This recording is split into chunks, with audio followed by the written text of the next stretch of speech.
Oi, pessoal. Boa tarde, sejam todos muito bem-vindas e bem-vindos. Eu sou Rosana Jatobá, sou jornalista, e é com enorme prazer que estou aqui hoje para comandar esse evento tão especial. Inicialmente, eu gostaria de pedir a todos vocês que estão lá no fundo que se aproximem e tomem seus assentos para a gente dar início aqui ao nosso evento. Eu já encontrei muita gente querida aqui, estou muito feliz de rever feras da sustentabilidade que vão compartilhar com a gente hoje muitos conhecimentos. Então, olha, vocês não podem esperar. Só peço a vocês que venham, se acheguem aqui, ó, para a gente dar início à nossa programação. O pessoal lá do fundo, eu sei que esse é o momento que a gente encontra gente querida, quer confraternizar, né? Quer contar as novidades, enfim. A gente vai ter a oportunidade de fazer isso também no coffee break. E depois do evento. Agora é hora da gente se concentrar aqui para dar início à nossa programação. Nomes ilustres, convidados super interessantes estarão conosco aqui durante a tarde. Com certeza vai ser uma tarde muito proveitosa.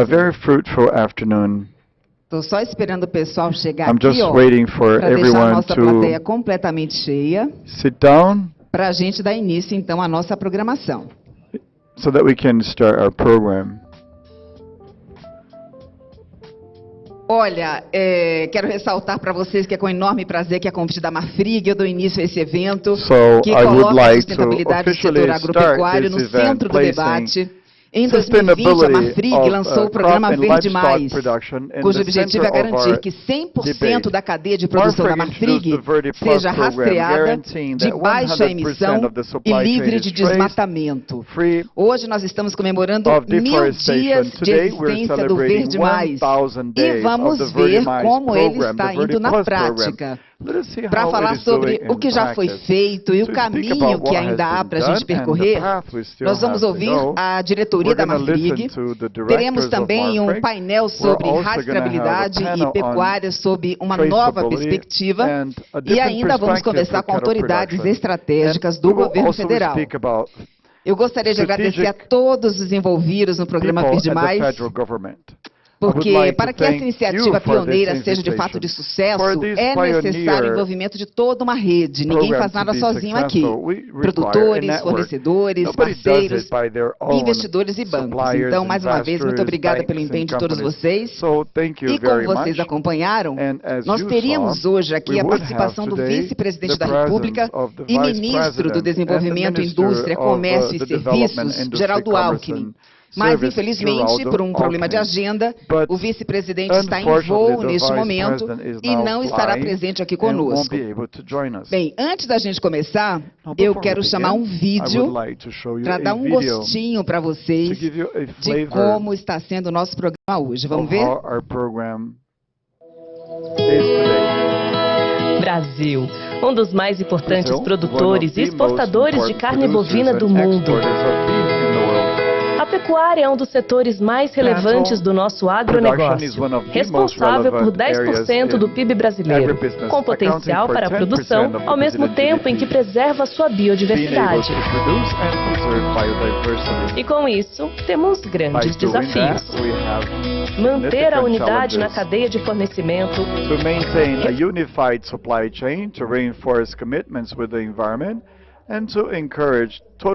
transparency throughout our processes. That's how the Marfrig Verde Plus program started, a program to guarantee that 100% of our supply chain is traced, deforestation-free, and a low-carbon operation. Marfrig Verde Plus is based on 3 main pillars: the development of innovative financial mechanisms, technical support structures, monitoring and traceability mechanisms. And to speak about them, I would like to invite those involved in that program, our partners, the ranchers. The MFG feedlot works with formulated diet with different products available in the region like corn, DDG, corn flour, and also additives. On the sustainability front, we want to reduce methane emissions, and we do that to look for a quality product to offer our consumers. thinking about a low-carbon cattle production. To guarantee effective change throughout the system, we need to work to include instead of excluding. Marfrig Verde Plus program has partnerships offering alternatives so that producers can adjust to sustainability criteria. Here, the women of employees will collect seeds in the forest, they will plant in our nursery, we will mix them, and we plant them where we need to reforest those plants. That's good for nature and also guarantees an agenda for us. We want to plant, see them grow, and see a reforested area is very important for us. Today on the farm, 100% of our cattle is traced. Traceability ensures origin of the animals. If the animals are traced, we guarantee the origin. We know it came from a farm that has all the necessary licenses, the medications, and the diet used is controlled by the ministry. So the consumer can be sure that the traced beef is safe and it has quality. Only with everyone's engagement, farmers, industry, society, banks, and governments, it is possible to reconcile production with deforestation-free cattle production, to preserve our biomes and mainly to feed more people.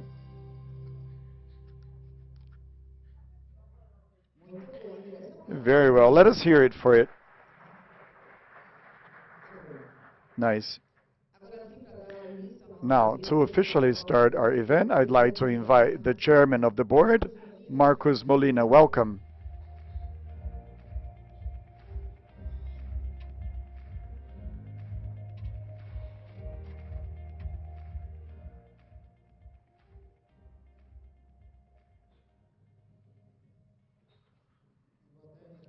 Good afternoon, everyone.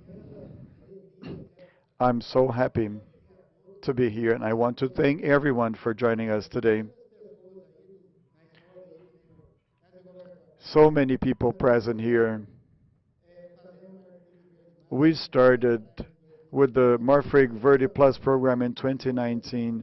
We see so much progress, and I'm pleased to see so many partners like farmers, producers, customers, those that buy leather, our suppliers. So I'm so pleased to see everyone here, and this shows the success of the program. The program has made a lot of headway over the years. So 100% of the cattle from direct suppliers being traced, and for indirect suppliers, 70% is traced, and we will get to 100%. And one of the reasons for this meeting is to present to you what was done, the progress we made, but most importantly, the past is over. We have to look at the future. How do we get to 100%, 100% traceability? And if we can't do that, if we don't have the engagement of all links in the supply chain, as we saw in the video, we need the government, the civil society, producers, customers, and ourselves, the industry. We have to be united to face the enormous challenges in order to have 100% traceability in our supply chain. I would like to ask for your support. Let us have this commitment. Our commitment is 100% traceability by 2025, but we're going to make a significant effort to have it in 2024, because that provides credibility to the country, not only here but also abroad. Everything has everything it takes. We have the necessary controls. Everyone is doing the right job. We just need to connect all links in the supply chain, providing transparency, and most certainly we will be successful. And Brazilian beef will have an advantage compared to that of other countries. Oddly enough, Argentina and Uruguay that have traceability, especially Uruguay, they do get a premium greater than the one we get. So let us change that game together. Let's add more value to our products. Thank you very much for joining us.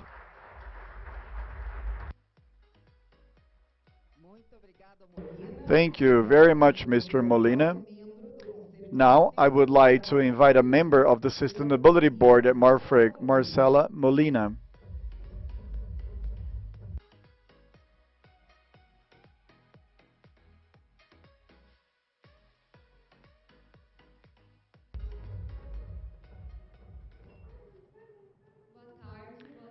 Good afternoon, everyone. On behalf of my family, I would like to thank everyone for being here today, all the authorities. And I would like to tell you by sharing a bit of my experience at the Sustainability Committee.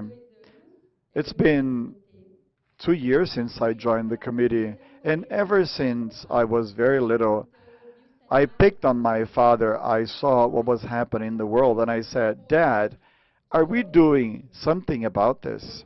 Or are we just looking?" And my father already had that vision to promote sustainability, even before that. And he said, "Marcela, join the Sustainability Committee, and you will see what we are doing and what our plan is. You will see step by step. We have a solid commitment, and we are structuring our plan to show results." So I joined the program. I've been in the Sustainability Committee for 2 years, and it's been a tremendous experience to learn with so many important names like Roberto Vac, Marcelo Furtado, Daniela Mariuzzi, Ana Young, that just joined our committee late last year, Alan, everyone in our committee and our team. The committee was formed in 2020, so 3 years of a lot of work, and we already see the fruit being reaped.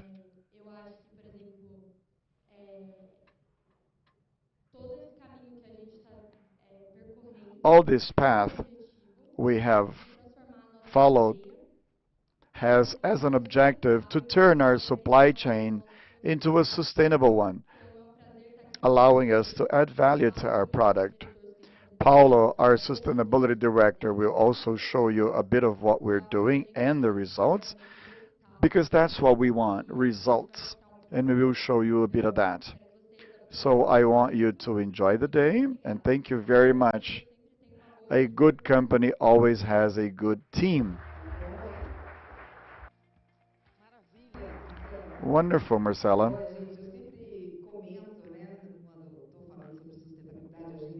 Whenever I speak about sustainability and the ESG agenda, I talk about the role of this new generation, people connected with environmental, sustainable, and social practices. And we see Marcela holding her father responsible for this agenda. I'm very happy to see that, and that only confirms that this new generation is not here to play. They will hold companies responsible for their commitments. Congratulations, Marcela. Now it is the time to invite Rui Mendonça, the CEO at Marfrig. He couldn't be here live, but he taped a video. Let us hear it. Good afternoon. Initially, I would like to greet the authorities and everyone present in this conference room. It's such a pleasure to speak to you during this event. Brazil is one of the most important beef producers and exporters, as well as beef products. It is the country with the biggest potential to produce low-carbon beef, while preserving biodiversity.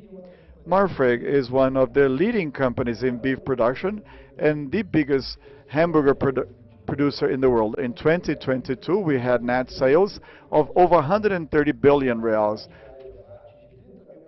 being able to slaughter 30,000 head in South America and North America, as well as the production capacity of 247 tons of hamburger a year.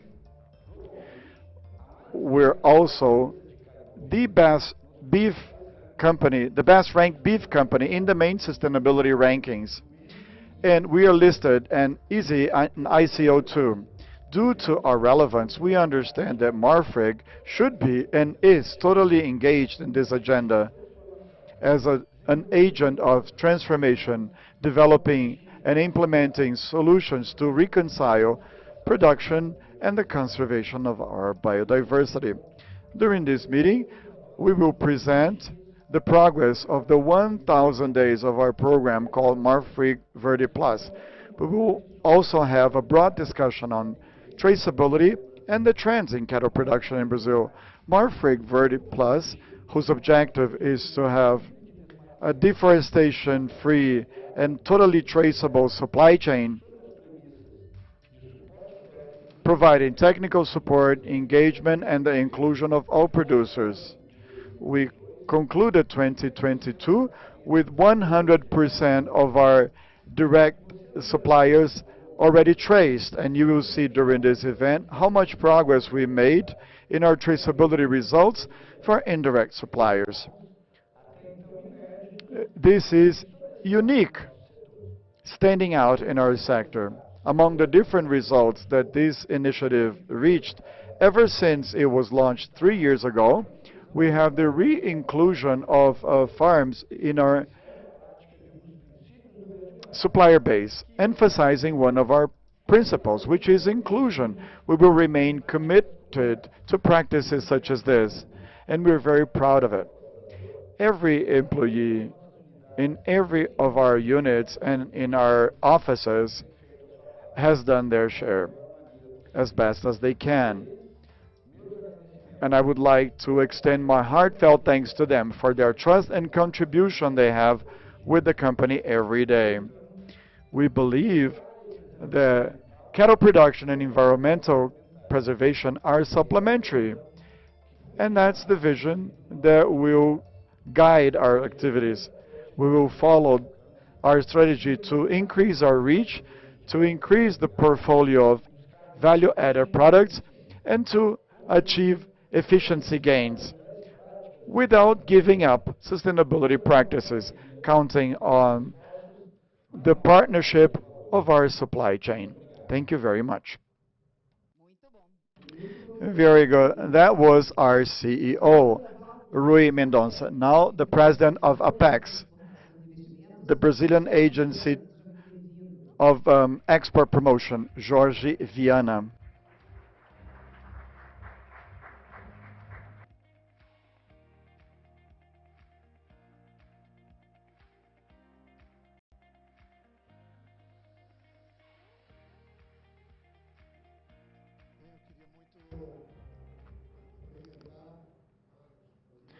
I would like to greet Mr. Molina, his wife, his children. I'm a fan. And when Marcela spoke, I felt so hopeful. I believe in better days. It's really incredible.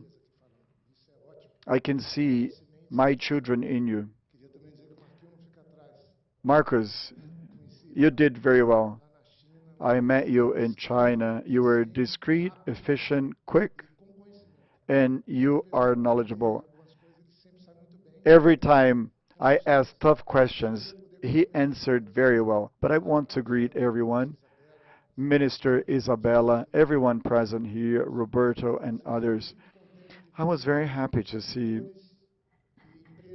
companies and important people stop to respond to this call Marfrig made for this program today. I arrived this morning,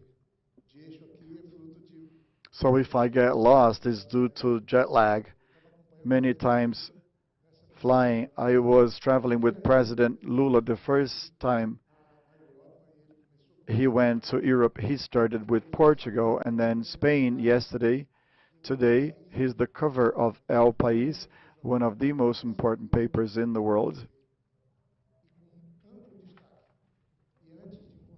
And before I met him in Portugal, I went to Brussels There were 6 events sponsored by Apex, and I went to our Brussels office because I was, and I'm still worried, and we should focus our efforts to travel through the current challenges we face. Apex has an office in Brussels where we have the European Parliament, where there are so many conversations about sustainability, deforestation, port origin, and traceability. Obviously, it's very bad when some decisions are made without being tied to true fundamentals. That's very bad. Somehow, during a trip to China, there were 600 Brazilian and Chinese businessmen. Marcos was there, the CEO of major companies. Brazil was away from China as it was away from Europe. I took part of a seminar sponsored by CEB on green economy. Marcos Kuramuru was there. Unfortunately, what I said was misinterpreted, and it was published in the papers. Some said I had criticized agribusiness.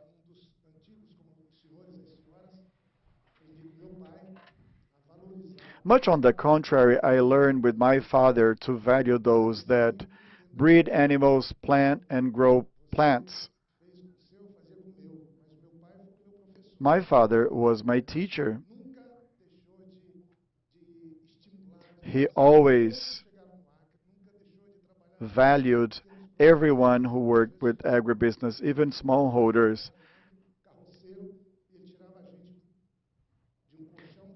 If a farmer arrived at our home without having a place to sleep, he would take us out of our beds in order to give our beds to them. My father used to embrace farmers, welcoming them, and he encouraged many people to prosper. And today, they are major growers in the state of Acre. I heard Marcos speaking. His father had a butchers, and he founded a company that makes us proud. I said to President Lula, I'm not going to fly with you, I'm going to São Paulo because there is a very important event for Brazilian agribusiness that I want to participate in for those that are concerned with the origin of products and with product sustainability. I was invited by the President to work at Apex. We are the agency responsible for promoting Brazilian products and companies across the globe. And I also wear another hat, which is to attract investments. And never before have I been so excited about this mission. I'm so eager to work.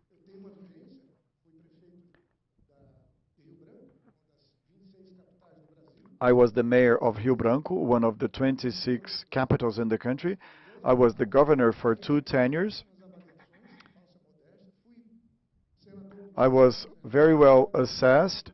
I was senator for 8 years along with Isabella. I was the rapporteur of the Forest Code, facing radicals from both sides, because we wanted Brazil to have an environment of peace for one of its most important assets, namely agribusiness.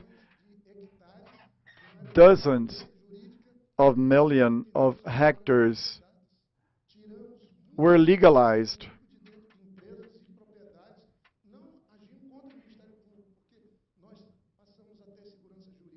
Brazil started having legal certainties and guarantees. Those that criticized us in the past today want the implementation of the Forest Code.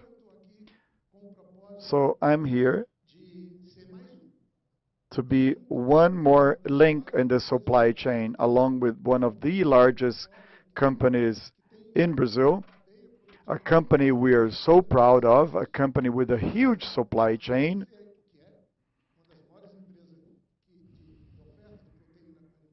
Marfrig is one of the largest animal protein companies in the world. The world is experiencing several crises. Perhaps the most important one is the climate crisis because it affects our existence. But the world has a crisis of hunger, water shortage, energy transition. It is so important for the operations of the cities. And with so few leaders, with so many conflicts and the war in Europe, it's going to be difficult for people to face that. But how about Brazil? How about Brazil? Well, it depends on us. But it's easier for us to overcome those crises. No other country in the world stands better chance to win all those battles than Brazil. The president decided to do away with hunger in Brazil. We have abundant water. Sometimes it is mismanaged, but we do have abundant water. We also have a model for this energy transition, promoting ethanol. The other day, I was speaking to people in the countryside, and we are now producing corn ethanol in Brazil. So Brazil can also be part of the solution. Brazil started its energy transition way back when with hydropower plants, but now we work with wind and solar energy. More than 30% of our energy mix is ahead of the rest of the world. I'm not even speaking about green hydrogen. But how about the climate change crisis? I call it a crisis. Isabella is part of that story, Minister Marina and Brazil.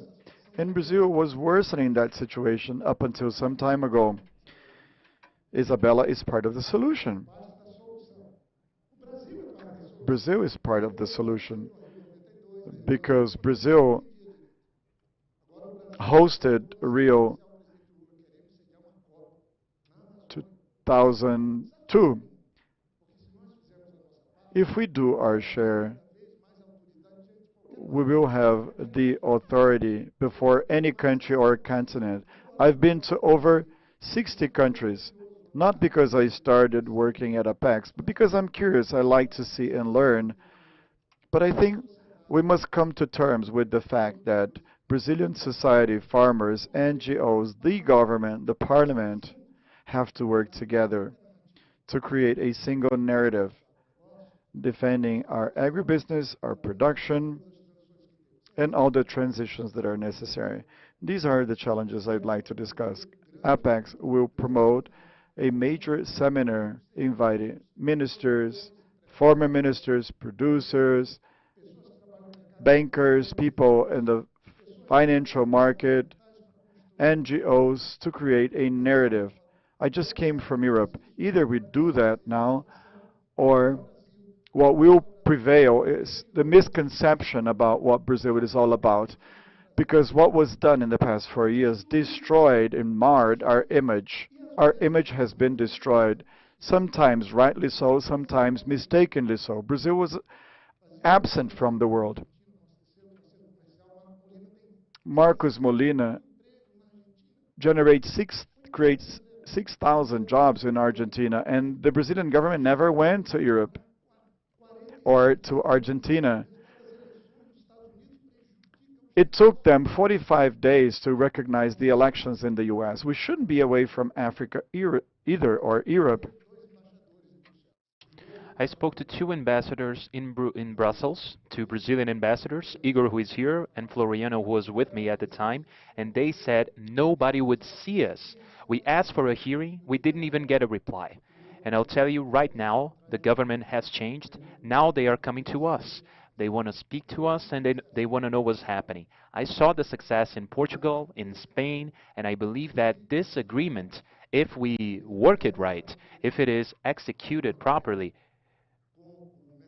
with Mercosur and the European Union, we're going to change the situation in the world economically, which is no simple task. And I'm going to conclude this to briefly show you some slides to show you how dire a challenge we have. And I learned something in my trip as well. Nobody wants to lose in a tax reform agreement. And I learned that everyone has to be a little, at least mildly, dissatisfied. If everyone is mildly dissatisfied, the agreement is done and it's fair. On tax reform, it's not going to be any different. So I'm going to show you a few slides. I think I have my presentation here. If someone can please put it up on screen. Very briefly, I have a few screens to show you what is happening in the European Parliament. Now look, this is not information from last year.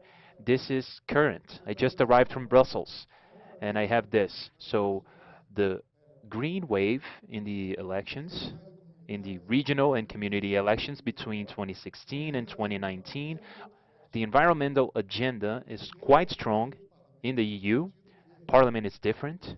The Green Party has gained a lot of seats, and in December 2019, the EU started adopting this set of political strategies of legislative initiatives to decarbonize the European economy. And here you have the proposals. A carbon tax on importations. We have a regulation on the environmental and humanitarian responsibilities on the imports. Regulation on forced labor contracts for imports and anti-deforestation regulation. Now look, this has to be proven by the importer from the perspective of the European Parliament. Now imagine the difficulty we'll have when dealing with importers. They will have to demonstrate all of those. Let me change my slides because I know I have a short time.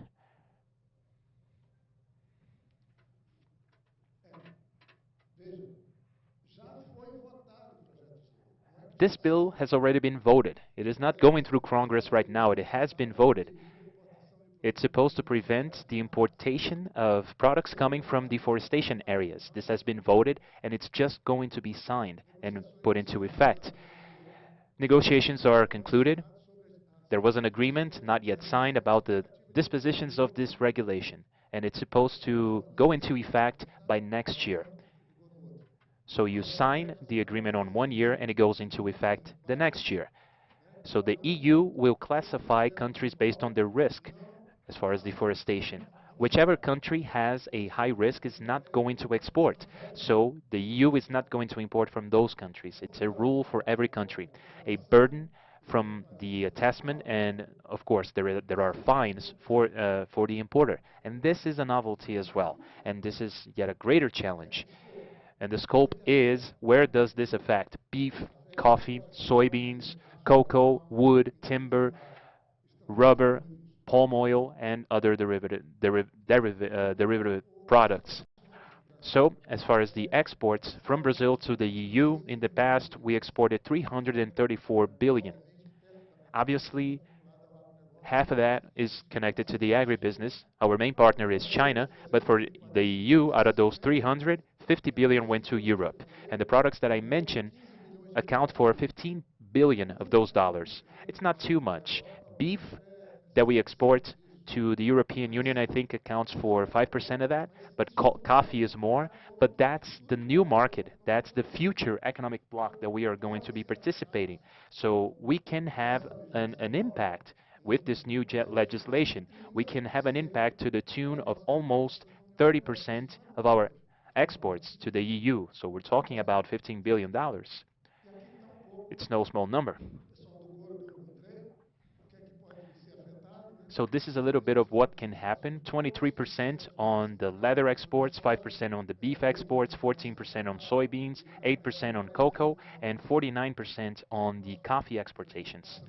I'm going very briefly because I'm taking a lot of time, and this to me is very dire. Apex has done a study last year about the image of Brazil in Europe, in the EU.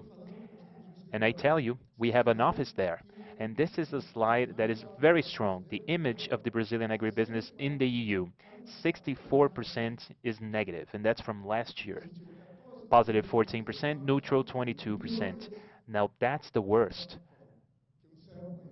That's the worst one right here. The image of the Brazilian agribusiness in Europe from a European Parliament perspective. These are the voting folks. I mean, this is a very dire and complex situation. And it was worse last year when we didn't have a commitment in our government to reduce deforestation. So I hereby conclude, and I apologize, Marcos and all the organizers, but I think that these are some important numbers for the work that we are about to do. And I will tell you that, you know, never before have we had such a great condition to face up to this challenge. This image is not true. The Brazilian agribusiness has some extraordinary sustainability examples, and this has been built by farmers for a long time.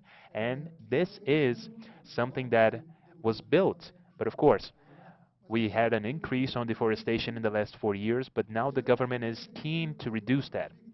Look at the example that Marfrig does, and all the farmers, the growers, the producers that work with us. This is sustainable. And folks, I am a forest engineer. You know, we did the forestry code. We have the conservation units and reservation areas in the country, and farmers are the ones that preserve their lands, you know. Only Brazil can attest to having 60% of its area preserved, and that's only thanks to our growers because they keep the legal reserve in their farms. And we have to change the image, and I believe that in this new administration we'll have a better situation, and we have to join efforts. Everyone in government, ministers like the ones that we have here, we have to combine forces in the agribusiness because this is a strong business that can really make progress around the world. We have to bring businesses together, civil society, we have to put together our non-governmental organizations and take on the global commitments. The European agreement is going to combine the two leading beef producers, the EU and Brazil. We're going to be very strong, but it's going to be a single narrative, and we have to make it happen pronto. And one such scenario really helps us make it happen because after we do our agreement, and the NGOs are going to be on board with us. I used to work with Chico Mendes, and the companies that are here in this new way of doing business, they are with us as well. And the authorities in the federal government, I am positively sure that they are keen on changing the image. And just like I said, if you do a survey today, you'll see that the Brazilian image is very different abroad. And we have a great opportunity of making strides based on this proposal, which is Verde Plus. Marfrig has been doing this for almost 3 years, just like Marcela said. Thank you, folks. Sorry for extending myself. Very nice. Thank you so much, Jorge. And now I'm going to invite His Excellency, the Executive Secretary of the Environment, João Paulo Capobianco, directly from Brasilia. He's going to be joining us live this afternoon. Let's see if we can connect with the Secretary at this moment. I'm here. Hello, Secretary. We're thrilled to have you here. Welcome. My pleasure. I would very much like to be present with you today. Unfortunately, we could not make it happen. I have some commitments here, but I was fortunate enough to listen to my previous speakers, especially Marcos Molina, Chairman of the Board at Marfrig, and my dear friend, Jorge Viana, who is a partner with us in many projects. And he undertakes this very necessary mission of heading APEX. First of all, I want to say thank you for the opportunity. Thanks for extending an invitation in this event, which is also positive.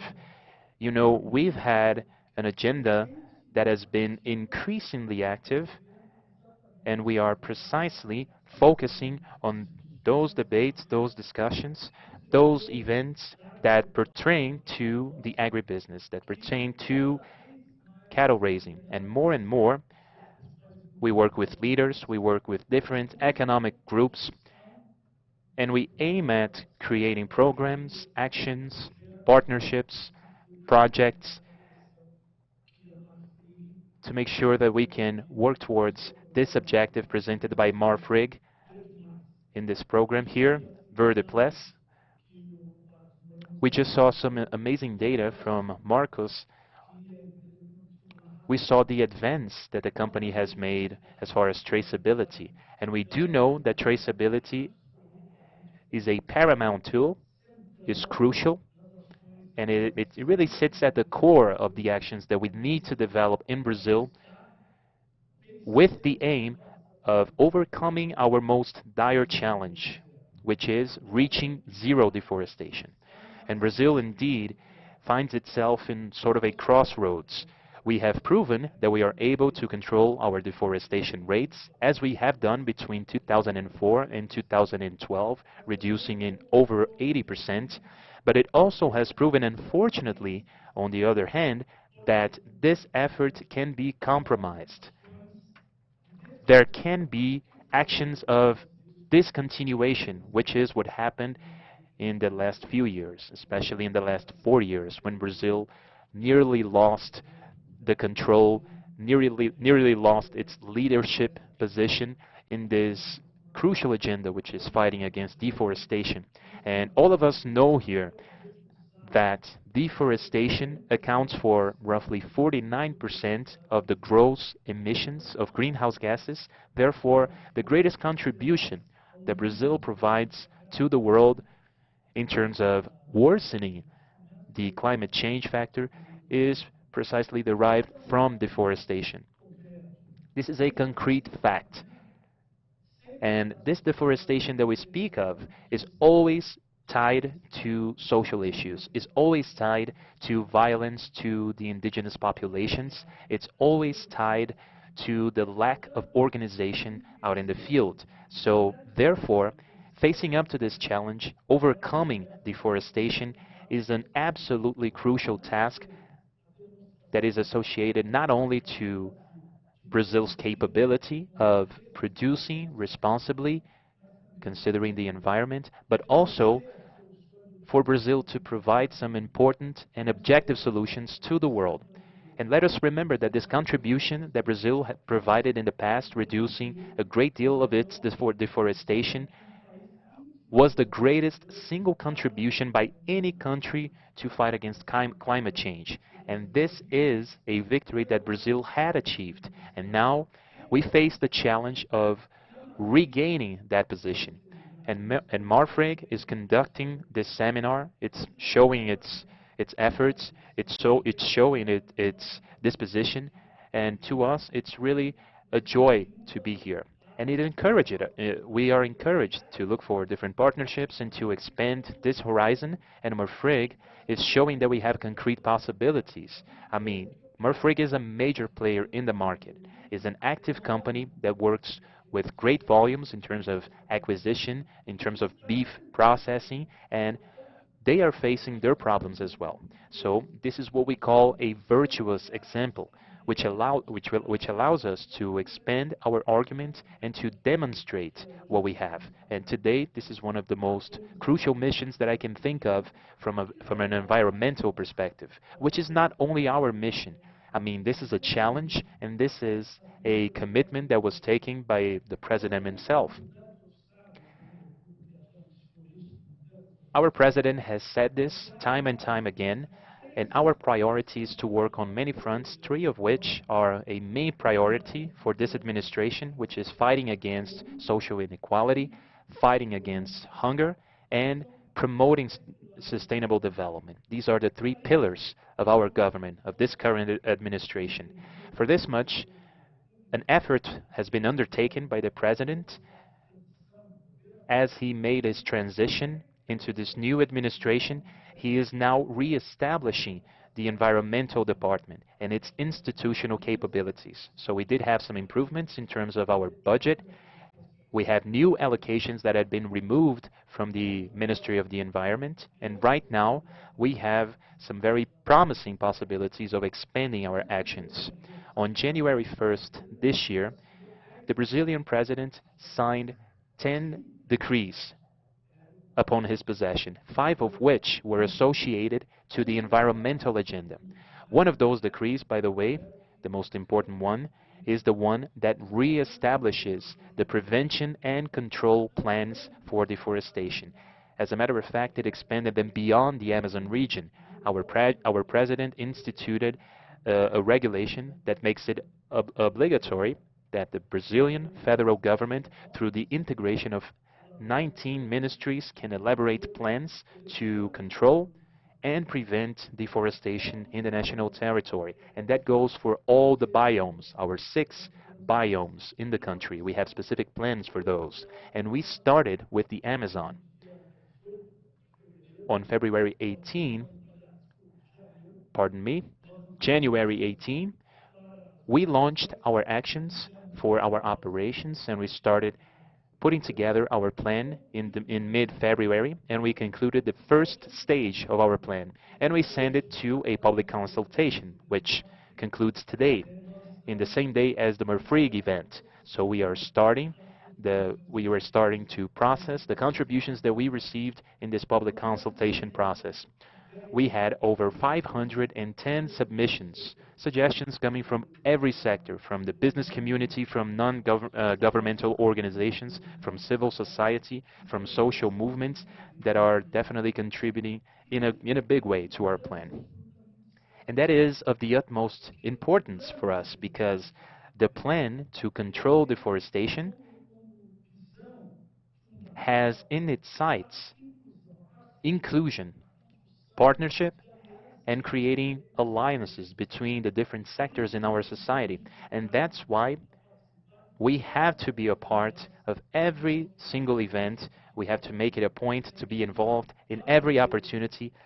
I have been in discussions with the Crop and Livestock Farming Caucus. We received here daily, different representatives from different caucus, from sectors like crop and livestock farming, and we had just last week 3 full caucuses, 3 senators and 25 Congress people from states like Acre, Amazonas, and Rondônia. We're going to speak to the different caucuses pretty soon. So in other words, we are creating the dialogue, and this is going to be a very strong dialogue with some specific objectives.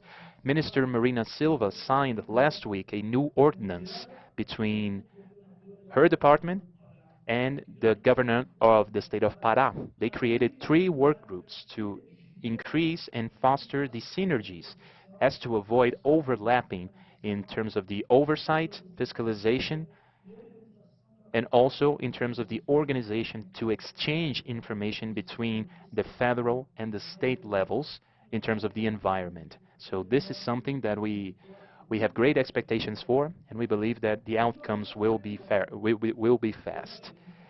And it's a huge challenge, don't get me wrong. In November 2023, IP will present to the Brazilian and the international society, because we're going to have the COP for climate on November this year as well. We're going to introduce the data for deforestation of the Brazilian Amazon for the year. And this number, by the way, it's always worthwhile to remember for those that are joining us in this event. This number refers to a 12-month period, but not the regular 12-month period from January to December. The measurement of deforestation and the numbers that are going to be presented in November include the 5 previous months, the 5 last months of the previous administration from August to December, and the 6 first months of the current administration.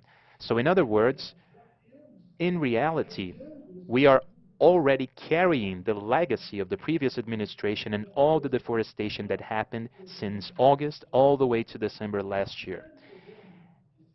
And the issue around this fact is that the second semester of 2022 saw the greatest levels of deforestation in the last 10 years in the Amazon. So therefore, we started this new administration with what we call a contracted deforestation in the order of 7,000 square kilometers. At this moment, as of this month, especially in May, June, and July, we are going to get into a critical period in the Amazon because it's the drought period. Rainfall is going to decrease, and we are going to have to really pay attention. So we had a great deal of deforestation that we carried as a legacy from the previous administration, and we have to rectify this situation. And we are striving to do so. We are working hard, but this hard work depends fundamentally on partnerships. It depends fundamentally on initiatives like this one that Marfrig is undertaking, which should be an example to other sectors, to other business communities that are working in the same sector. And just to give you an idea of just how promising it is, and we always love showing these numbers, of course, but 85% of the real estate that is registered in the rural side of the Amazon do not have any deforestation attached to them. I'll repeat that. 85% of the real estate that are registered in the environmental or the rural registry in the Amazon do not have any deforestation attached to them, legal or illegal. Some of them could even have legal deforestation because the legislation enables one to have deforestation if the legal reserve is preserved, if they have the 80% legal reserve in that biome. So they could have an authorization for legal deforestation, but they are not doing that. And what happens is that in the 15% that do have some deforestation attached to them, 2/3 out of that 15% is concentrated on 2% of the rural real estate in the Amazon. So you see, in reality, the situation that we are facing here is extremely positive. We are not talking about widespread deforestation. We are not saying that all rural farmers have an accelerated rate of deforestation and increasing. No, quite the contrary. We are showing that this deforestation is concentrated, focused, specific. Therefore, it's very feasible to have a well-planned action in the sense of neutralizing illegal deforestation whenever it happens, which still does, but also as a persuasion tool, as in terms of offering alternatives, in terms of appreciating our natural assets so that these landowners can be aware of the opportunities that they have if they preserved their forests. Now, when it comes to the livestock sector, obviously the key element is traceability. We have to work steadily and tirelessly. Our current government is working in an integrated way. The DPCDAN is a platform for operations. The PCDAN is not a plan which is under the umbrella of the Ministry of the Environment. In the Ministry of the Environment, we have a very active role. We have to coordinate actions. We have to propose initiatives. We have to drive those initiatives. But in reality, this platform, like I said, it's a harmonization platform. And the good news is that one of the partnerships that are the most fruitful that we have created in the last 2 months is precisely with the Crop and Livestock Ministry. Our partnership with this department has been exemplary. We are creating a set of measures that are very, very positive for the sector, and we are discussing them on a technical level between our teams, and they are being dealt with on a political level by both representing ministers to make sure that these proposals are feasible. And these initiatives, they come in many fronts, one of which was recently announced, and in this case, it involves the Finance Ministry and also the Agrarian Development Ministry. All 4 ministries put together, we sat down and we presented a proposal to extend the Safra Plan to make sure that the Safra Plan, which involves hundreds of millions of reals, all of that will include low-carbon agriculture elements. So in other words, we are trying to change our perspective. Up to recently, we had the traditional Safra Plan with a great deal of resource, and we had just a small slice, a very small portion dedicated to low-carbon agriculture. but we change our mindset. Now the entire Safra plan is focused and available for low-carbon agriculture. And every initiative coming from any rural farmer, in the sense that the ones that are trying to improve their production, optimize their process, to bring about improvement in the sense that they want to head towards low-carbon agriculture. All of these movements, all of those initiatives are going to be rewarded. They are going to have good conditions for payment. They are going to have an ability to reduce the interest rates on their payment. So there's going to be a gradual process to make sure that any farmer can be creative, can incorporate the new technologies that are available, thanks to Embrapa and so many other institutions, to enhance their operations and to enhance their own process. If they believe that they can modernize their production, they can absolutely do so. They have the guarantee for that. They have a premium for that.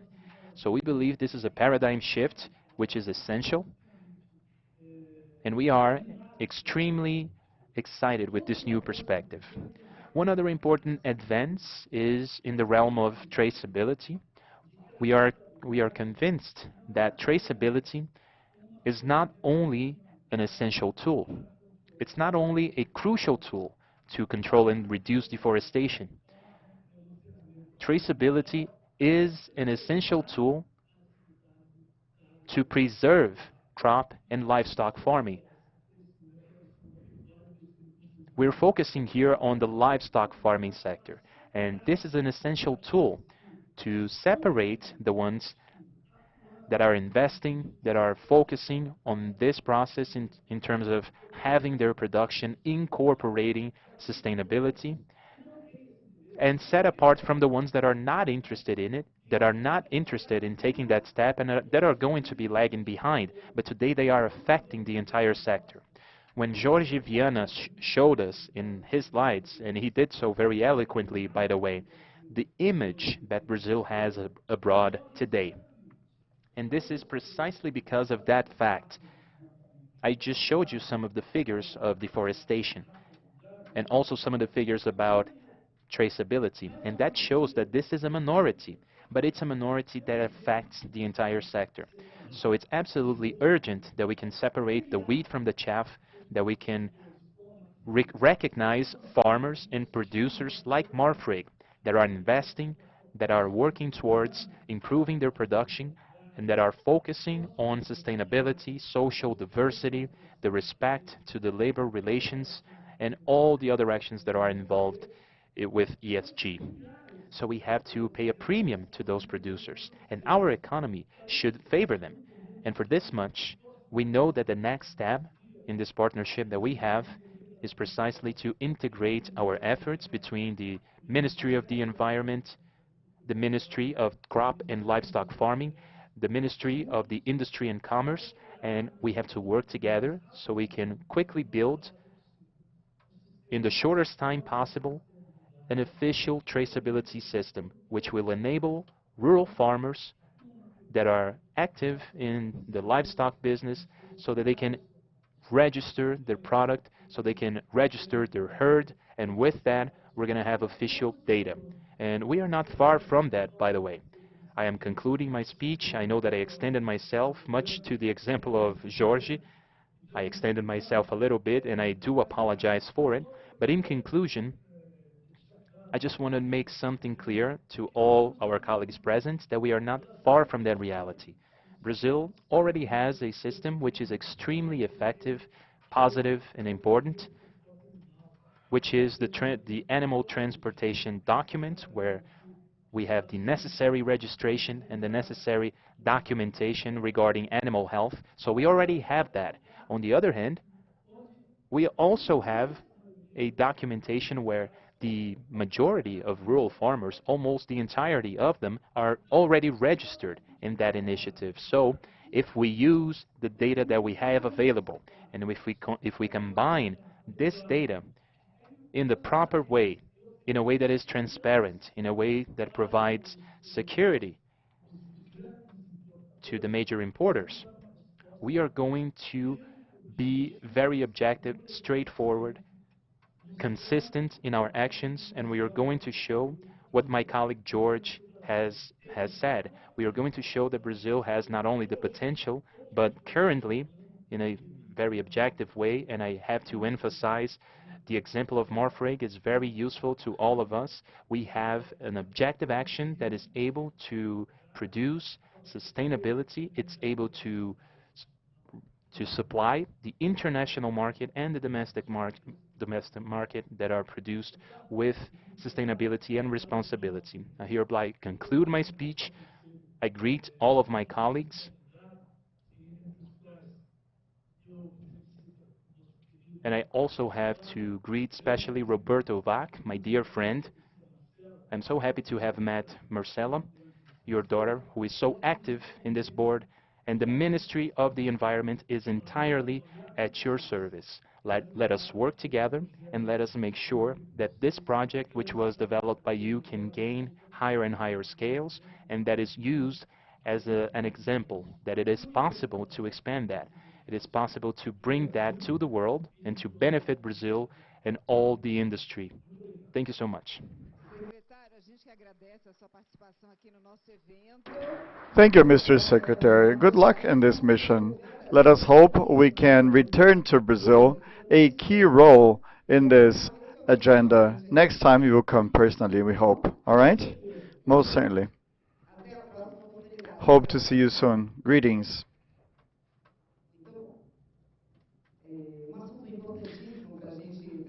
A very important point for us to discuss are the results of the 3 years since the Marfrig Verde Plus program started. Now, the Sustainability Director and Communication at Marfrig will present that to us. Welcome, Paulo Pianis.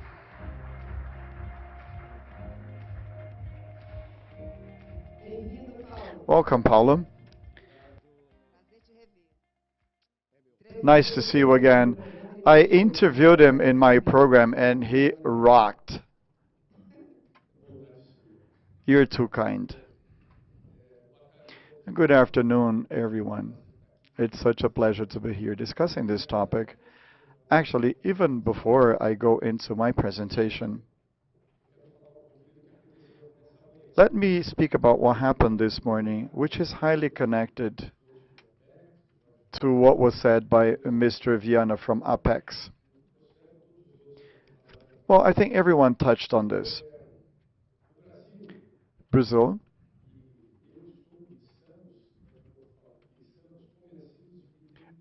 all of us are convinced that we have everything it takes to quickly implement a traceability, control, and monitoring system for the Brazilian herd. We do have all it takes. We have many people doing that. We have a group working on indirect suppliers, those working with sustainable cattle production. There are so many initiatives underway today.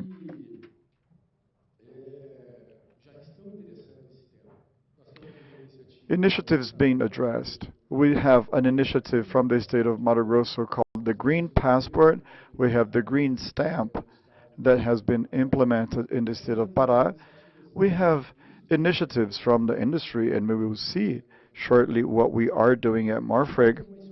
We had an experience with SysBov in the early 2000s.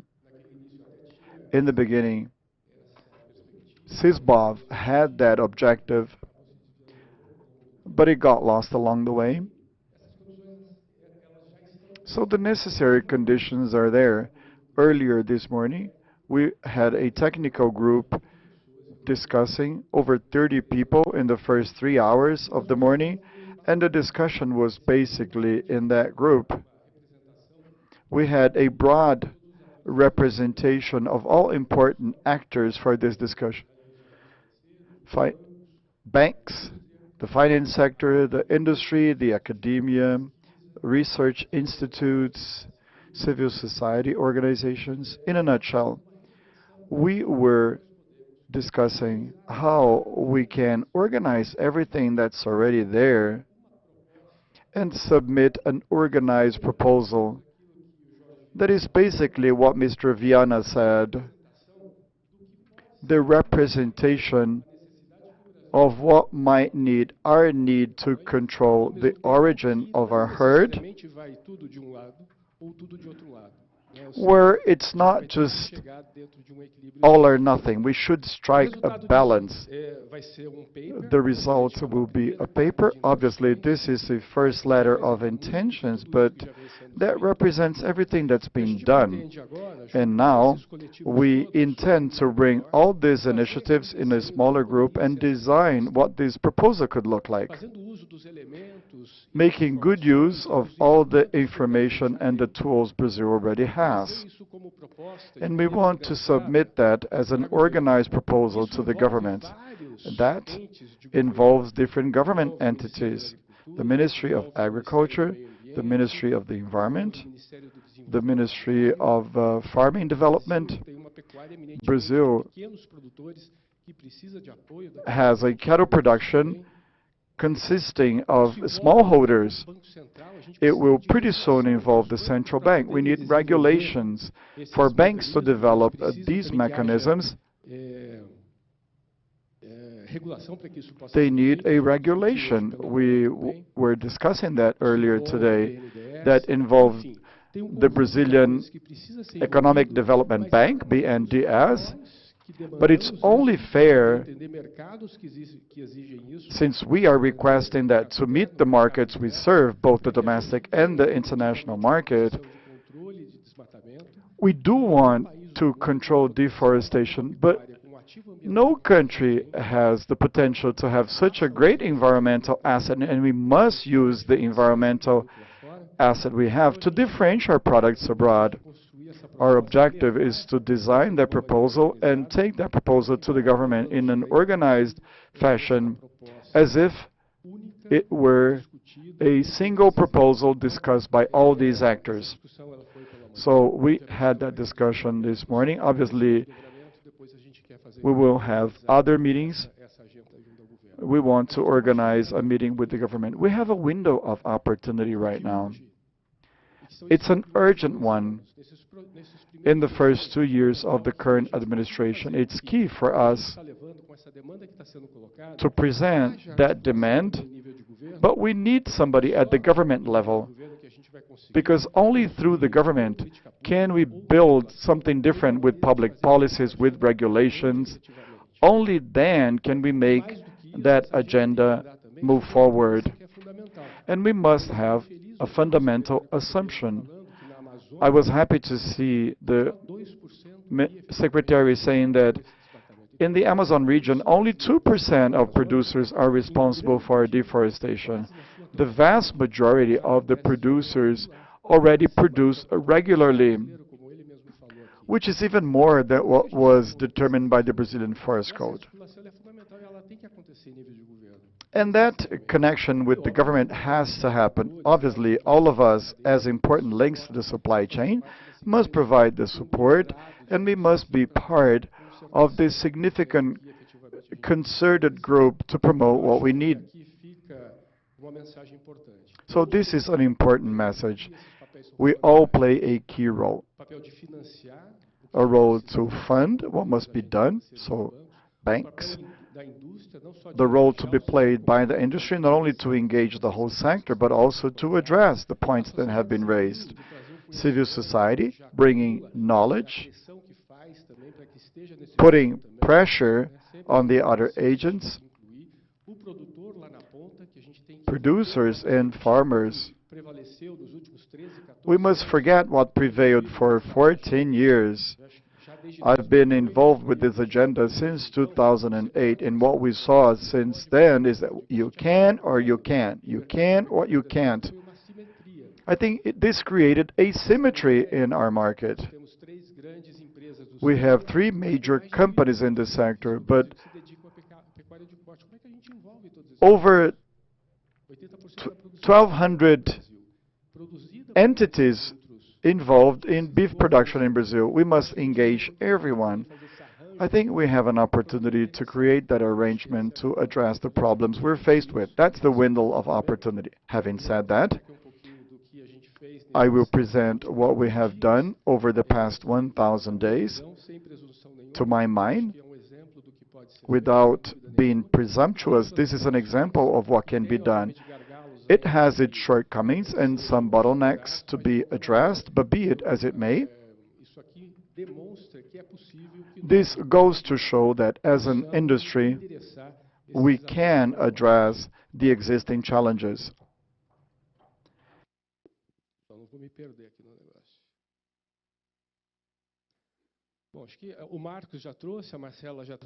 Marcos and Marcela already spoke about this. Our journey on the environmental journey started a long time ago when Marfrig signed a commitment for no deforestation throughout its supply chain. That was in 2009. It was signed with Greenpeace. Marcelo Furtado was the president of Marfrig at the time, and today he's in our Sustainability Committee.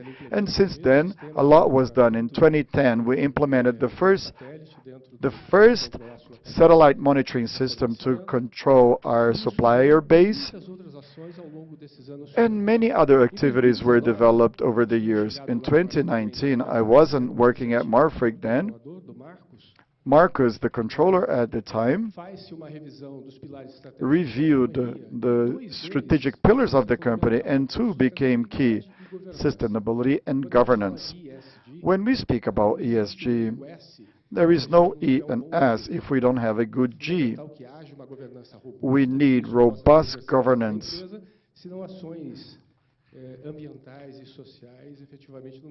Otherwise, social and environmental activities will not be developed. Out of that, we created a sustainability platform based on 6 pillars. Origin control, which is the main topic we're discussing today. Emission reductions. In Brazil, we have a monumental ability to have low-carbon cattle production. If we measure emissions of the Brazilian herd, if we eliminate soil use emissions, just considering what we produce, undoubtedly there are figures that confirm that, we are the country with the lowest level of emissions as compared to any other country in the world. Animal welfare, we sell a product that is an animal, so it's an important agenda for us. The use of natural resources, water and energy mainly, in our operations. What do we do with wastewater? And social responsibility. Social responsibility means the impact we have and can have throughout the supply chain. So indigenous populations, the maroon populations, and the local communities where we operate. We have very clear policies throughout our supply chain on how we deal with those challenges. And from a governance standpoint, we created a committee with independent members.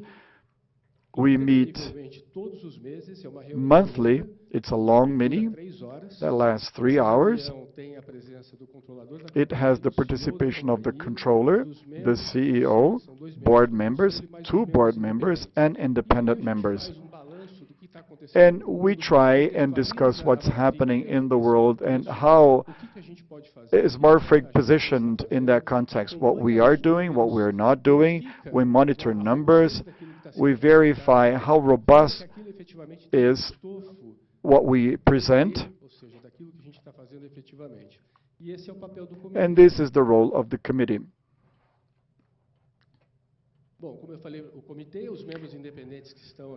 So the independent members, Anna Young is the only one that is not here. She's based in London and she's on vacation, but we have Marcelo, Daniela, and Roberto. Roberto is the chair of that committee. And the discussions are quite deep. I usually say that the committee facilitates my life, but it makes it harder at the same time, which is good, because that's what makes the agenda evolve. I would say that this is one of the main drivers, along with the genuine willingness of the controller to make this agenda work. I'm going to go quickly through this because Brazilian cattle production is very important, accounts for 10% of the GDP. We can see the numbers there. 4 million rural farms, 2.2 dedicated to beef cattle. Half the producers work with beef cattle in Brazil. Out of those, according to the 2017 census, 80% are smallholders. In their vast majority work with the cow-calf operations. They have low access to technical assistance, to the improvement of their herd. So we need to get to that production. We must provide resources. Among those actors, we need mechanisms that will allow these small producers, many of them that have been there for a long time without being able to produce appropriately. All that knowledge must get to them. We have to reconsider how rural credit has been organized. This is something we discussed in the morning. We might need to add financial mechanisms, perhaps rural consigned credit, where we can connect banks, the regulatory agency, producers, etc. And where is the cattle? Where do we produce cattle in Brazil? In the places that are more critical, socially and environmentally speaking. 85% of our cattle production is concentrated in the Amazon region, in the Cerrado, and in the Pantanal, the wetlands. But we also have production in the southernmost hump of the country, in the Pampas. As Secretary Capobianco mentioned, we can produce and reconcile that with conservation. We have to see how we reconcile that. In order to show that, we have to create mechanism with data and facts showing that cattle production in Brazil is not associated with deforestation or social and environmental problems. But to do that, we must have mechanisms in place, be it monitoring mechanisms. We must put that into action. Because the narrative abroad is very negative about cattle production in Brazil. I speak to investors and customers every single day, especially when we speak to investors in Europe and the US. For them, it's hard to understand that Brazil has as a target to comply with the legislation. It might make sense to us, but for those abroad, it doesn't.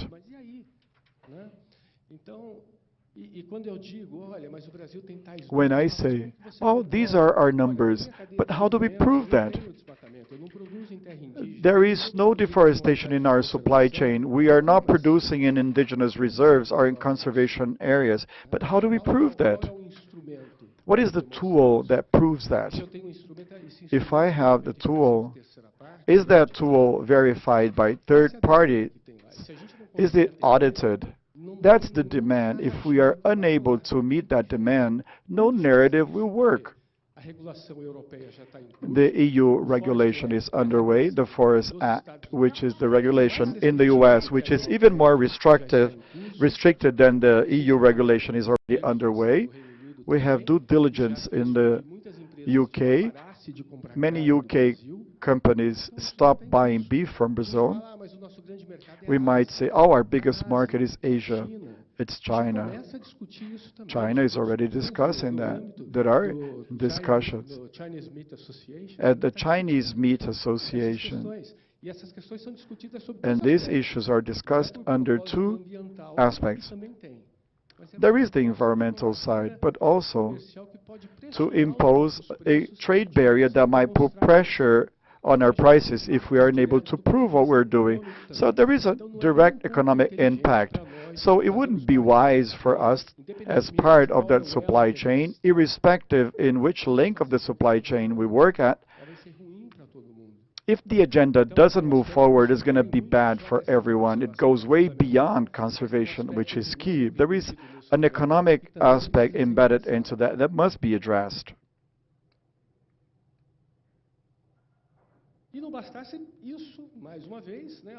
If that weren't enough, cattle production in Brazil is really unique. It's almost a boutique because it's not verticalized. There are producers working in cow-calf operations, those working in backgrounding operations. So animals might go through different farms until it gets to the slaughterhouse.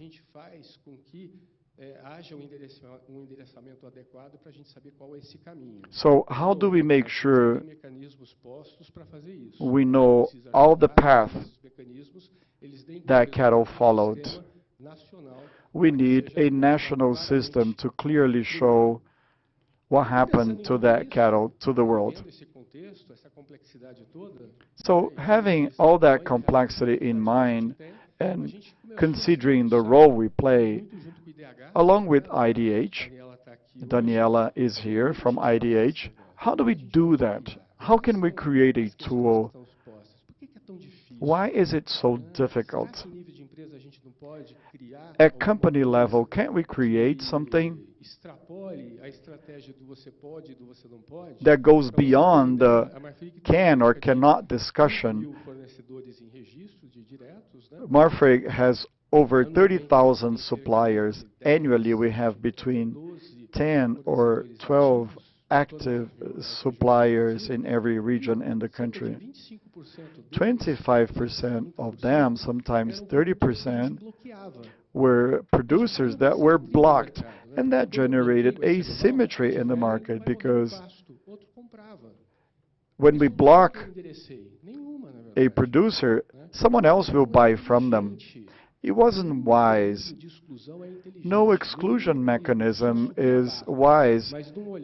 If we raise the bar without analyzing the impact that had, that's not wise. So we might have to do something different. And that's what we did. We started with the assumption that instead of excluding producers, when we identified indirect suppliers that had any issue, instead of excluding them, the idea was to discuss what should be done to maintain them in our supply base. How can we support them so that they can legalize their land, their production? That was the idea behind it. In practice, since 2021, until the end of last month, we re-included and we legalized 3,100 producers, farms that before couldn't supply to us because they didn't meet our procurement standards. That's the wisest thing to do, because we maintained in our supply chain a significant number of direct and indirect suppliers. So that's the best way to go about it. So using this inclusion assumption, we will have 100% of our supply chain free of deforestation. Our supply chain will be totally monitored with origin control, and we will also have, and this is in all our reports,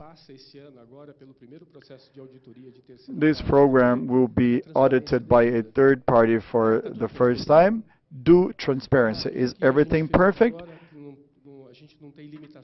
So don't we have any shortcomings in everything we did? It's not true, but I can say that whatever we did is the best that can be done with the available tools we have. I've already spoken of the Marfrig Verde Plus pillars. There are some principles that are really key. There is no sustainable production if it's not profitable. There is one more point.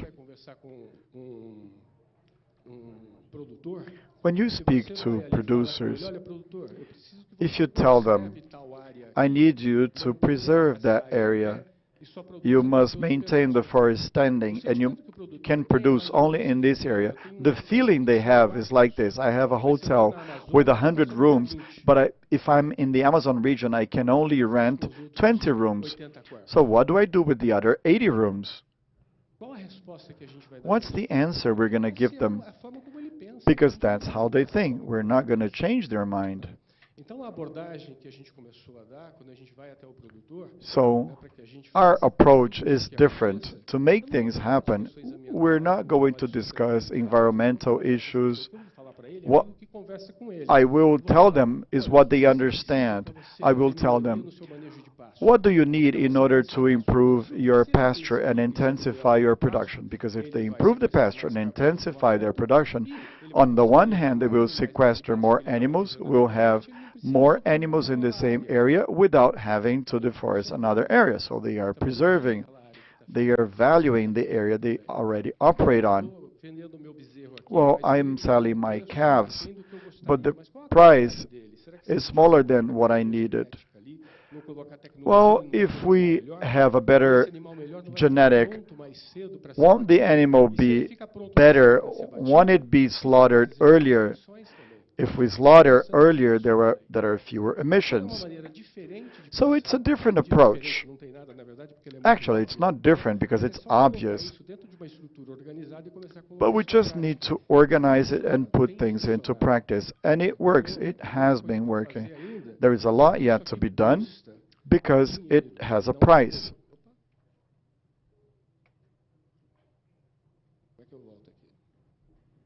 How do I go back?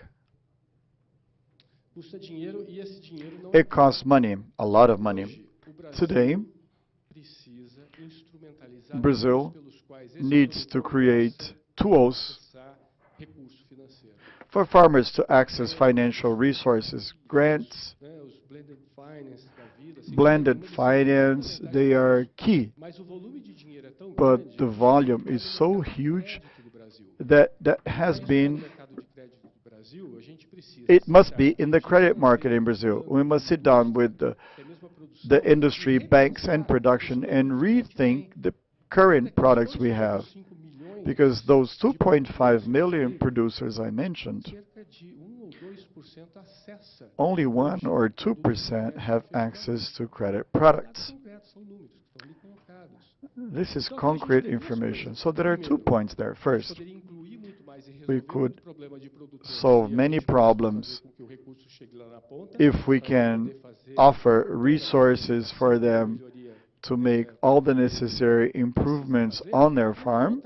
And on the other end of the spectrum, there is an enormous market for the financial market to create a new product. Well, but there is risk involved. Well, let us study how we can design an appropriate program and create new guarantee mechanisms for that credit. Opportunities are there. Ideas exist. We just need to articulate them. Once again, we must think outside the box. We have to talk to the banks and let us propose something different from what has been historically done. So we must do a little more, otherwise we won't change the current scenario.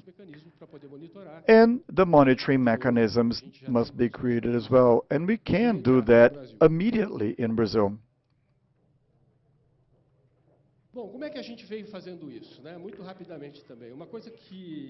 What have we been doing? Something that bothered us is that we didn't know cattle production in Brazil. We had no idea. We placed our plants, our production units, these blue dots, but we thought, where is it more urgent? Where is the highest social and environmental risk? Brazil is a gigantic country. Daily, we monitor 30 million hectares, bigger than the state of São Paulo or the UK. We monitor that every day. So, do we adopt the same approach for the whole country? The answer is no. We must understand where cattle is produced, where there is a higher social and environmental risk, in order to implement an appropriate solution. We created a partnership with Agroecony. Leila is here. I usually say that she's almost part of our team. And through public information, we started including intelligence in that business. Through the official Brazilian statistics agency and through the census, we tried to understand where we had cow-calf or backgrounding operation.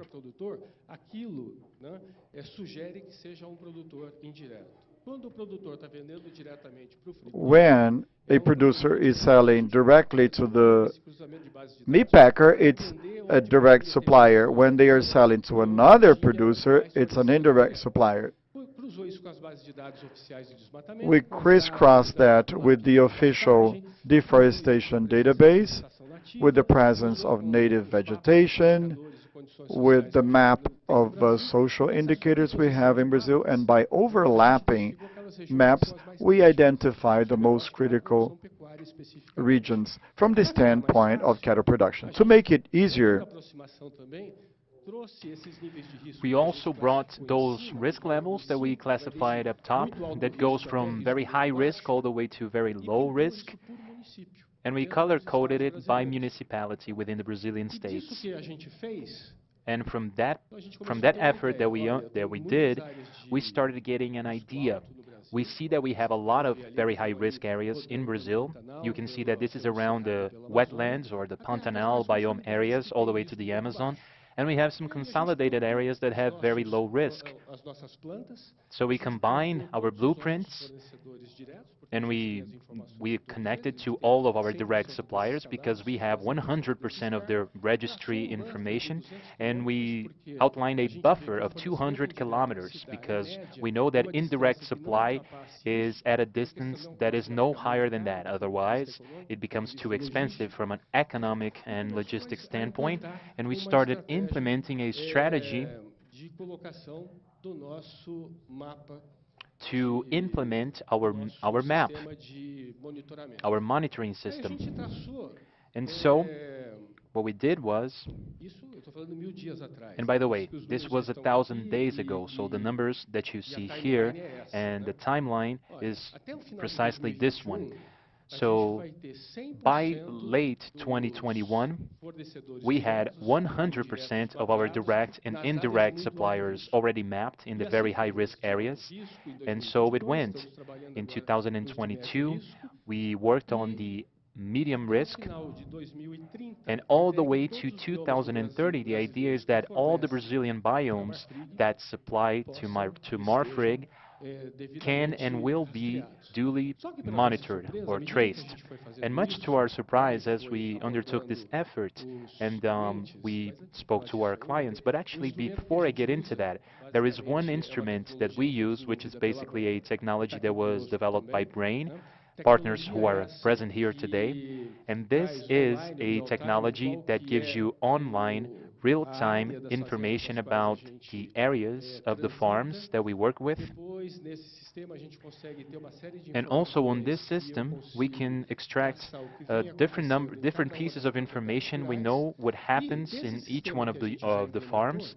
And in this system, which we already implemented, we were able to attain some very robust results. We were already able to achieve 72% of identification for the indirect suppliers in the Amazon, 72%, and by the way, 100% of our direct suppliers are already traced, and we also achieved 71% in the Cerrado region. And we thought it would take much longer because we were looking at 2030. That went for Cerrado and the other biomes. So what makes us have a very secure basis for us to believe in that is that we are going to work with this entire scale before what we had set as a target. So we already have an identification of 72% of our indirect suppliers in the Amazon and 71% in the Cerrado. And by the way, this is the monitoring and risk mitigation system, because here we have declared data that we collect throughout our supply chain, but it can be much more robust because the system is ready, and if we can use database that already exists. If we change our GTA for our GTAs, for example, we would be able to have a very great level of robustness. And this model here, which by the way, there is no novelty in terms of its concept, It's a scalable format. And this model, or a model that is based on this one, can be a federal level solution for us to be able to start having a more robust tracking process of our herds. And in parallel, we can create an individual tracking system which is more time-consuming, a little more burdensome, but is also essential and it's indispensable for Brazil to do that. Speaking about greenhouse gases emissions, pardon me, we work on low-carbon agriculture, as it was said before, and so we dived into it, and we've been doing this for a while. And as a matter of fact, all of our results are audited by third parties. Our targets were approved by the science-based targets. We are one of the few companies that have subjected or submitted our targets to this entity and had our targets approved. Scopes 2 and 3 from Marfrig are the most complete ones. On Scope 3, we incorporate the methane emissions, and it's important to do that because 97% of the Scope 3 emissions, when you take away the soil, it's all about methane.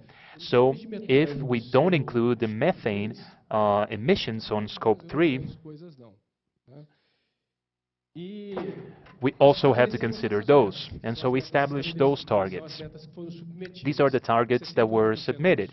So 68% on Scopes 1 and 2,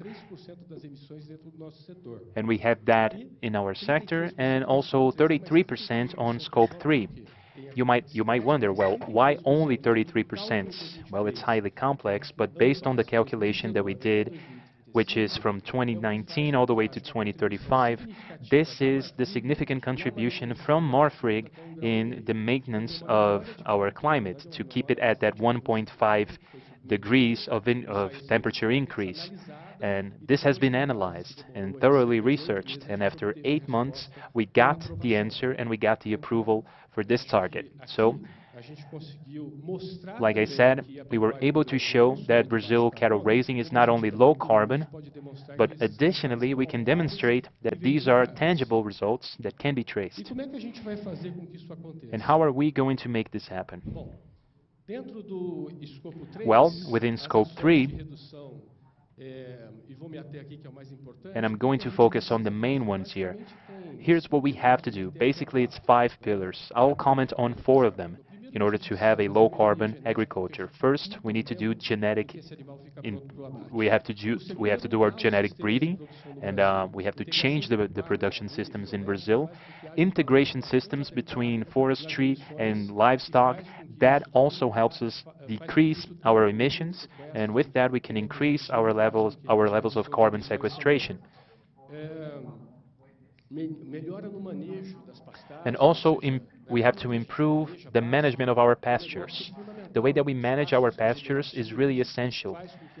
Regenerative pastures help us retain and sequester our carbon, which has a direct contribution. And for this much, we develop proxies. There is a scientist or a researcher that has been working with us for an entire year because we don't have this information in the literature. You just cannot find it. So either we looked for scientists to design that model, or we just couldn't do it.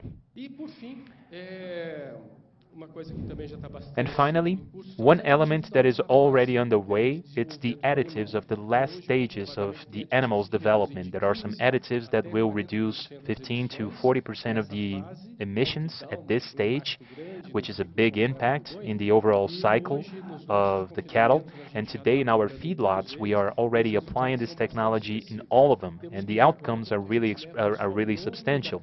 So what we have to do is analyze this throughout time and across the entire chain to check on the results. So these are the numbers that we already have. We audit those figures and we publish them every year because this is what we submit to the Science Based Targets organization. So this is key information right here. In any event, well, I'm speaking a lot about Marfrig, what we did not do, but throughout those last 4 years, which is 1,000 days, Marfrig was actually the top company in terms of the assessment of cattle production in the world.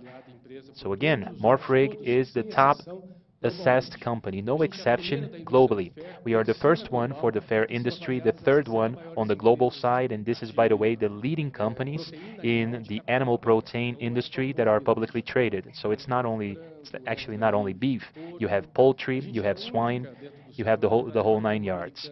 Actually, there is another U.S. organization involved here, and our targets were approved by the science-based targets. We are part of both portfolios of sustainability of the local stock exchange. We are the only company in the sector which is Tier 2 for animal well-being. This is the main ranking, like I said. We work with the end product, which is actually a living animal, which feels pain, thirst, and hunger. Therefore, we have to treat the animal very well across the chain. We are the top assessed company in the Global Child Forum, which is a ranking that measures the way a company conducts itself throughout the supply chain in terms of child labor and labor conditions. We are the best assessed company on the CDP as well, on the three main categories, which is forestry, water resources, and climate change. And finally, we are at the top ranking of the Forest 500, which is also a very important measure. Well, we are not trying to be presumptuous by showing all of this, but we just want to attest that what is done is recognized. And it's not only Marfrig that can do that. Brazil as a whole and the sector as a whole can also make it happen, given the importance that the agribusiness has, economically speaking, to Brazil, and given how important livestock is to our country, 10% of the GDP and a monumental job generator, and it's absolutely feasible to implement that in Brazil. We can have a low-carbon, low-emission agriculture. Thank you so much. Very good. Congrats. Thank you, Paulo. Thank you so much. Our next guest, which is going to speak about sustainability, is Isabela Teixeira. Come up on stage, Isabela. Isabela actually won the Environmental Award from the UN in 2013 for her great contribution to the reduction of Amazon deforestation. Please take your place at the pulpit. She's a biologist and environmentalist, and she worked in the Ministry of the Environment in 2016, and I can say she's a dear friend. We'll be back shortly. I don't want to stand in the middle. Prefer to stand right here.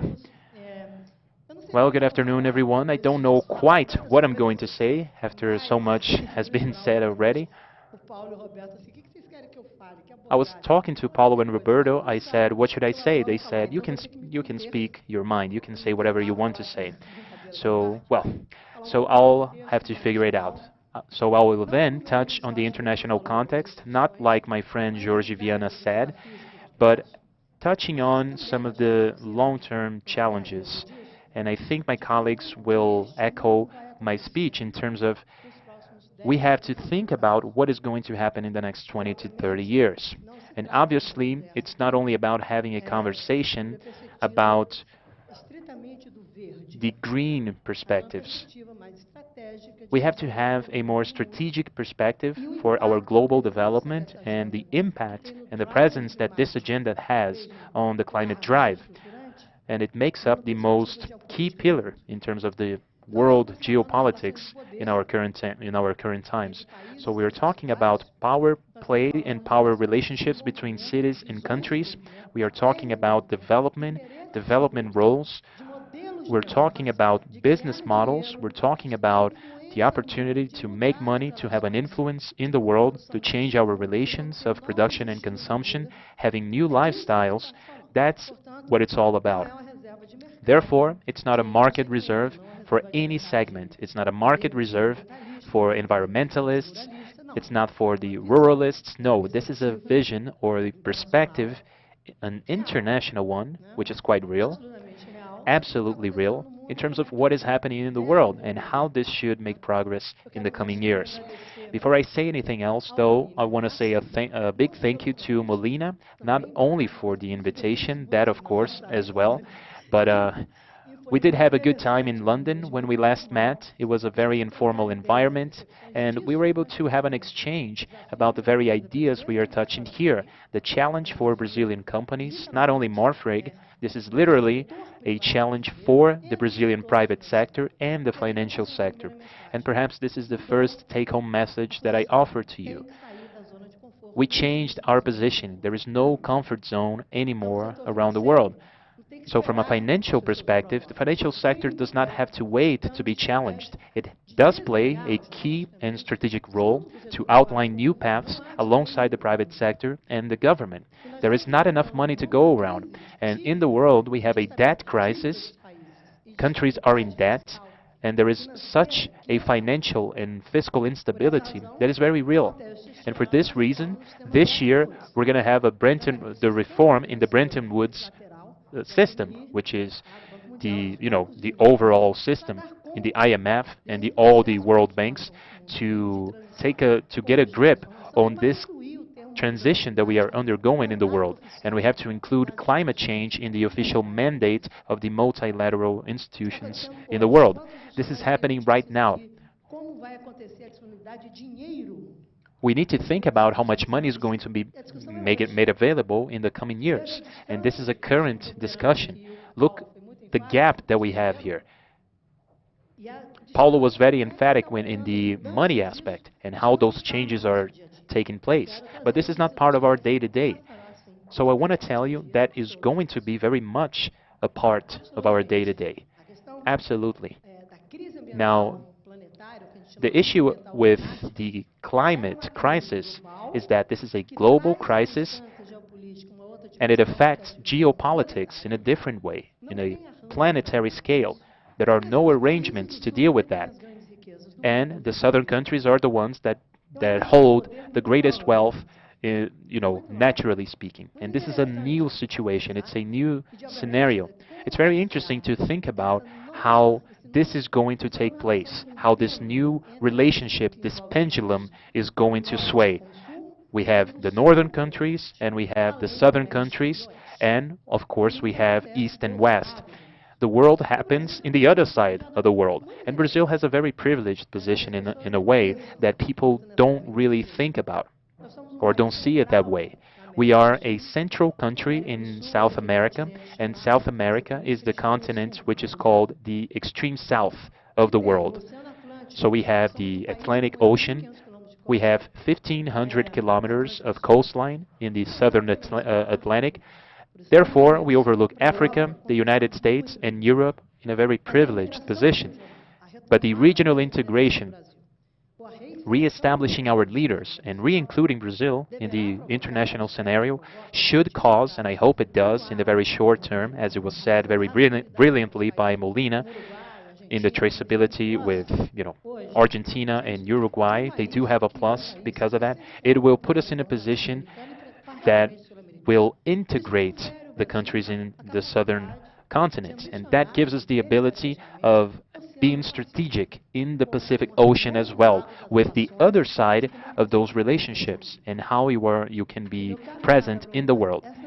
And this is a strategic discussion that we had in the UN in New York days ago, and how the world sees Brazil. So, George, Brazil doesn't see Brazil from Brussels only in terms of the restrictions. The world sees Brazil as an innovative concept, which is a century that is marked by the convergence of the climate era and the technology era, and the emergence of the so-called biological or bio-age. And that's where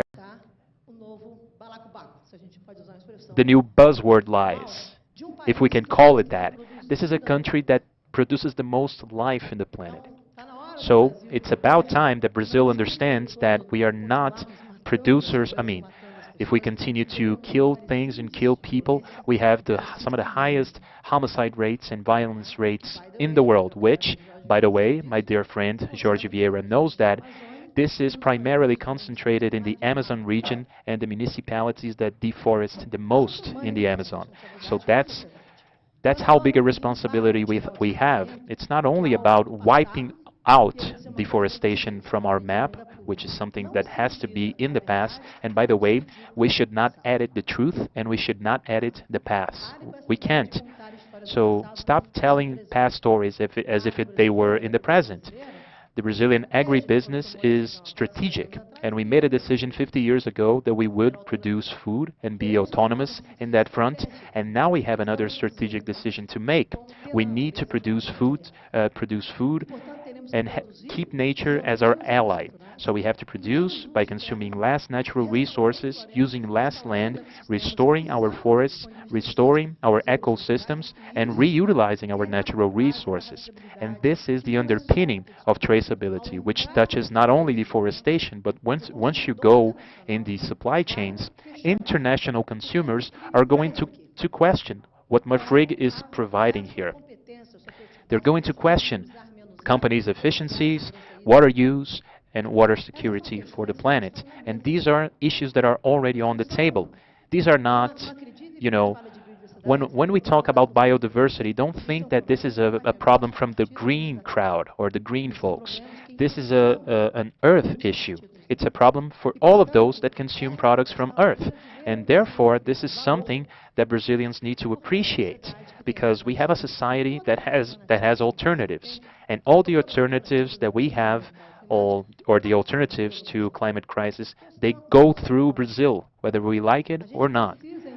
So we need to understand how to use this to our advantage and not in a reactive way like we did in the last 4 years. We denied that the problem exists, so it's sheer ignorance.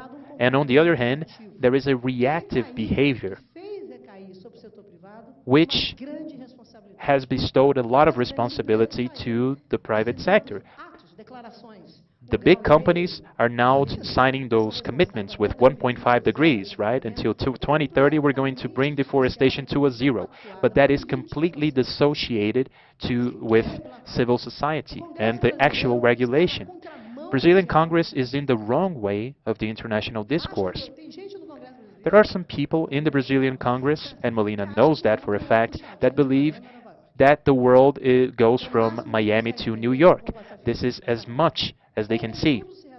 Or they think that everything gets solved with China exportation, right? I spoke about this last week.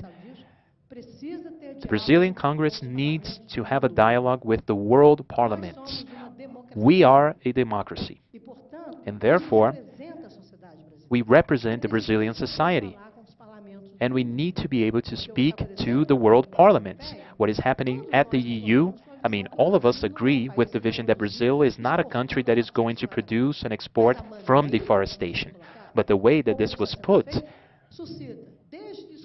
entails discussions, unilateral positions that can be questioned in the World Trade Organization. Therefore, we don't have any time left. We cannot buy time. And there are situations like we saw this week where retaliation happens. They say, okay, we are buying from you if you are up to the environmental standards that we have.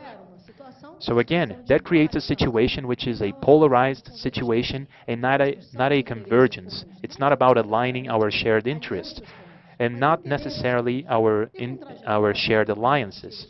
And there are some pathways that are based on different realities, and the cost that the Europeans will have to afford because of the decisions that they make without understanding the cost structure of other countries. It's not only about buying food in the supermarket, but they're going to have to pay for the indirect cost, all the logistics that involve the food segregation process.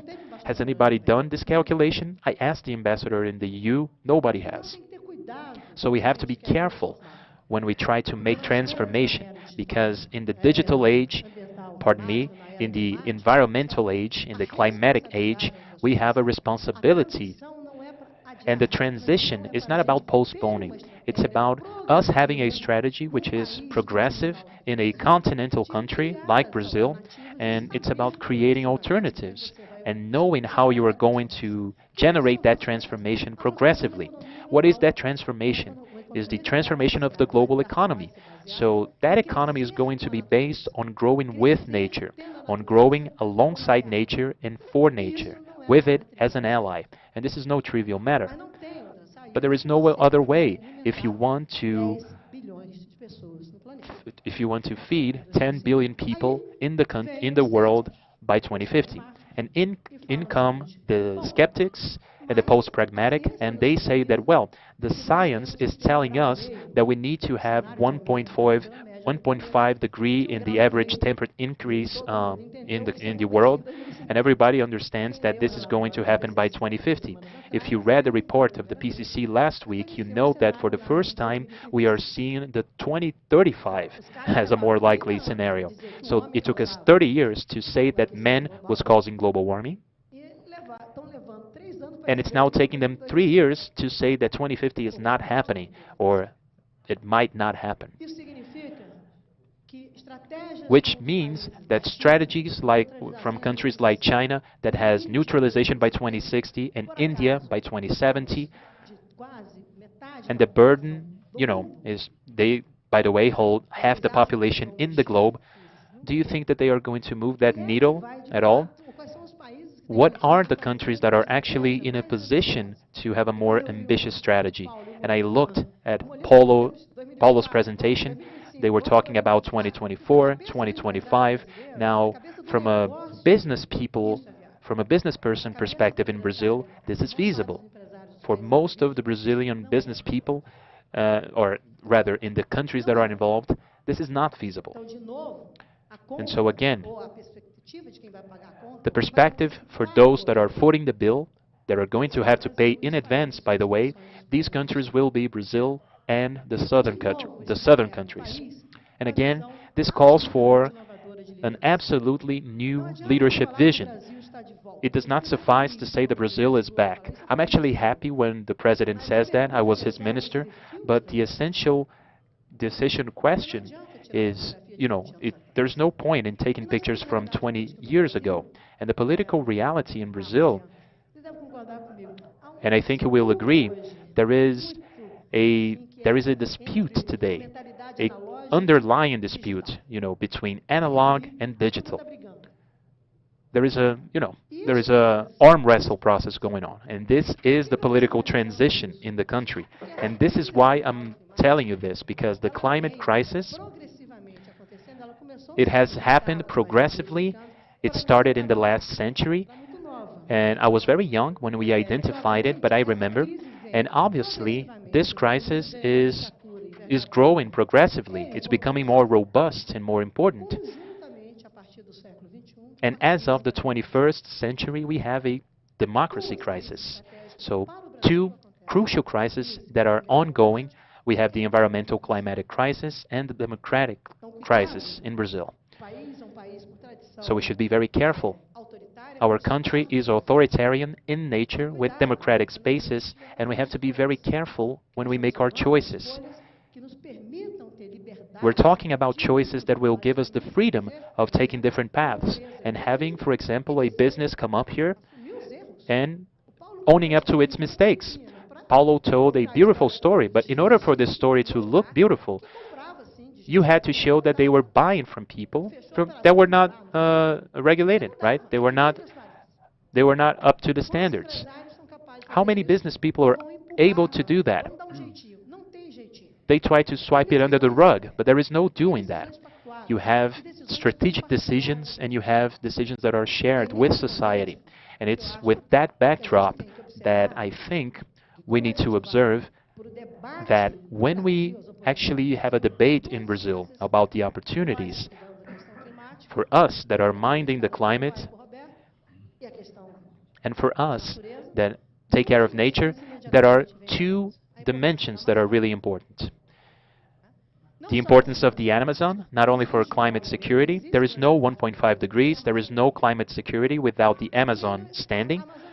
But the Amazon standing is not only for the world to have security, but also for Brazil to be left standing. If the Amazon is standing, the country is standing. Because, there is illegal deforestation.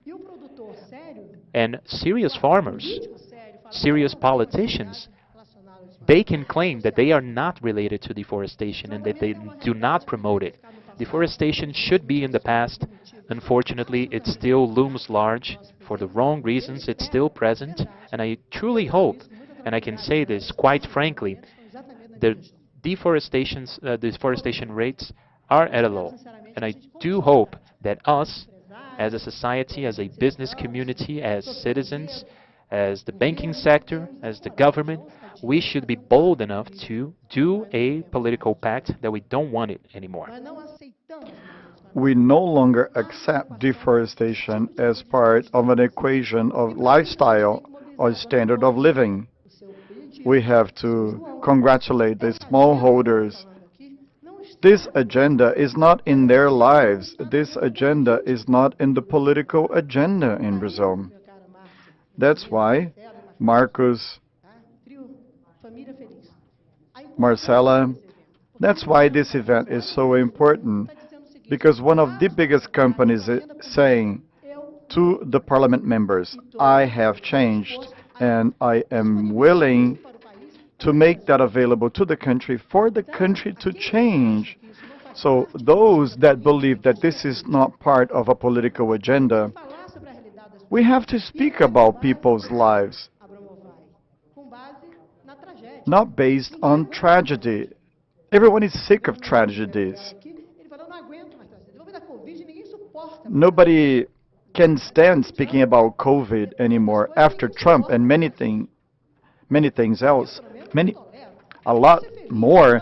Nobody can put up with tragedy anymore. The truth of the matter is that we experienced extreme events, and we must tell people in Brazil that we have alternatives, and we must convince society that we are changing for the society to be better in the country, not for the country. We all grew with that. You're as old as I am, Roberta.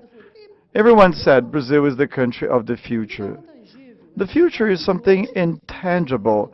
Today's choices will define how we can live better in the future. That's what smallholders believe in, because they can understand their role. They can understand that they must have education. They must have good quality public health.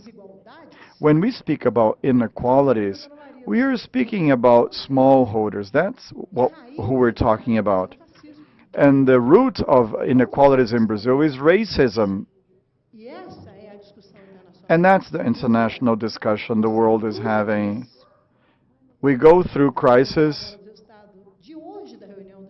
I'll speak about the G7 meeting results.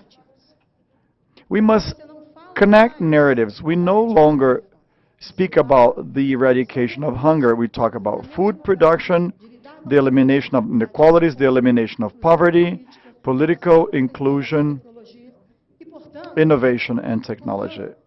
And therefore, we must understand that the future is part of the present. And why am I saying that? I was listening to Paulo.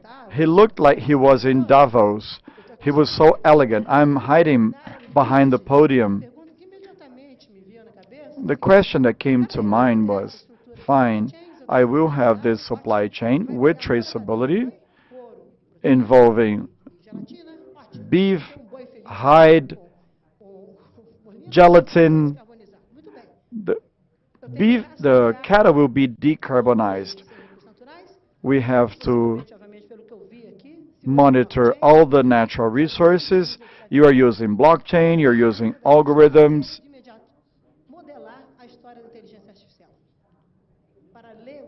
How can we bring AI to build a fairer and more inclusive country? I spend more time abroad than in Brazil today. People look for the available data, and they ask about it. They wrote about my profile. They got 2 pieces of information wrong. So what's in the social media,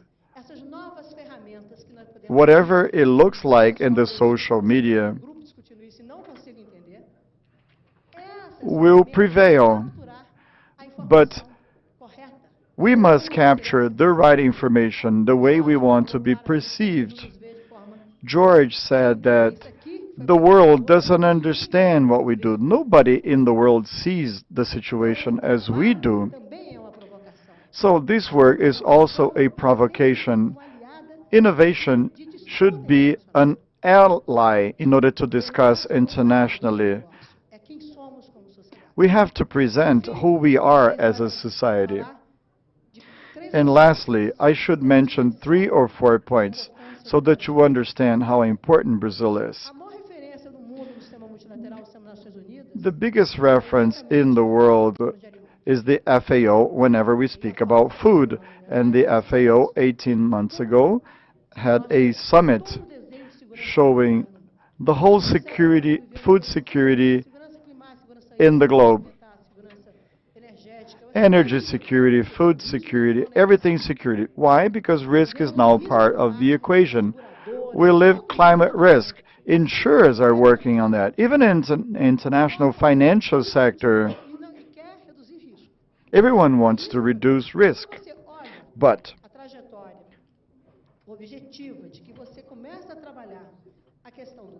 when we start working on risk, according to the FAO, and the FAO speaks about food and nutrition security associated to hunger eradication, and there is resilient hunger in the world, and it won't be reduced as it was before the pandemic. Poverty won't be reduced as it was before the pandemic, globally speaking. But the point is, so that you understand how important we are, Embrapa's budget is bigger than the FAO budget. Did you know that?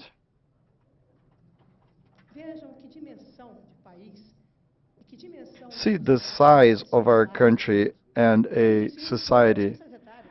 The former FAO Secretary José Graziano told me that. He presented the data. I didn't know that. He says, the FAO has the second largest budget at the UN. It stands second to the development budget. That context of food and nutritional security is associated to another point, the aging of the population. We will live longer. I hope that is true for myself. What does it mean to live longer? It's not just to consume more food. The emergence of new economies like care economy and different costs in society, that has to do with food quality, public health systems. And this country falls short of what it should do in this area. And besides facing deforestation throughout the country, well, Brazil can put or remove Brazil in and from the world.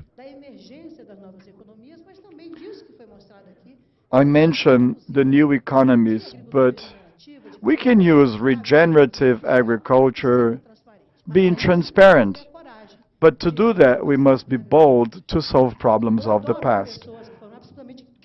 I love people who were key in the development of the forest code are still defending it. We were not wrong. We were brave enough to break the eggs to make an omelette. And we insisted in having the rural registry. Many people didn't want it. I remember very well Senator Cátia Abreu signing an agreement saying we will have the rural registry. Many people in Brazilian agriculture didn't want it. All your presentation was based on CAR, C-A-R, the rural registry. More than 5 million farmers self-declared their property. In the U.S., they said, we never managed to do that here. Brazilians' good faith and willingness to be seen as someone that is law-abiding is an unprecedented asset. That's not found everywhere. Brazilian society, in its vast majority, is a constructive, creative, and engaged one. It must be convinced that it has a role to play. It can't be reactive. It should understand why society is part of that and why it can generate a relationship of trust between the government, civil society, the financial sector. That means the following. Besides taking care of the Amazon region and taking care of Brazil, Amazon is part of the Brazil. And two opportunities will be on the table in the next 2 years. Brazil will be a visible country in the future. Besides having President Lula, we will host the G20 meeting. We will chair the G20 meeting. And in August, September, the seat will be transferred from India to Brazil. It began with Indonesia, India, Brazil, South Africa. So the Southern Hemisphere plays a role, and Brazil becomes more evident. And the climate agenda will be one of Brazil's priorities. How do we want to present or to build as a society our image, what we want as an agenda for the future? Because all the eyes in the world will be here, the G7 and the G20, the whole world looking at us. When you spoke about 2024, Molina, I thought to myself, that's something to be discussed during the G20 meeting, because it's not just the official project, but there are think tanks, philanthropy.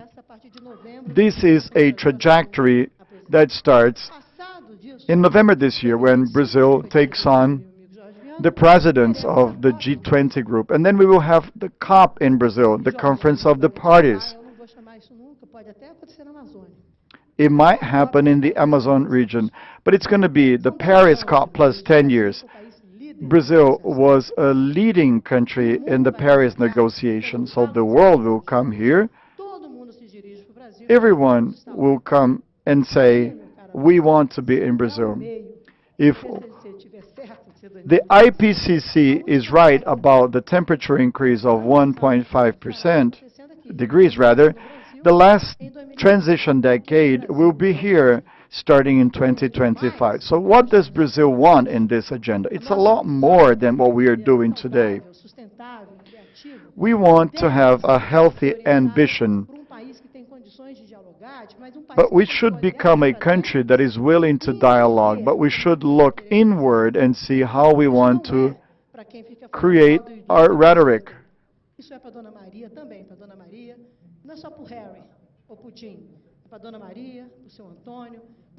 We must engage everyone, small and big holders. We can make a difference because Brazil will be the provider of solutions to the world. And we want to be solidary. Imagine if we take Brazilian family agriculture in Brazil, where we have the highest coffee income in Brazil, and I place them in Africa, teaching the Africans how to plant. Who will badmouth Brazilian tropical agriculture? So the time has come for us to work with values. We should understand the world demand. Whatever doesn't make sense, we put aside. But we must define our interests in this agenda. We should stop being reactive and we should start being proactive. Apex will play a key role because everybody will want to buy Brazilian products and they will say, I'm part of the future. That's the intergenerational dialogue. We saw Marcus and Marcela eager to do something, and there are so many people like yourselves. It's super interesting. You have to go on the stage, show your face, and show what can be done. Brazil has a lot to teach.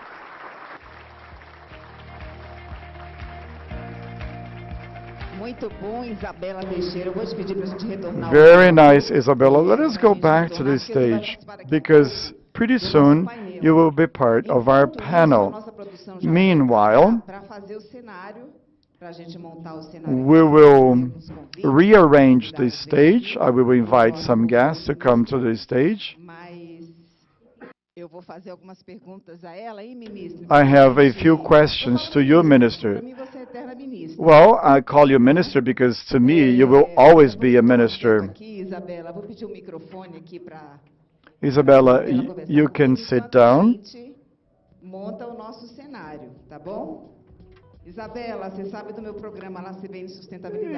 Isabella, you know my program called Sustainability on a radio station, talking to activists.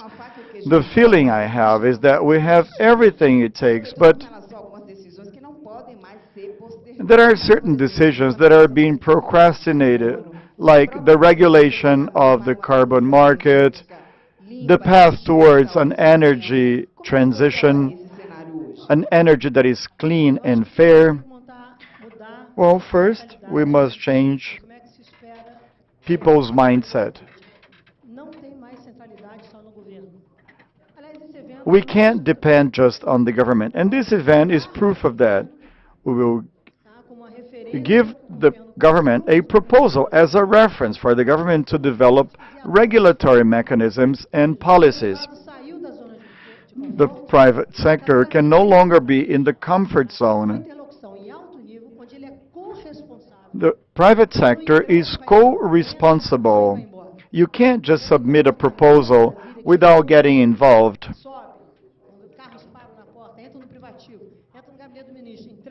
We can no longer just submit a proposal and leave. That's something of the past. That's the difference. When you are committed to making progress,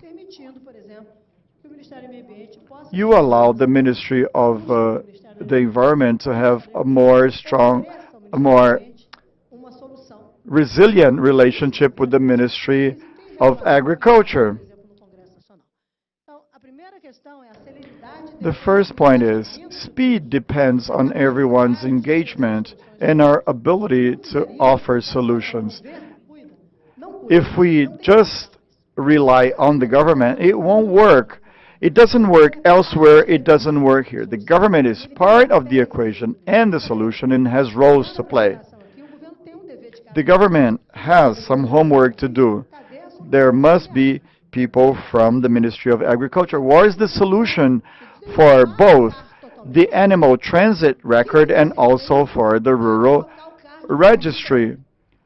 What do we need to have the rural credit registry operating again? I was speaking to the president of the Rabobank, and she said, you have the right to deforest vegetation because you bought a farm,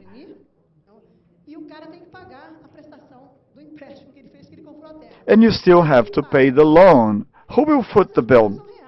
These discussions are real.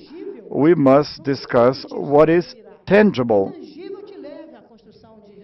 The tangible elements will allow you to get to concrete results. For example, if you want to talk about carbon, what is our target for carbon emission reduction?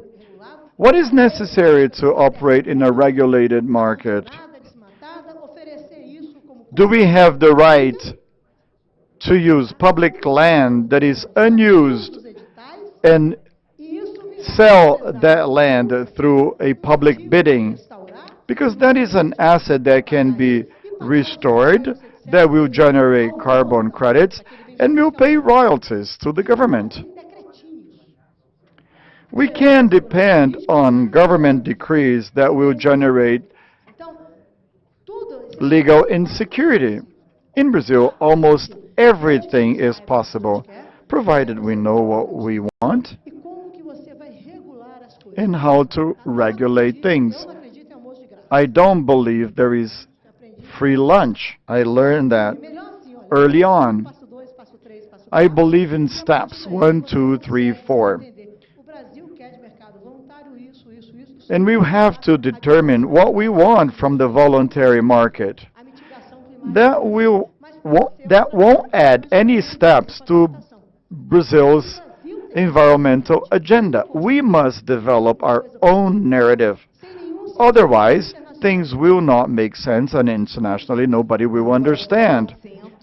You can choose your seat to participate in our panel.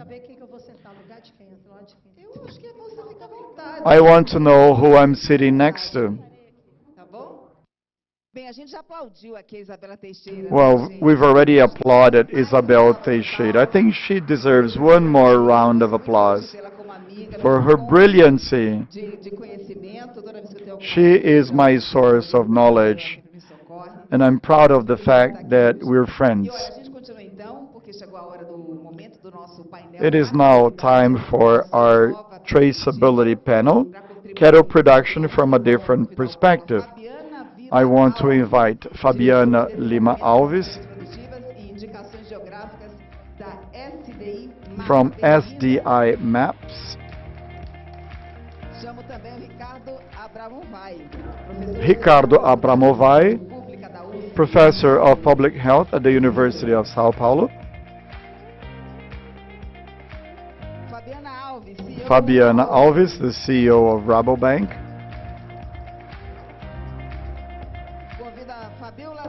Fabiola Zerbini, Director of the Forest, Land Use and Agriculture from RWER Brazil, Laura Alfiero from Monte Farms.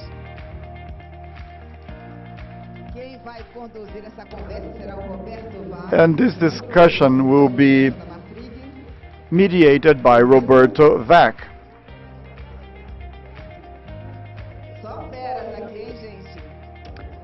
We only have experts in this panel.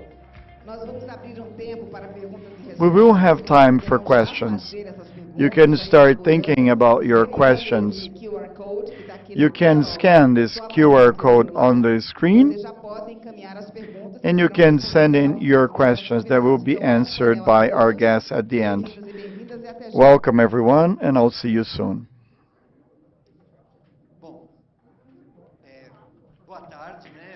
Good afternoon. After so many good discussions,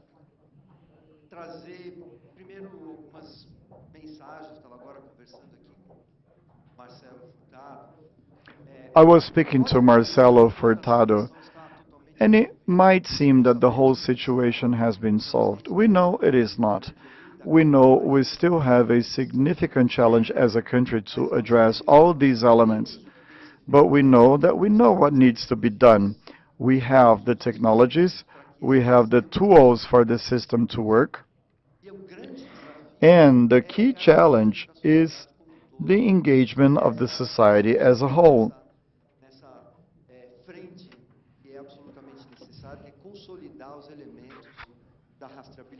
We need to consolidate the elements of traceability. That seems to be the big challenge. We do have the elements, we do have the knowledge. What is lacking is the broad dissemination of all these technologies.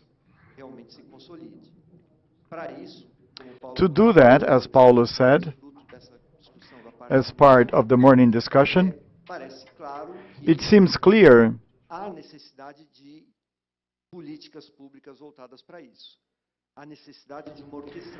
we need an orchestrated government activity. Is it enough? Most certainly not. It will depend on this organization that we saw in the morning. I think that's a key aspect. And Marfrig is available to society to disseminate this knowledge in order to facilitate all organizations involved to truly make things happen as broadly as possible, achieving everything Isabella and George mentioned, which is to change the current scenario, and we have the potential to do that. In this conversation, we're going to listen to different perspectives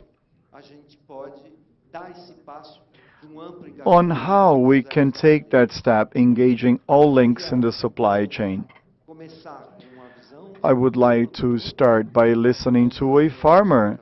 I think the farmer's vision is critical in that process.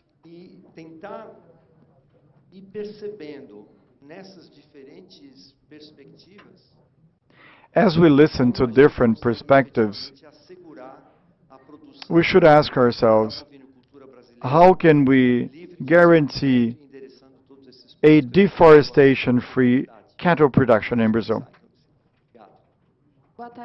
Good afternoon, everyone. Greetings to the members of this panel. I want to greet everyone in this room. I would like to start by thanking the organizers for the invitation. To me, this opportunity to represent farmers is very important in such an outstanding meeting. There will be so much information to be shared.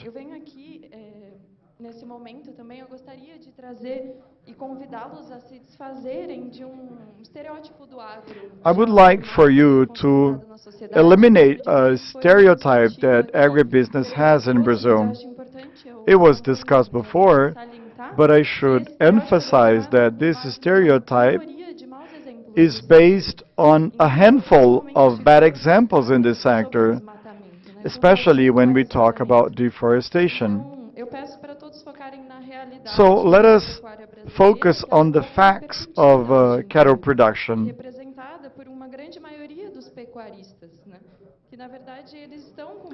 Most cattle producers are committed with good production practices respecting the environment, as mentioned by Capobianco. Having said that, I would like to say that as a manager of a group of farms, I'm the third generation of ranchers. My grandfather went to Mato Grosso in the 80s when he started the family business. And then the second generation came along, my mother, and I'm privileged to be the daughter of a female cattle rancher that started this sustainability effort on our farm since 1999, when she took on some farms that belonged to my father. And she's been developing these activities for a long time. So I speak on behalf of the Alfiero family and on behalf of our farms. This family has many farms. Monte Fusco is just one. And traceability is in 100% of our animals. This is due to the hard work done by my mother since 1999, recovering protected areas, allowing the area to regenerate. As a manager of the group currently, I took on this position in 2020. I'm still in college. I'm concluding the animal husbandry course.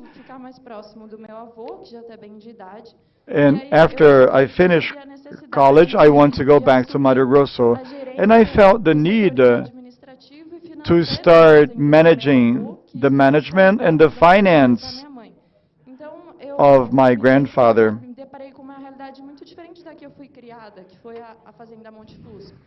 The situation I found was very different from the situation I was raised with. My grandfather was unable to keep up with the current technologies. So as a manager of this set of farms, I'm for new technologies and management tools. And when we discuss traceability, well, traceability came up for sanitary control of our herd.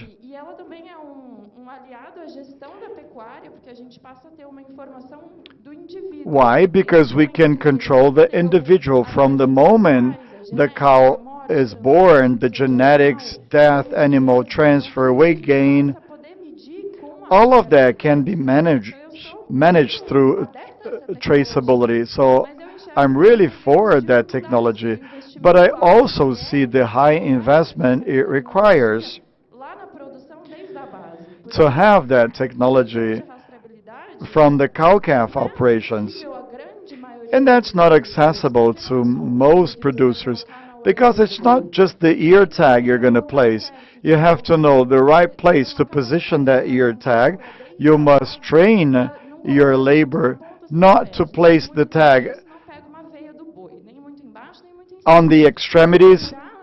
You have to pierce the ear before you place the tag. Otherwise, infection may develop. After you place the tag, you must have people that will read the information on that ear tag, transfer that information to a computer. You must have a software that will analyze all that information for that to become information that will facilitate your decision-making process. So traceability is an ally in our business management.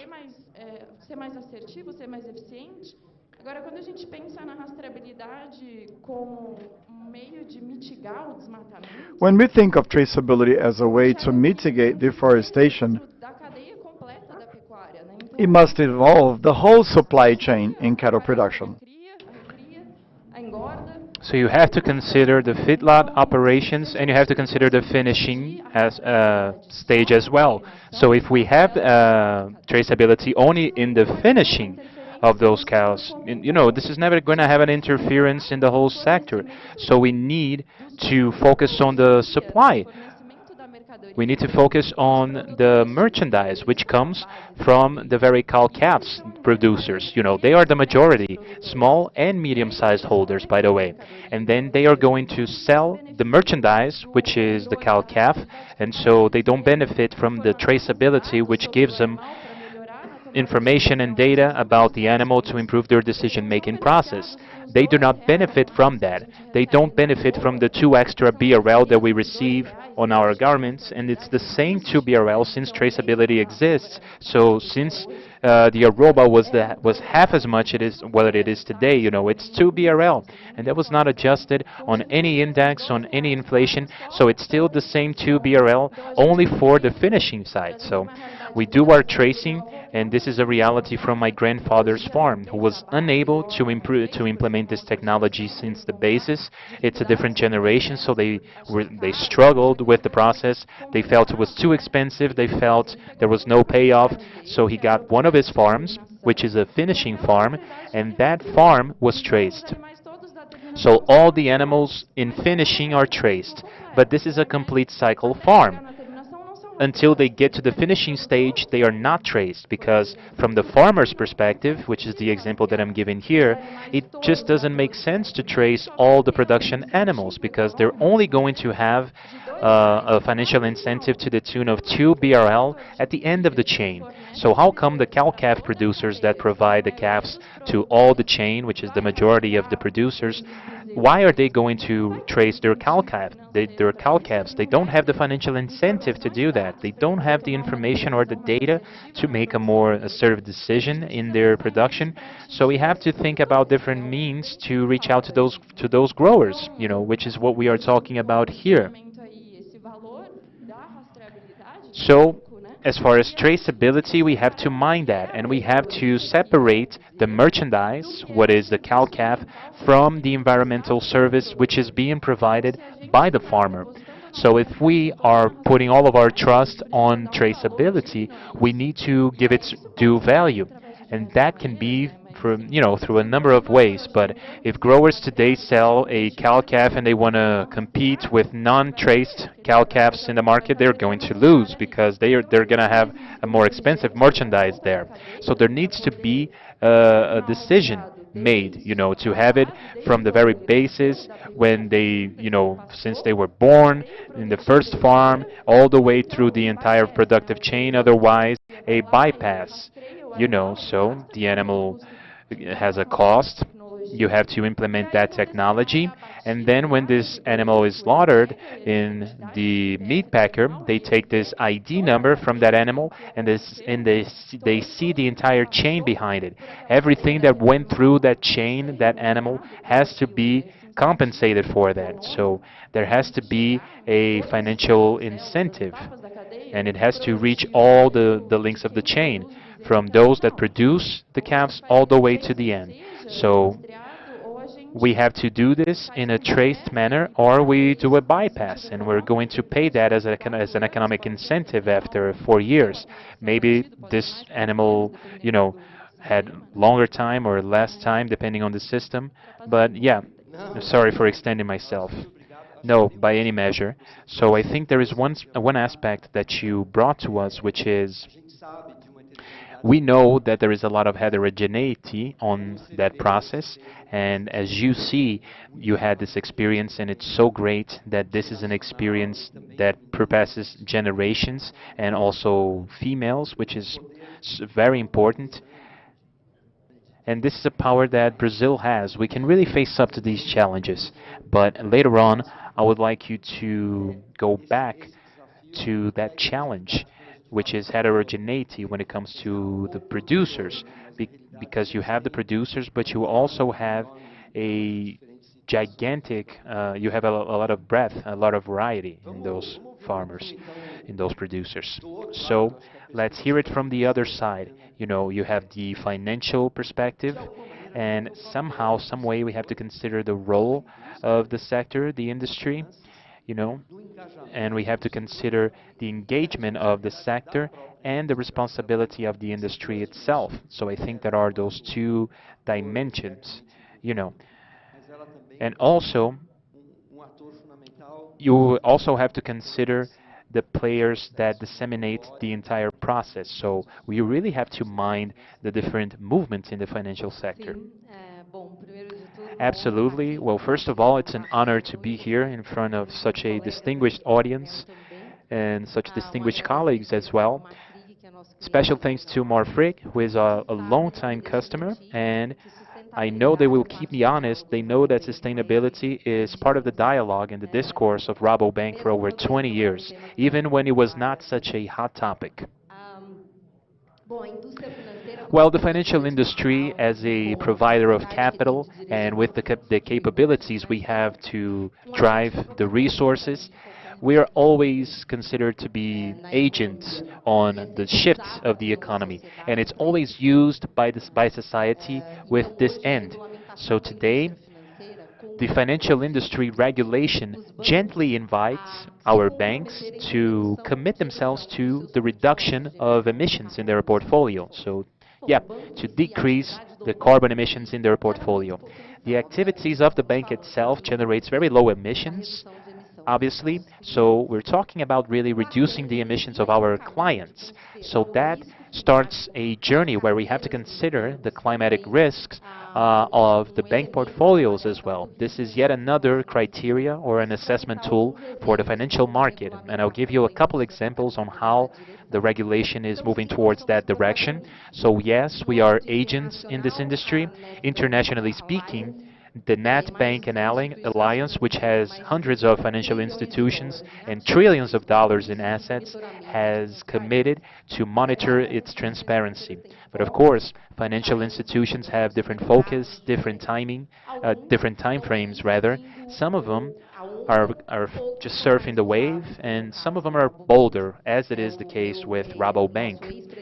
Our former president, Eric Bick, who was present here, my former colleague and personal friend, Marius, which helped me put together the sustainability program of Rabobank, and other clients that are here in the audience will keep me honest. Yes, we are a bank that is focused on the transition on the food chain, and by the way, 40% of the global supply chain has a direct or indirect relationship to Rabobank. But we know we cannot do it by ourselves. We have to engage our clients. And this engagement,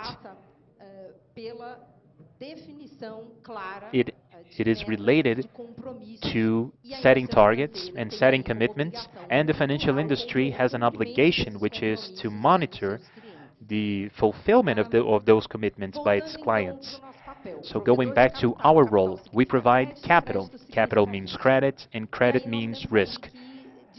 Therefore, we have to split the risk these days. We have to share the financial risk, which I'm going to touch on in a minute. But before, I want to talk about reputational risk.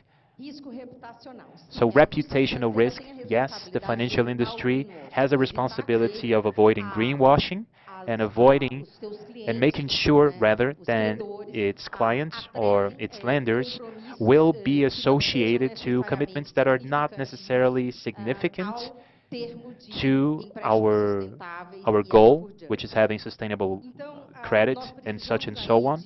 So, therefore, we need to be really transparent in those metrics that our clients are establishing to be able to fulfill that demand. And I want to call your attention to the ESG agenda. Like it was said, E and S do not exist without the G. Governance is what enables the whole thing. So yes, the financial industry needs to keep an eye open to the G of their clients, to the governance aspect. And of course, the Brazilian agribusiness as a whole needs to push for governance in all the links of the chain. It's not only from the farmer side, it's not only from the industry side, it's also from the government side, because public policies are going to be essential to make sure that our country's ESG agenda can be a reality. And I want to mention, by the way, just a short parenthesis before the financial risk, because I felt that my colleague said it very well, in the sense that we need to create a narrative for the Brazilian agribusiness. I actually told this to a magazine interview the other week. We need to be, or rather, we need to create a brand for our agri-environmental business, which needs to be agnostic, and it has to be facilitated irrespective of the political situation in the country. Without that, we're not going to be major players in the global agribusiness. So that's crucial right there. And I invite you to think about a different form of sustainability, which is the reputational sustainability, which is our license to operate as a country which is not the agribusiness country, but rather the agri-environmental country. But that brand comes from the sustainability of our reputation.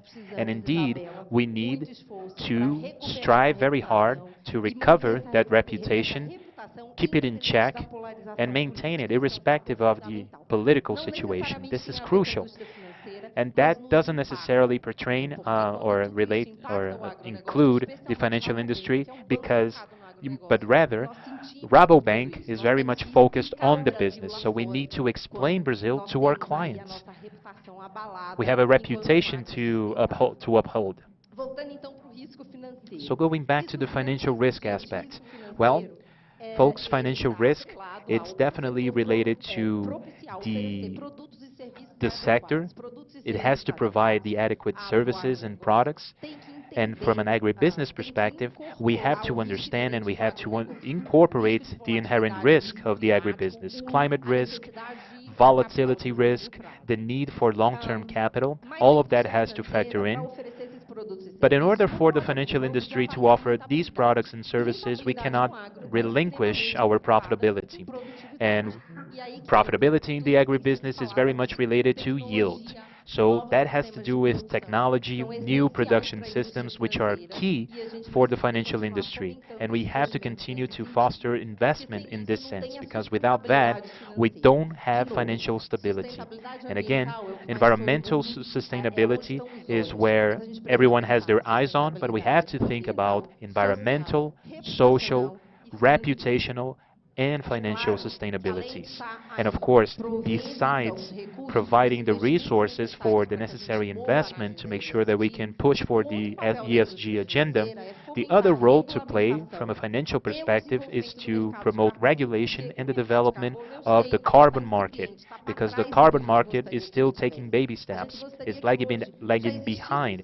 We would love for us to have an active service for environmental payments that could, for example, compensate the growers that have a surplus in their reserves. We are not there yet, but we definitely need to push for it, because that'll be a crucial aspect of our equation. And speaking of the beef industry, well, it's a long chain, it's scattered around the country. We know the challenges that are faced. It's a very diverse industry, and there are different production systems to it, and there are different levels of profitability in the different means of production, which is key to acknowledge. You mentioned the profitability of the ones that are in the very tip of the chain, such as smallholders. And this chain has gained a lot in profitability or productivity, but we still have a long way to go. And this chain is deeply related to the exportation economy, which is a bedrock of our country's GDP. Around 8% of our exports come from the beef industry. Just beef, by the way, not animal protein as a whole. So what are some of the challenges for us to increase the bankability, to increase the access to credit, to make sure that this credit can be used for the ESG agenda? And what does it mean to incorporate new technologies, to facilitate traceability, and all of those aspects? Well, the capillarity that we require for credit, and it's not only for commercial banks, but I'm talking about state-level banks and credit co-ops that can reach out to those small municipalities in the Amazon. The other aspect is transparency. We need a national monitoring system. That was said before. We don't need to explain it, but we need transparency because credit means risk. And if there is a reputational risk, if there is a compliance risk, if there is no monitoring, that risk increases. And I don't have to explain what happens down the road. You have less access to credit. And also regulation. That was mentioned before, and legal security as well. Again, it's all about risk. The financial system is basically betting on risk. The less legal security you have and the less regulation you have, the less assets you'll invest in, and the less availability or appetite for investment the system will have. And profitability in the chain. Well, we need to consider if that profitability in our chain is well distributed to make sure that all the links in that chain can have access and enough profitability to make their investment. So yes, the financial industry plays a key role, but the financial industry can do everything by its own. But its feet are held to the fire, it is held accountable, and we have to make our choices. Again, I'm very glad to be here. I'm thrilled and honored to have a client such as Marfrig, which is spearheading this whole process, and we are able to have a big example, a classic one in the industry that we would very much like for all the others to follow, in the sense that not only being, in the front lines as far as your ambition to deliver beef that is sustainable, but also to promote this dialogue, which is so important, because without this dialogue, we are going to be affected. Thank you. Thank you so much. I think your speech shows us just how important it is to have an integrated chain and how important it is to get all the players involved. This is really instrumental. We think about the financial system in monetary terms, of course, but you gave us some elements that also suggest that the financial system not only influences but relies on progress in our industry. You talked about governance and the G on ESG. All those matters are connected. So thank you so much for your 2 cents. I'll try to further comment on it, but I think you did a great job addressing those points, just the necessity to integrate our system as a whole. I think we could hear a little bit from civil society. We have Fabiola here, the director at Abraham, but yeah, it's been a while, right, Fabiola, that you have been dealing with this chain and with that side of the business. I think we can hear a little bit from you. But all of us know the importance of civil society to push for that agenda. Civil society has a crucial role on generating knowledge, on disseminating that knowledge through the advocacy aspect and also disseminating all of those discussions. I think this is very much in line. But yeah, go ahead, Fabiola, you can say it. Thank you. I was thinking to myself, I think it's been 15 or 20 years that we know each other from different sectors, right? Not from livestock, but I think that in a way, this country of ours is so abundant in some of the economic sectors, and yes, we have a lot of history behind us, and we have a lot of stories to tell from a livestock perspective, but we got to know each other on timber, and we went through some other industries as well. We have had different conversations, but they do converge in the same challenge, which is how can we look at the land use, how can we think about our efforts between the different sectors, and how we can actually make some progress towards this collective outcome. And I think that's the first point that I would like to stress. First of all, thank you for the invite, and kudos for the great event.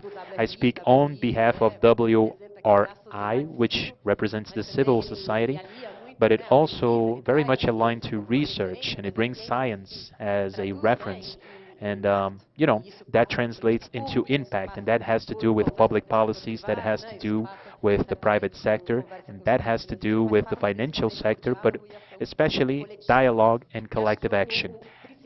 And I think that the main thing that a day like this takes us to, and meeting those people that for such a long time, with whom we've been active for such a long time, is all about the purpose convergence. And I was listening to Isabella, and I thought to myself, it's great that we are repeating ourselves. If many sectors are repeating themselves, we are on the right track. We are converging. If different sectors are repeating the same thing, it's because we have a good chance to make it happen. And if there is one concept that unites this whole room, is that one adjective that cannot be detached from livestock anymore is sustainability.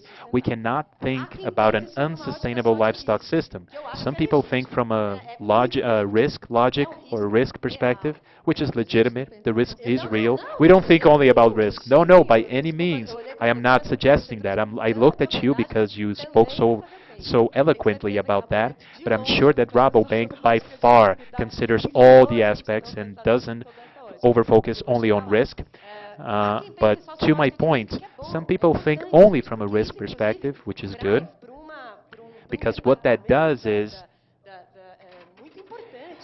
that puts the spotlight on it, and people take it very seriously.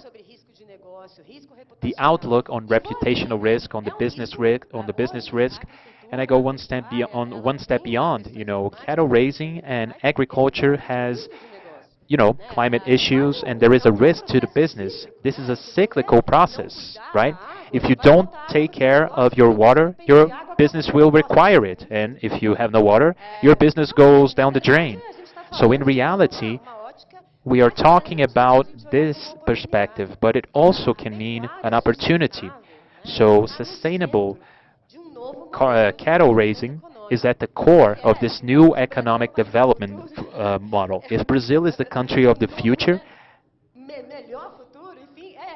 we need the best future, and that's the only way that we can look at livestock. We have to see it as a pillar of this new economy, a new model for economic development where sustainability, cattle raising, profitability, food security, and food sovereignty walk hand in hand.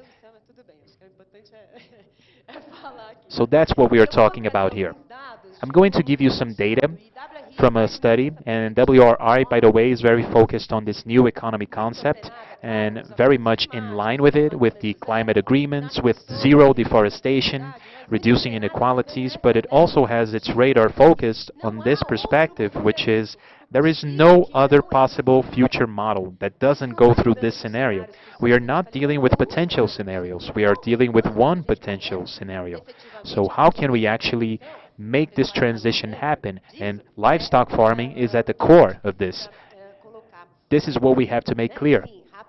And very briefly, in March, we already saw this example. Marfrig said it. Many of the other players said it. I'll give you a spoiler. At the end of June, WRI is going to put up a study about the new economy of the Amazon. And this study gives you an interpretation of a product which is a very important matrix that our country really relies on. And we define our economic policies on it, and therefore a lot of economic measures are also hinging on it. They also pivot on it, and so many more in the future are also going to be very much in line with it. And this matrix and this product, when it differentiates what consumes forest products that help the forest to be standing and what consumes forest products that actually deforest the forest further, it gives you a good picture on traceability. And all that goes from the entire chain all the way to the consumption side. So today we can look at traceability, and of course, we are strong advocates and we are working as a coalition with all of the actors that are here for a public, transparent traceability system. We push for sectorial involvement. We want businesses to be involved, but beyond that, I can give you another dimension, which is how we can look at this consumption dynamics within our country. And when we look at this process, we also have to affect change in our chain, and we have to do that in a more systemic way. Today, if you look at the product matrix, only considering the Amazon, 17% of the beef produced in the Amazon, which is still very much related to deforestation, by the way, it is a reality, but 17% is consumed in the Amazon itself. So if we don't work with Amazonian municipalities, consumers, and that universe, we are not going to make an impact. And of course, I'm talking about the consumption side. On the production side, there are many other measures, and I'll get to it. But 59% of that production stays in Brazil. And it's crucial that we work on that city and forest relationship, and also, the relationship with the countryside. We have to make management decisions, we have to make public policy decisions, and we have to decide for everything, so from the consumption, from the purchase side, but also in a macro scale, public accounts, and also financial mechanisms that can be supportive and can really encourage this new format. And somehow, some way, we can push for that agenda and that transition, which is very necessary, very important, very strategic to our country. And beyond that, of course, we have a very strong effort on the production side. On the production side, livestock farming itself, it's still a major wealth distributor. If you look at people, we have to look at people, we have to look at farmers and producers. Any replacement also has to be followed by a planning, by a social, economic, medium-term, and long-term planning. This is urgent, of course, but the measures are not going to be overnight. So actions that can really combine practices from regen, livestock, and by the way, livestock, it's a great model because it's all about intensifying. It's really the solution for profitability, it's really the solution for productivity itself, but beyond improving livestock as a system, you can also create a different economic strategy because, you can't get around it. You're dealing with people, and these people, they are involved in that economic activity. So a transition also has to do with, you have economic transitions that have a social outlook to them. And finally, the obvious has to be stated. Besides everything that was said before, cattle ranching is still in line with, of course, sustainability and transparency and deforestation, but beyond that, we are talking about a livestock industry that is so beyond. It can be that much broader, So, considering all the good practices, we really have to have a dimension which is, let me look at my notes for a second, but we have to implement the forestry code. Even though we are at the forefront, the obvious has to be said. We need to implement the forestry code. That's essential, and it fights illegality, so it's really essential. That's how important it is for us to go to the very front line. This is urgent in the economy, but it's a medium to long-term project. We have to look at this project as a collective, and we have to, we have to focus on our country's project. And this is a multi-sectorial one, but we should not forget that we have actions and measures that can and will be put in place. That has to happen now, and we need more than ever to be prioritizing those issues. There are so many actions that we could discuss about the civil society perspective, but we can have a dialogue here, Roberto. Most certainly. Once again, we can see the complexity of the challenges that we have. Fabiana, the government comes up in every conversation. It is obvious, not only in terms of governance, but also in terms of systems implementation.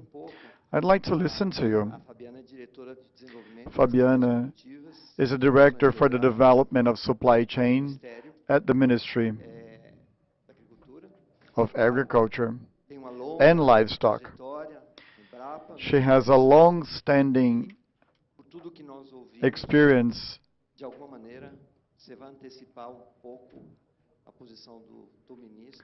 I believe you're going to share with us the minister's position, right? Thank you, Roberto. I would like to thank Dr. Marco Molina, Marcelo, Marcio. I'm here representing the Secretary for Development and Innovation, Renata. She must be arriving with the minister. I heard that they are on their way. Meanwhile, let me say a few words, and it's so hard to speak after being mentioned indirectly. After so many speeches, Isabella spoke brilliantly as well.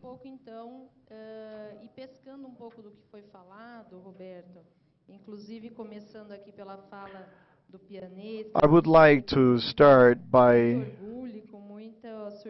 referring to Paulo Pianes's presentation, how much progress you made in 1,000 days. Well, the role of the government is to make all these initiatives move forward. There is no silver bullet. There is no cookie cutter.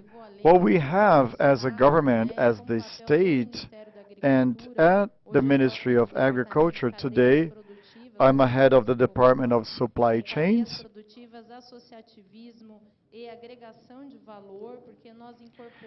We have incorporated a few agendas. You know that the Ministry of Agriculture was divided. Today we also have a fishing ministry, so we do have shared agendas. And we've incorporated, I would say, a mission for the development of supply chains. Sustainable development, that is. I say tongue-in-cheek to my friends that we can remove the word sustainable, because there is no way we can have two types of supply chains, a sustainable and a non-sustainable one. It's almost an understatement.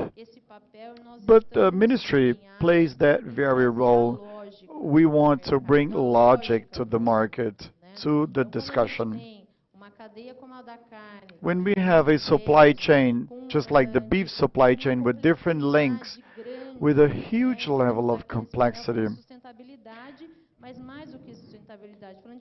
we are talking about sustainability, but more than that, we're talking about traceability. The traceability of lettuce is easy. Why is it so hard with beef? We do have tools, and there are countless tools. We have blockchain, AI, ear tags, satellite image. So what's missing for us to capture value on traceability? And the way I see it, the way the ministry sees it, we need to define what we want with traceability. There are two animal husbandry experts in this panel, two women. That's also my background. For the farmer, what's traceability?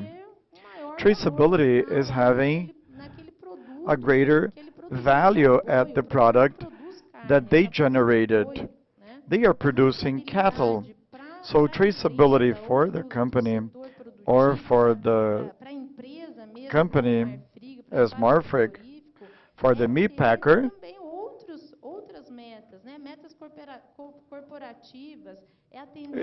includes other targets to guarantee markets. For instance, we're no longer talking about opening new markets, but rather to guarantee certain markets. So the role of the Ministry of Agriculture, mainly my mission right now, ahead of the Department of Supply Chains, is to shed light to the scope of traceability that we want. Traceability, to our mind, is origin. How can we add value? Isabella mentioned in her presentation that we are fully capable of meeting the consumer's demands. If the consumer wants this or that type of beef, that comes at a cost. And Pianez put it very well, it comes at a cost. We don't do that for free. So how to add value to that? How to capture that value? The value is there. It's really up to us to shed light to that value capture. Just like what's being done for other areas, as you mentioned yourself. Carbon.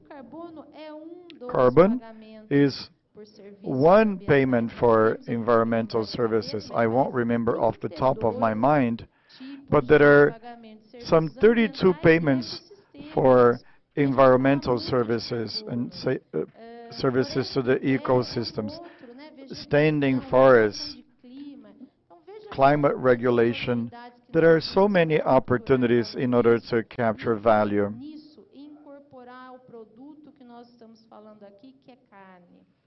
And we must incorporate beef to that list. The consumer could be Mr. John Doe,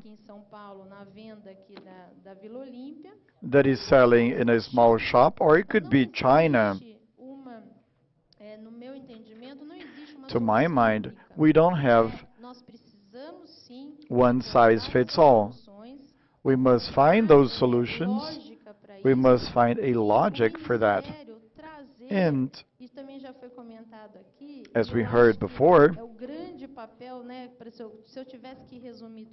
if I were to summarize all that, the role of the ministry is to provide legal security to the investors, to producers, to whoever is operating in the different links of the supply chain. I think later I'll have another opportunity to speak about public policies in the next round. So that security will come through public policies. And to finalize, what can public policies offer?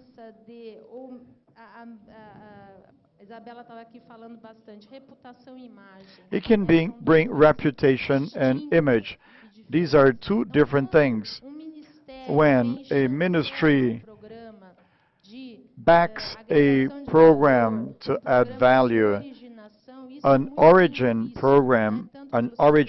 program that's well received by the financial sector.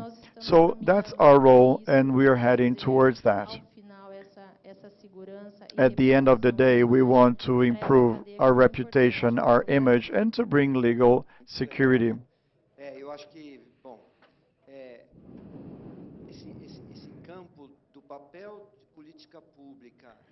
The role for public policies is key. It goes way beyond command and control. It goes way beyond incentives. What we're bringing is that public policy plays a role in value creation, which is a very nice element. Ricardo. Ricardo is a scholar in this area, not only in sustainability as a whole, but more specifically about food security. You always bring very inspiring and provocative ideas. It would be nice to listen to you. You can provoke as much as you want. Thank you, Roberto. I would like to thank the organizers for the invitation. It's a pleasure and an honor to be here. I must start by making a confession. In the past few years, whenever I wrote about beef,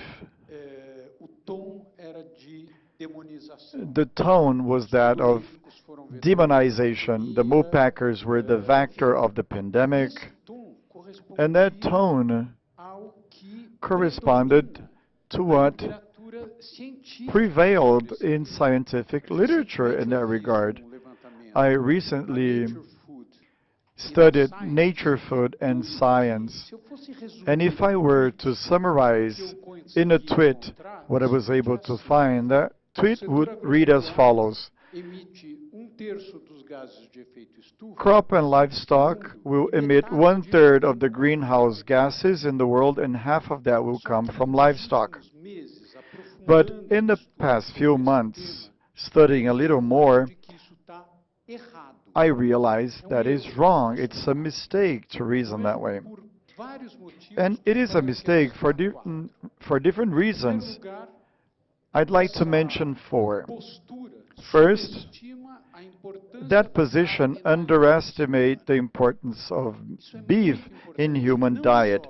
This is very important, not only due to the number of people that in sub-Saharan Africa and other places in the world do not eat meat and have an impact on their health, with due respect to vegans and vegetarians. But for the vegan and vegetarian systems to fill the gap of beef, it has to be well established. What happens is that when you give up beef, very often, and there are studies about vegans and vegetarians, what happens? You start consuming ultra-processed food like nutrition or protein bars, and your nutrition is impacted.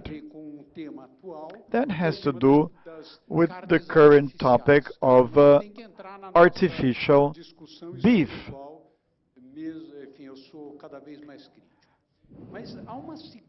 But there is a second very important reason, which is the following.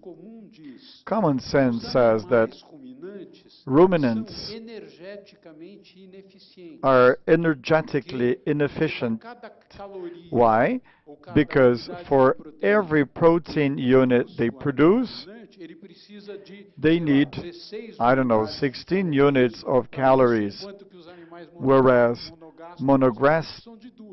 monogastric animals only require 2 units. What that reasoning doesn't take into account, and it might be obvious to everyone, but to me, it was a very important discovery, is that ruminants have a diet based on what human beings are unable to digest. So what happens? Although ruminants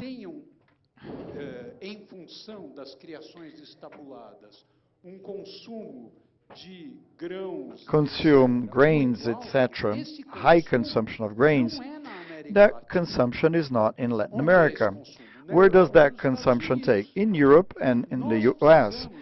We need, and I do not know if I spoke enough about it, but I didn't hear that. I don't see that was valued. We need to value the fact that Latin America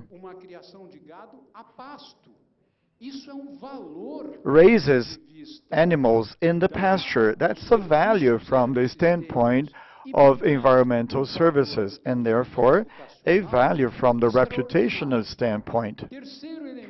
Third very important element that made me change my opinion. I read Pablo Manzano, Taipel, several authors publishing in excellent trade magazines, showing the ecosystem services derived from integrated soils, pastures, and large animals. Some might say, well, we replace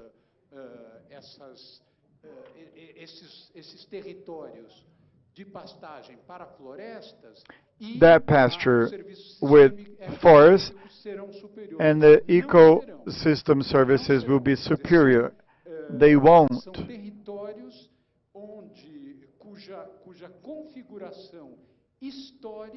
The historic setup of those territories with dozens of thousands of years where large animals grazed and today ruminants graze,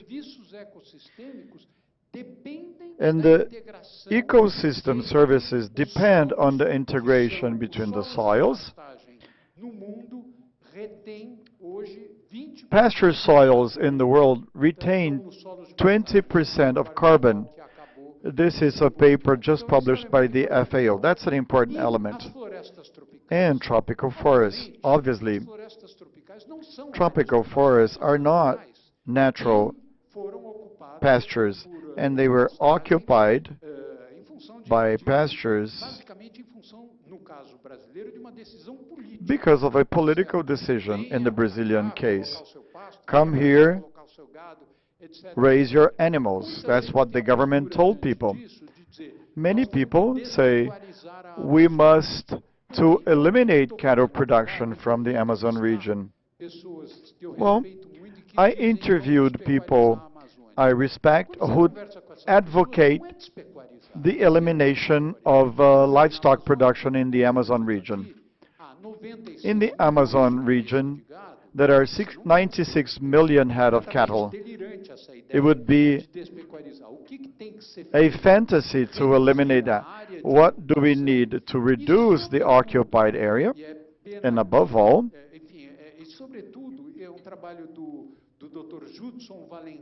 Dr. Judson Valentim from Embrapa, who is conducting an impressive study about the diversity of Brazilian pasture.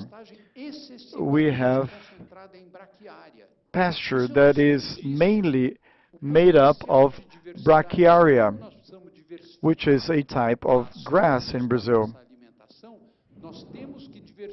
If we have to diversify our diet, we have to diversify pasture, and the introduction of legumes in pasture, not out of experience, but because of experience by Dr. Judson Valentim with farmers in Acre. They turned Acre into a reference for Brazilian livestock production as far as diversification is concerned.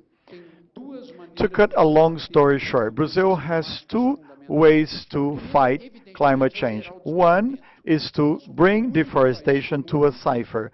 We are the only country in the world where half emissions come from deforestation. What is the major technological change that we must promote to eliminate deforestation? Well, 27.5% of emissions will come from crop and livestock production, and part of that comes from livestock, not because of efficient livestock production, but inefficient systems. 1.5 head per hectare. The cheapest way to fight climate change in Brazil after reducing deforestation to a cipher are investments using known technology accessible to farmers that Embrapa masters. And that would have an extraordinary social and environmental impact. An economist would say, if it's so nice as you say, why isn't it done? Because we don't have funding mechanisms for that. Today, the funding earmarked for livestock production is for the acquisition of animals. Animals that will graze on poor quality pasture. And if we put together public and private funds to improve the quality of pastures,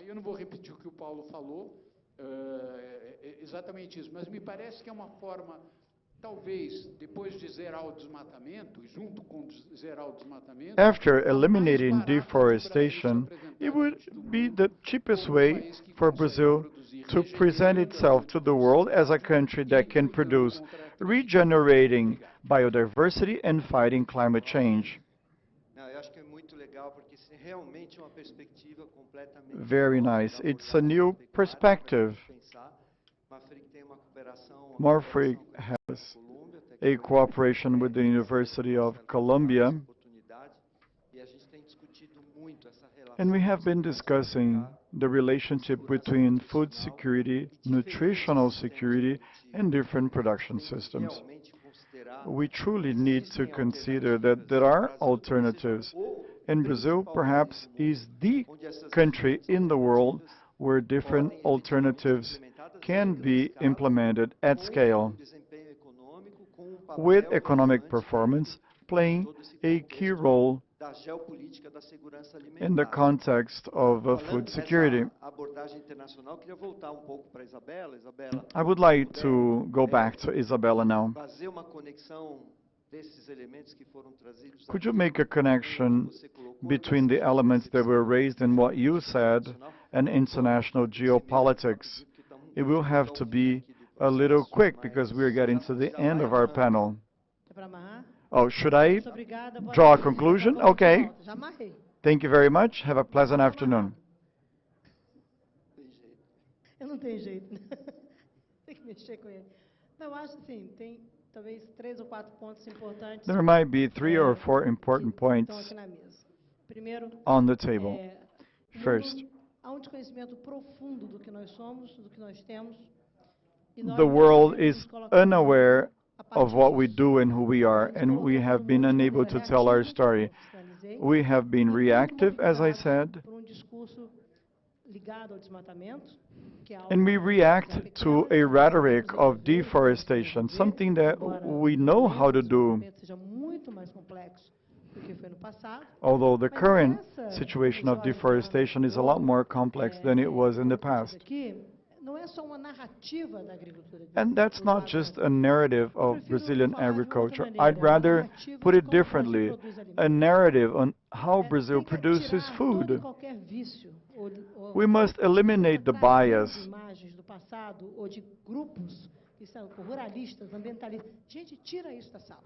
Let us forget about the old rhetoric. Everyone is tired of it. We're tired of it. I think our environmentalists have to be genetically modified, and so should we. Our narrative should be our strategic position as a food producer, understanding that the solutions are here for food production. We have the technological solutions. The world doesn't have access to that. Brazil has all the alternatives. Brazil is ready. We can do whatever we want. But we must recognize what was done in the past. There were successes and failures, but that narrative must be focused on food production, innovation and technology are allies. Growing with nature is strategic. We should understand new forms of funding, not only food or agriculture financing, but also nature financing.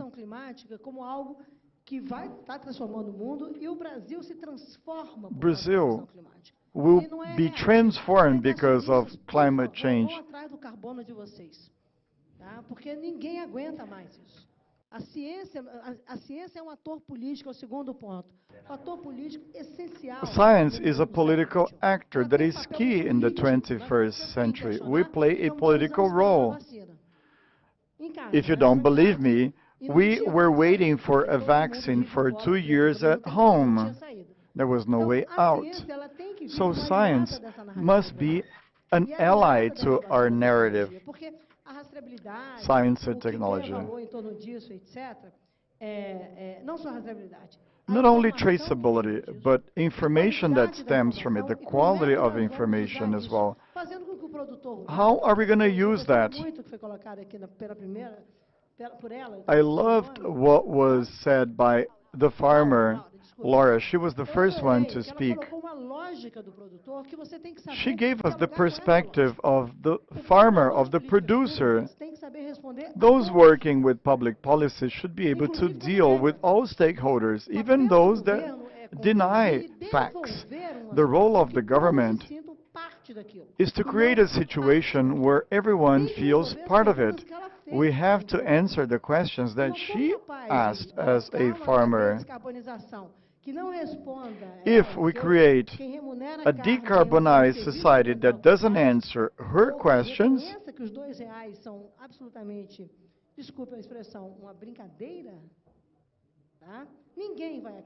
nobody is believed that. Nobody's believed that we had a true solution. I love the fact that you recognize that we can change our position. Congratulations, Ricardo. You are a dear friend. Few public figures publicly recognized that they changed their position. He said certain things out of experience that very few people in Brazil would admit they were wrong, that they changed their mind, that intellectual honesty on how we deal with climate issues is key. And that applies to everyone. We must recognize that we have our limitations, and these limitations are changing. Everyone talked about our difficulties with the EU. The president of Apex mentioned that to them, Brazil is a villain. They have the Green Deal. The Americans have a Green Deal. The Chinese have their program. There is no way they can put in place their Green Deal if they don't negotiate with contemporary Brazil, because they have to buy food. I was speaking to a friend, and he works with agriculture from Great Britain, and he said, I was looking at my son. He has chicken soup, and that chicken is fed with feed from Brazil. Don't worry, your son will eat food that was made with deforestation-free products.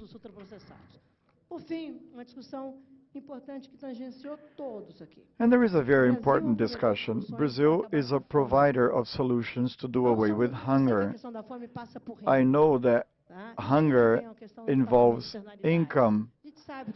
I know that we must discuss externalities, but the largest food producer in the world cannot have any hunger. So the solutions in this country, if we can track our livestock, there is a lot more we can do.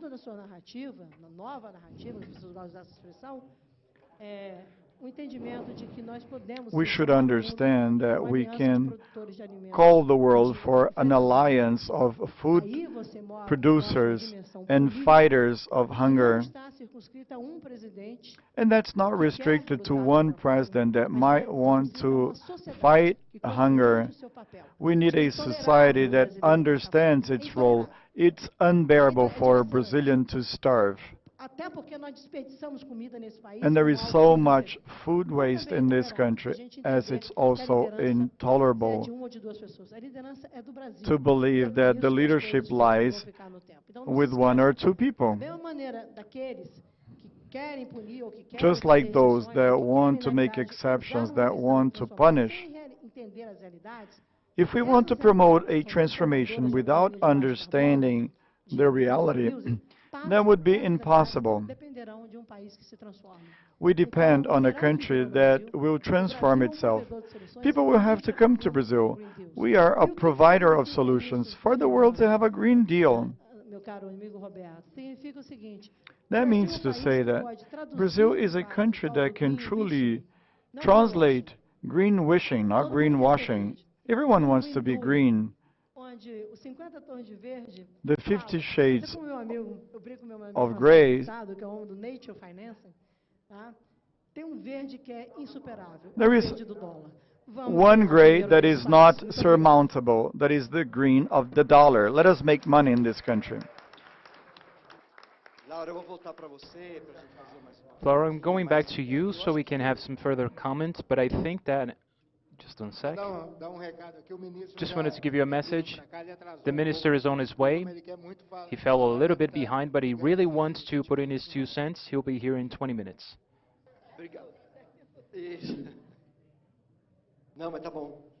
Okay, great.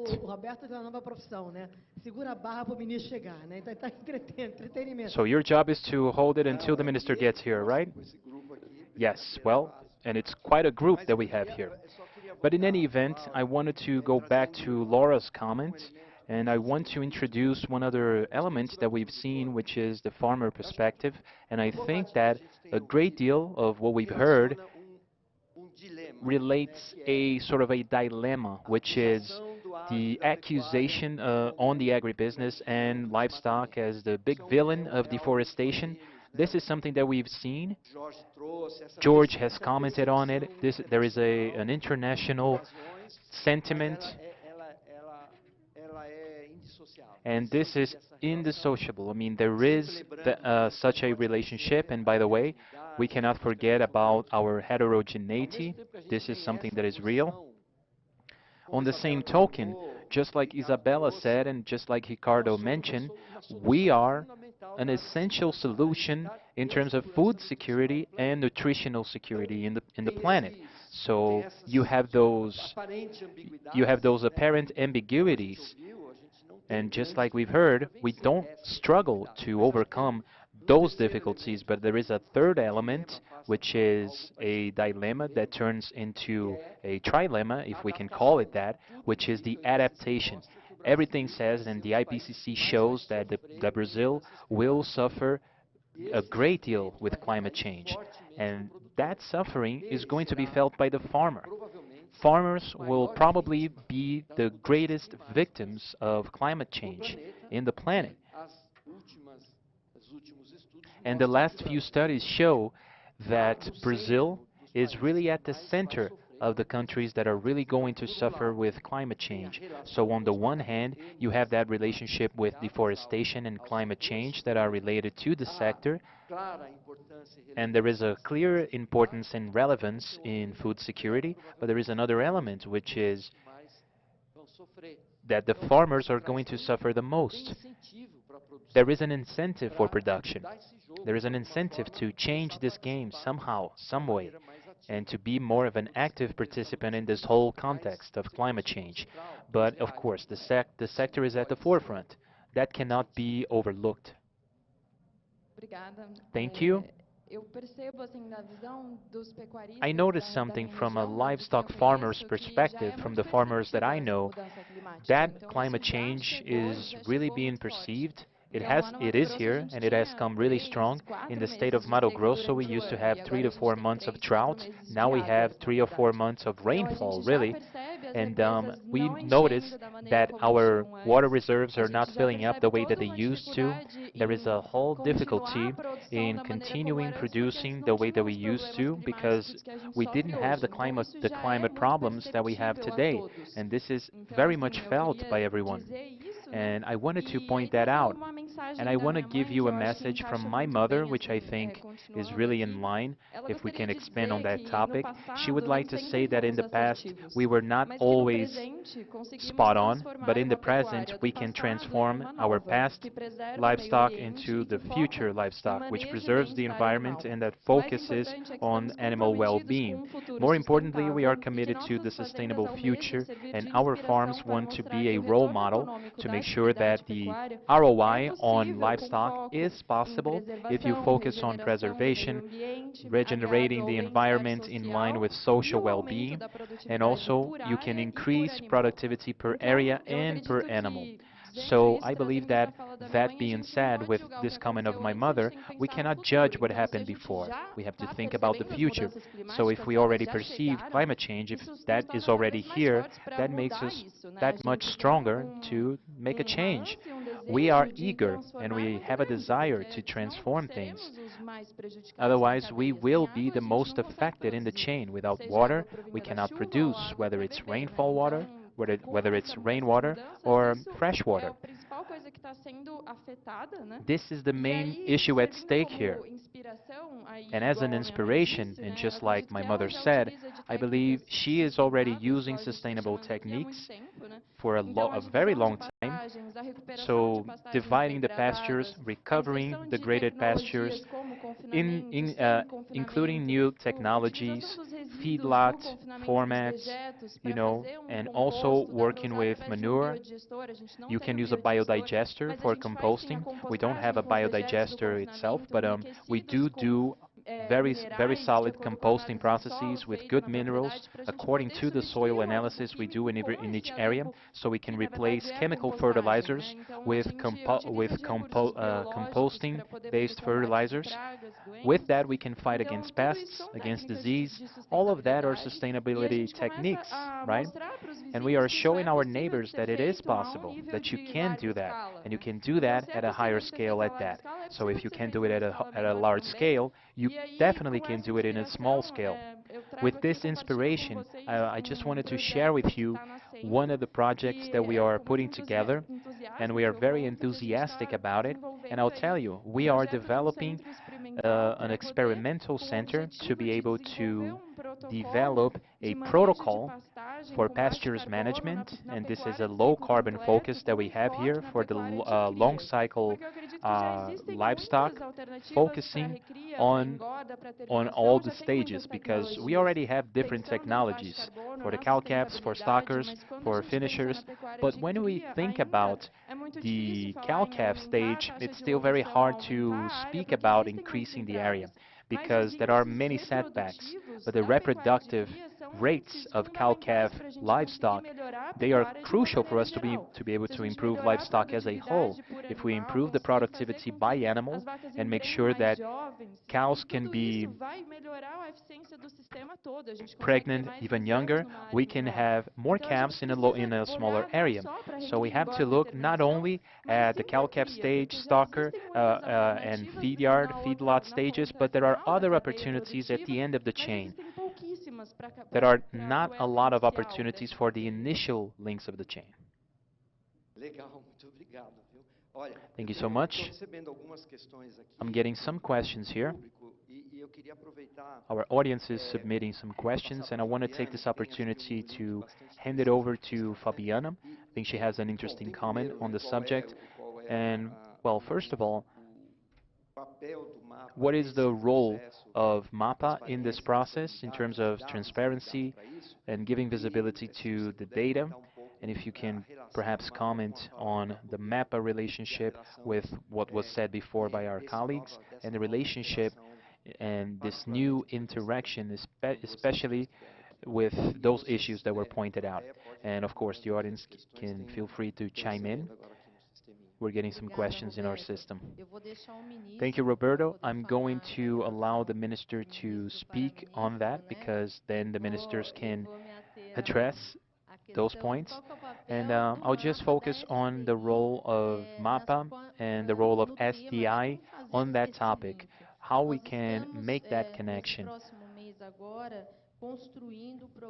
Next month, we'll be putting together our program, our low-carbon livestock program, and I believe that we'll be in talks. There is a great program that the minister has announced, which is decarbonizing chains.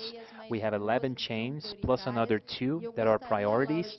And Laura, I would like to extend an invitation to you, your mother, and also Marcela, who are the females from the new generation, and I'm also here as a female myself to invite the 3 of you to be a part of this dialogue.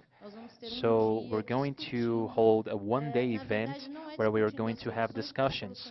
We're not going to discuss solutions, because solutions already exist, but we want to really create a framework or a logic to where we can have a public policy that, as I say, can bring actions on retail. And it's not really retail from the industry side, but we want to have specific actions.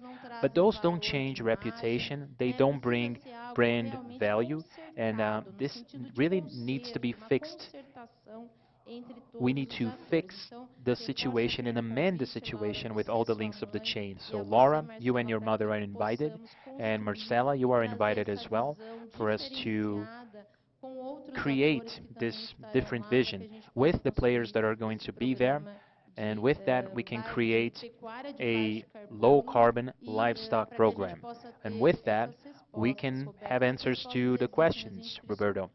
The answers are out there, we just have to listen to the pain points, and I'll use a term from technology, from IT. What are the pain points, right? What are the pain points so we can start mending the situation? Thank you. So, now we're going to hear from Fabiana Alves. We actually have two people with the same name here in the panel. Now the other Fabiana. Mas eu sou agrônoma, eu não sou zootecnista. But I'm an agronomist. I'm not a zootechnician.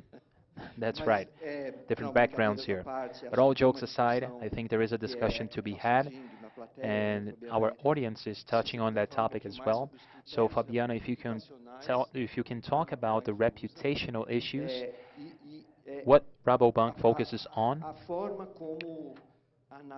and also the way that you assess your social environmental risk in your environment in the bank.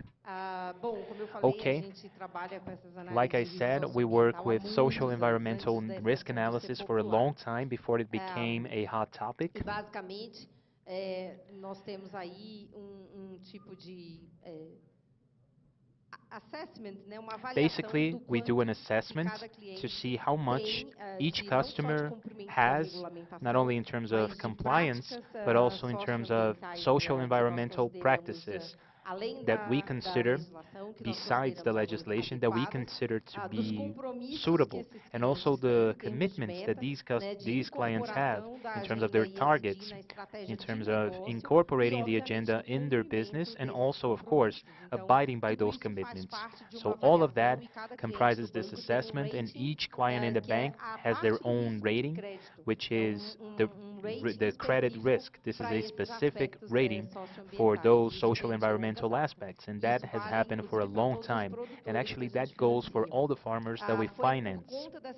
And it's because of this discussion having started many years ago that we are now in a position to really have an impact on the sectors that we finance and the clients that we fund.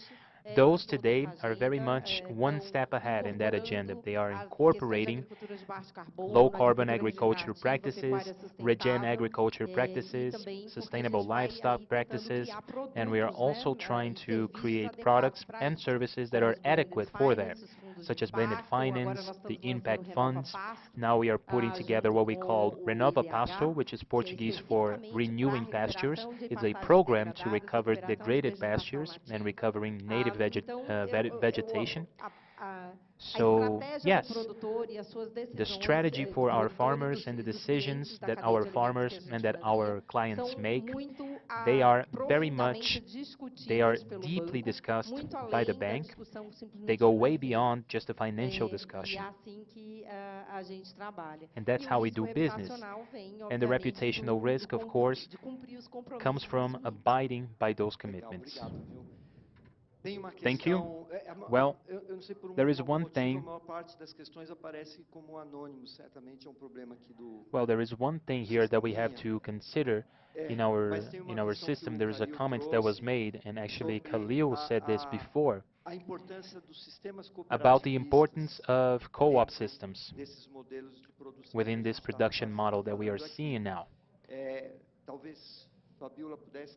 Fabiola, perhaps you can comment on that. I would also like to hear from Ricardo. What can you tell us about integrating different players in the chain?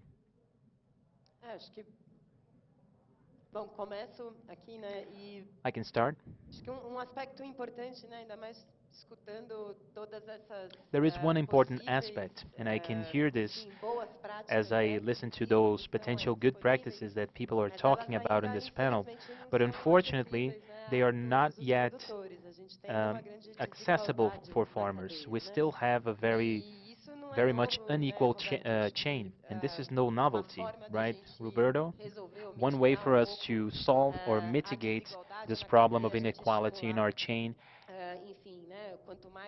is to encourage the more co-ops we have, the more organization we have on the production chain, and that goes for any sector, but especially for the livestock industry, especially when we go through intensification processes that are quite costly. And when it comes to that part of the chain, which is not very capitalized, really, we have a principle in law, in the concept of justice. You treat the equal and the unequal unequally.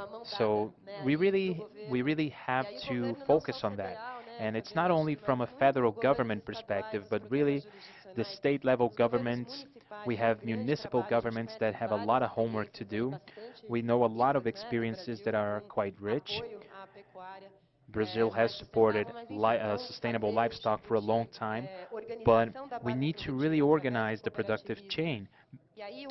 And co-ops are a great tool. And one thing that is not only on behalf of WRI that I speak, but also different colleagues of civil society and different representatives of academia and even private audiences, but very soon we'll provide a traceability tool, including the new rules of the EU, 8 months before the European Union can actually start its thing. So that can be that'll be available free of charge.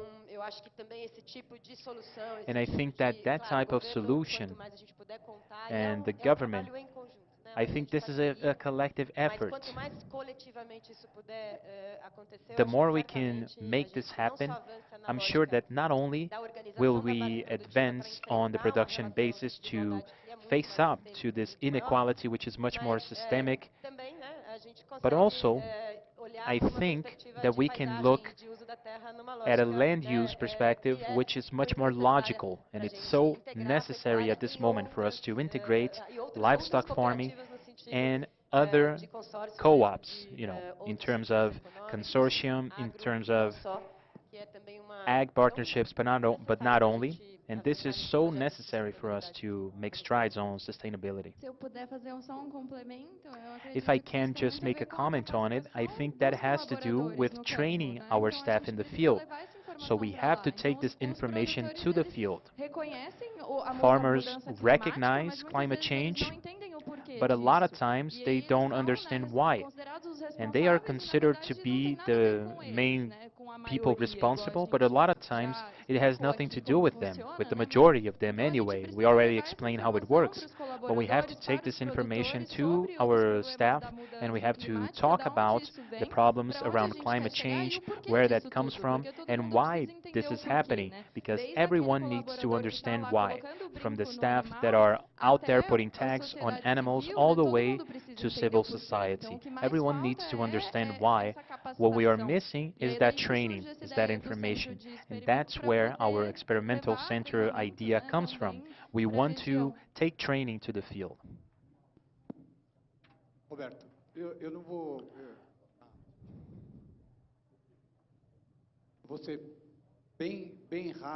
I'll be very brief in my comments. I'm not going to repeat what Fabiola said about co-ops, but two observations that I think are important. First, we are seeing something in Brazil very frequently. In the finishing stage of cattle raising, people use food that are possible for human consumption. And when we have a potential to conclude our finishing with local resources that do not compete with human food, for example, cassava. Eduardo Rocho is actually doing some work with that, and I think it's extraordinary, and we have to explore it. And my second observation that I wanted to make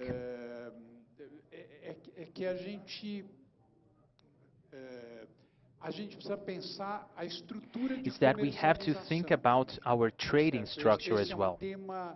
This is a very controversial topic with regards to cattle raisers,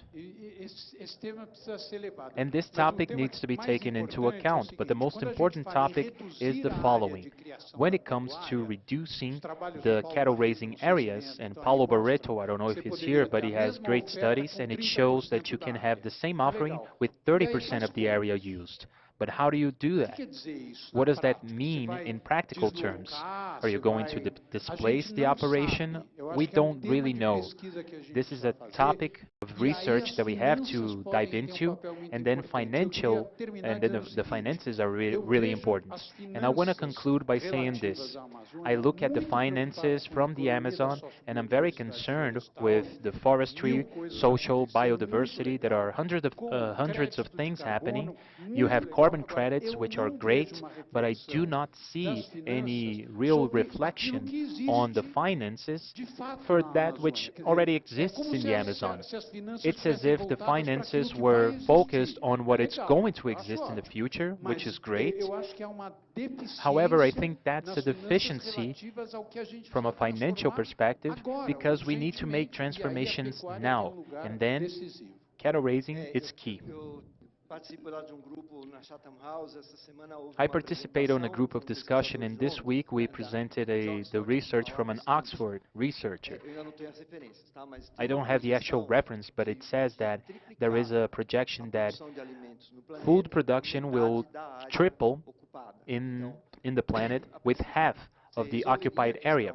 So that would take care of the food security problem with half the area, and that would create a gigantic opportunity for the preservation economy and the restoration economy. That's great, a great impact for carbon. Now, the world probably has 1.5 billion people that are involved on the production chain for food. With this new allocation of technology, that number would reduce to 20 to 200 million people. So it's exactly what you say. We're talking about 1.5 billion people that are involved on food production somehow, and they will be displaced to other industries. So this is a reality that we don't have here in sugarcane, in the state of São Paulo, but we are certainly going to, and will have to have public policies for that. Can I just make a comment around that? The minister is here, it's done. Thank you so much, folks. Have a great afternoon. No, everyone is already outside.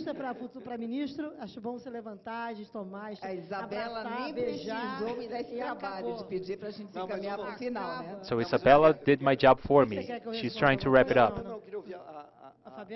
I would like to hear from Fabiana, actually. What do I say after that comment? Bye-bye, thank you. No, in all seriousness, I want to say that we have public policies, and we are working to intensify the sustainability aspect. We want to work more and produce more in the same area. This is not simple. It has to do with technical assistance, but I think that the climate agenda is one that conflates all the links and all the parties involved. It's not only the links of the chain, but everyone involved. And that has to do with innovation. That leads to innovation. We cannot intensify sustainably without innovation. Innovation is not about bringing in a new tractor. It's about changing our food basis. It's about producing with integration systems, putting forestry integrated with pastures. So I think we have a very long road ahead, and the basics comes from the science. Remember Embrapa, we have science, we have technologies, and we have solutions for that are already available. How to do that? I don't know. If I knew it, I would have done it already. You are anxious, but I would not be anxious about the future. The new professions of the future don't even exist yet.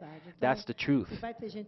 If there will be people left over, well, we'll have to feed people, we'll have to take care of migration. There are so many short-term goals, and Ricardo said something very interesting. You have Amazon in Brazil, you have a transition, and you have a transformation. The Amazon, no question, can bring new economies, but you have the old economies that are being transformed, and they transform themselves. You have some losers that are not part of the equation. Some of them are going to be finished, and one thing that was not mentioned here, and that is present the entire time, is the reality of the industrial transfer in Brazil.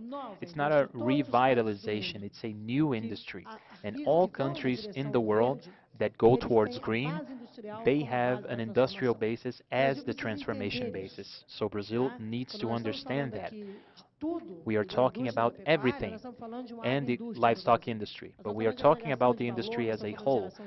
Value generation, generating jobs. We have choices to be made, for example, with electric vehicles. We have to deal with the new challenges with biofuels. We have to do something hybrid, perhaps. What about the aviation market in Brazil?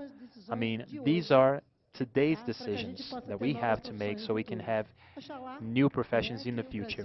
And let us hope that Brazil will be a trendsetter, and in the future we'll have more guidance. But of course there will be people. Just one last question. In this event, we have a new generation of producers and industrial people. We have new ideas, and the question to the group is, can we get out of here a little more optimistic towards the future? I'm optimistic about the present. In order to be about the future, we have to be about the present. Let's be pragmatic. The world has a pragmatic optimism with Brazil. Of course, they are fighting for their interests. We have to fight for ours, and we have to know how they converge. So I think we have to be optimistic for the next 4 to 5 years in this country. We have to take this new generation for them to be political actors. We have to elect people that are players in politics and not people that are just passing through. They have to be realistic, and we need, that diversity. It's so beautiful to be diverse. This is a country of great diversity. So we do not have to create a stigma for what we are. From what we have and what we are, we can transform. And the world transformation goes through Brazil. We cannot fear our future, and we cannot dwarf our present. That's the challenge. The choices today cannot be smaller than we are. This is my appeal to all of you. Let us not dwarf ourselves. Enough of this. We already went through a very recent trauma, and there is no therapy for that, let me tell you. I am no psychiatric, I'm not judge, I'm not a deputy, so I don't like seeing problems. Let's look for solutions and be happy. Shall we, folks? Let's be happy, and let's create this future which is up to us. It's our future. Nobody can take that away from us. And obviously, do not dwarf culture and knowledge. Ignorance is no good to nobody, especially for the ignorant. Olha, já sendo no presente o maior exportador de alimentos do mundo. If today we are the #1 exporter in the world and one of the few countries that can double that supply to meet the needs of a growing population, we have to be optimistic about the future. Because we are the future. Without Brazil in the equation, there is no world food security. Technologies are available. The Brazilian agribusiness has studies that show that we can adopt more technology than any other country. So we can be optimistic, considering that we have a generation that is super willing and engaged to turn our country into the one we dreamed of in the past. That must happen tomorrow, not the day after tomorrow. Well, the acting president has just arrived, as well as the Minister of Agriculture.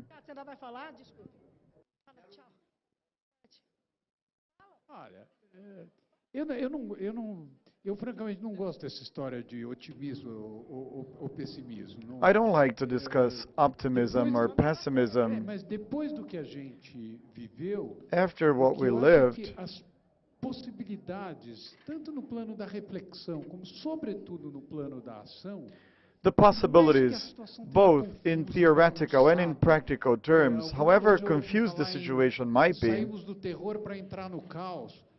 Some say that we left the terror to enter into the chaos. Em que as pessoas estão se ouvindo, que são pessoas que pensam. Quando Today, as pessoas respondem uma people coisa are que listening, minimamente razoável. and that's Então, only claro reasonable. que isso é fator, não é nem de esperança, é de vamos embora. That's vamos reason fazer, for hope. entendeu? Nós Let temos us make muitas things happen. possibilidades. Agora, a gente tem que We olhar have many possibilities, muito but seriamente, com muita indignação, para o avanço da miséria e da pobreza. We Quem must está em São Paulo está look closely at the você falou, quem está no Brasil, tá certo? dissemination of misery in Não Brazil. dá. A gente I tem have been going to não pode Rio. mais conviver We com can't isso. put up with that As anymore. elites que estão aqui presentes precisam se mobilizar para The acabar com present isso elites must muito mobilize rapidamente. themselves Sem isso, to a gente eliminate não that consegue problem. fazer. Without that, we can't move forward. I have faith in the future. Needless to say, as the youngest in the panel, I think in the future change will be different.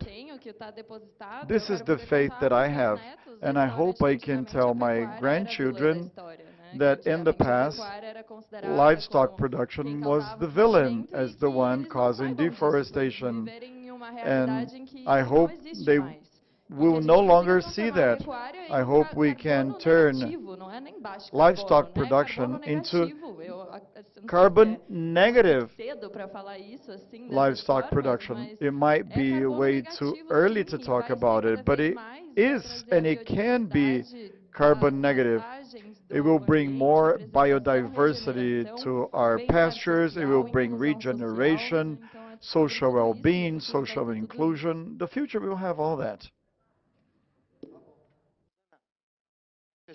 Isso. Eu vou agradecer imensamente, peço uma salva de palmas aqui para os nossos Let us put our hands convidados, together pelo for grande our painel, guests and the brilliant panel. né? Depois de muita expectativa, a gente vai receber daqui a pouco o vice-presidente da República. Pretty soon, e o the ministro da Vice Agricultura, já estamos President and the encaminhando Minister aqui of pro nosso Agriculture palco. are coming Mas to nós the vamos stage. montar agora aqui, gente, um cenário diferente. Eu vou pedir para o Roberto Vac permanecer conosco. Roberto, could Vou you pedir stay também with para a us? Isabela Teixeira ficar mais um Isabella, pouco could you conosco also aqui. stay Isabela, with us? e vou pedir para o Marcos Molina And Marcos vir ao Molina, palco, could subir you ao come palco to para the fazer parte stage? aqui dessa sessão em que a gente You will be vai part of this conversar com o session nosso vice-presidente where e we com o will nosso talk to the ministro da Vice Agricultura. President Eles já estão and chegando. Mr. A segurança Favreau, já the, está fazendo aqui todo o Minister of monitoramento, Agriculture. averiguando tudo para eles poderem entrar aqui no nosso auditório. We're waiting E for them enquanto to isso, a arrive. gente vai Meanwhile, arrumando aqui o nosso we cenário organize para our compor esse stage. novo quadro aqui da nossa programação, tá bom?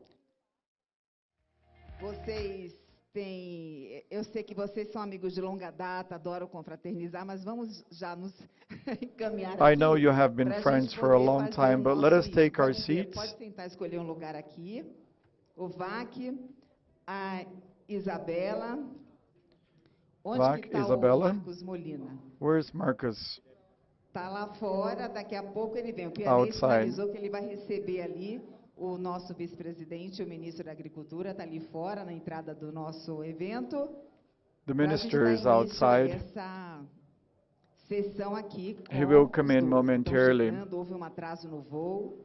Their Isso flight realmente was atrasou delayed. todo o nosso evento. Mas a gente vai ter a oportunidade de ouvi-los aqui. But we tá will bom? have E the lembrando a vocês opportunity que to todas as listen to perguntas que them. forem encaminhadas All aos nossos questions convidados serão respondidas sent to our guests posteriormente. will be answered Se vocês tiverem later. alguma dúvida, quiserem fazer alguma consideração, com certeza vocês vão ter essa resposta em breve. Tá bom, gente? You will Então, certainly eu be peço pro sent pessoal que está lá an atrás answer. que se acomode aqui no Those nosso in the auditório. back, Vocês podem I vir ask pra you cá, to please take your que a gente vai seats começar dentro de instantes because we will begin essa sessão this com session nossos momentarily dois convidados, o with our vice-presidente two da guests, the República, Vice Geraldo President Alckmin, of the e o Republic, nosso ministro da Geraldo Agricultura, Alckmin, Carlos Fávaro. and the Minister of Agriculture, Mr. Carlos Tá Favreau. bom? Em instantes, hein? Não demora muito, não. Shortly.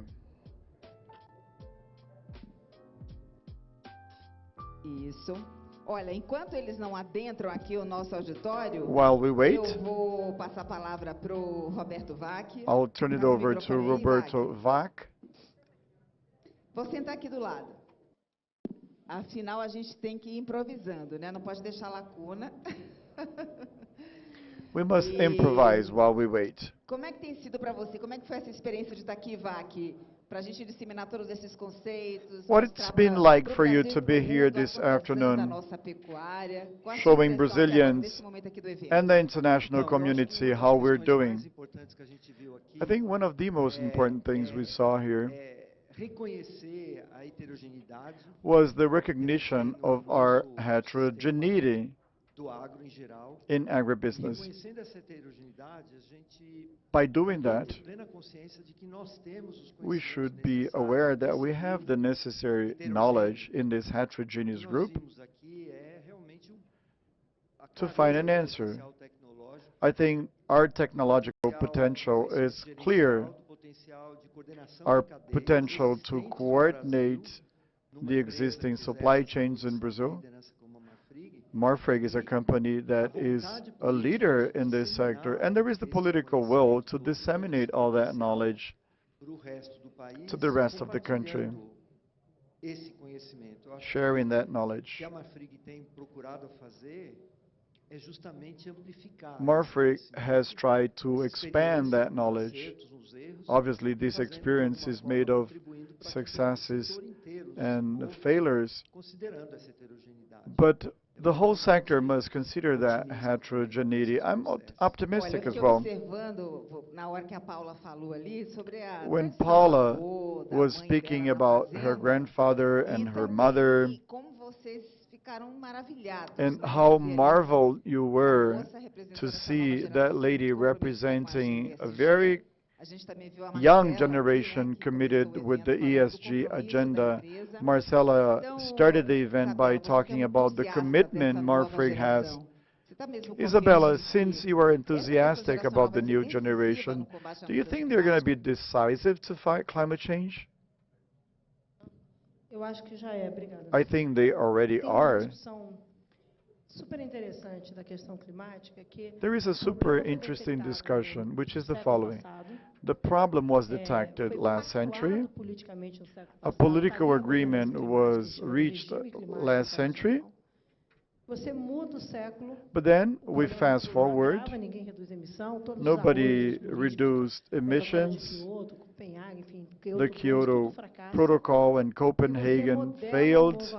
And then we model a new agreement, the Paris Agreement.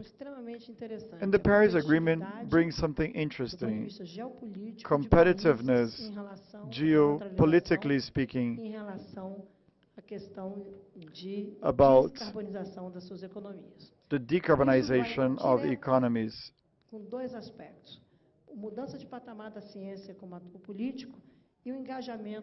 So first, science as a political actor. I was 20-some years old when we had Rio 92. I was 50-some when I headed the Brazilian delegation at the Paris Accord.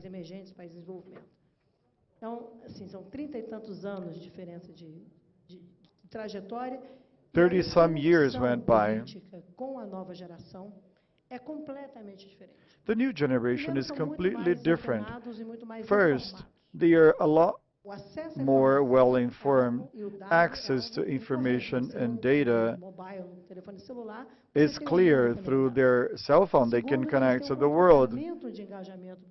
And their political engagement is different. They are used to challenging. There is no comfort zone. They want to know why.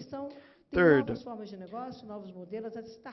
they are working in new business models. There are so many startups. So there is a whole transformation on how they behave, generate money, create jobs. Fourth,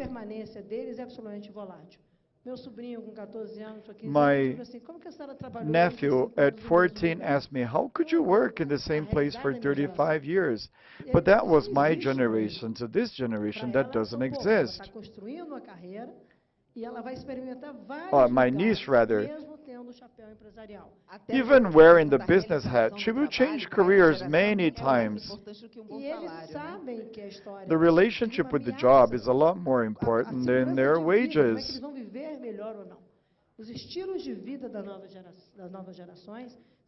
The lifestyle of the new generation is completely different from mine, yours, or ours.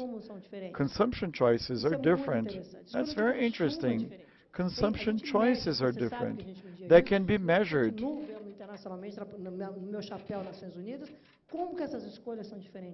I can see clearly how different those choices are. This generation is a lot more engaged. They want to consume information immediately. My generation had to wait for the information disclosed by the government. Not only do they consume information, they generate information. Somente de fofoca ou de fake news. É instrumento mais poderoso da contemporaneidade. Information is very powerful for political inclusion. If you take a young person from the countryside who reads something about me on LinkedIn, they will go online. They will send questions. They have a different way to communicate with people that might seem unachievable. Vice President and the Minister of Agriculture have just arrived. Well, the new generation will be the political leaders of the future. Well, that's it. After all the expectation, let us welcome the Vice President of the Republic.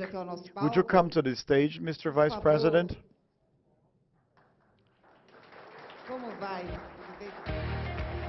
How are you? And Mr. Carlos Favreau, the Ministry of Agriculture. Good evening. Welcome. Marcos Molina.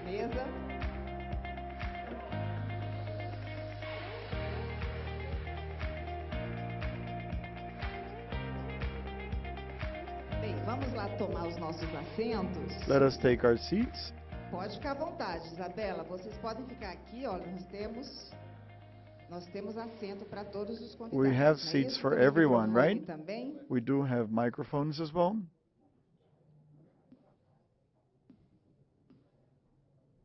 Olha, esse é um momento de informalidade. Vocês This is an informal moment.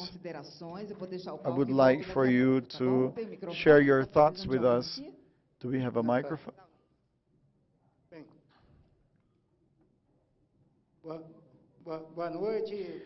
Good evening, Mr. Vice President. Geraldo Alckmin, thank you very much for coming. Minister Carlos Favreau, also thank you very much for being here.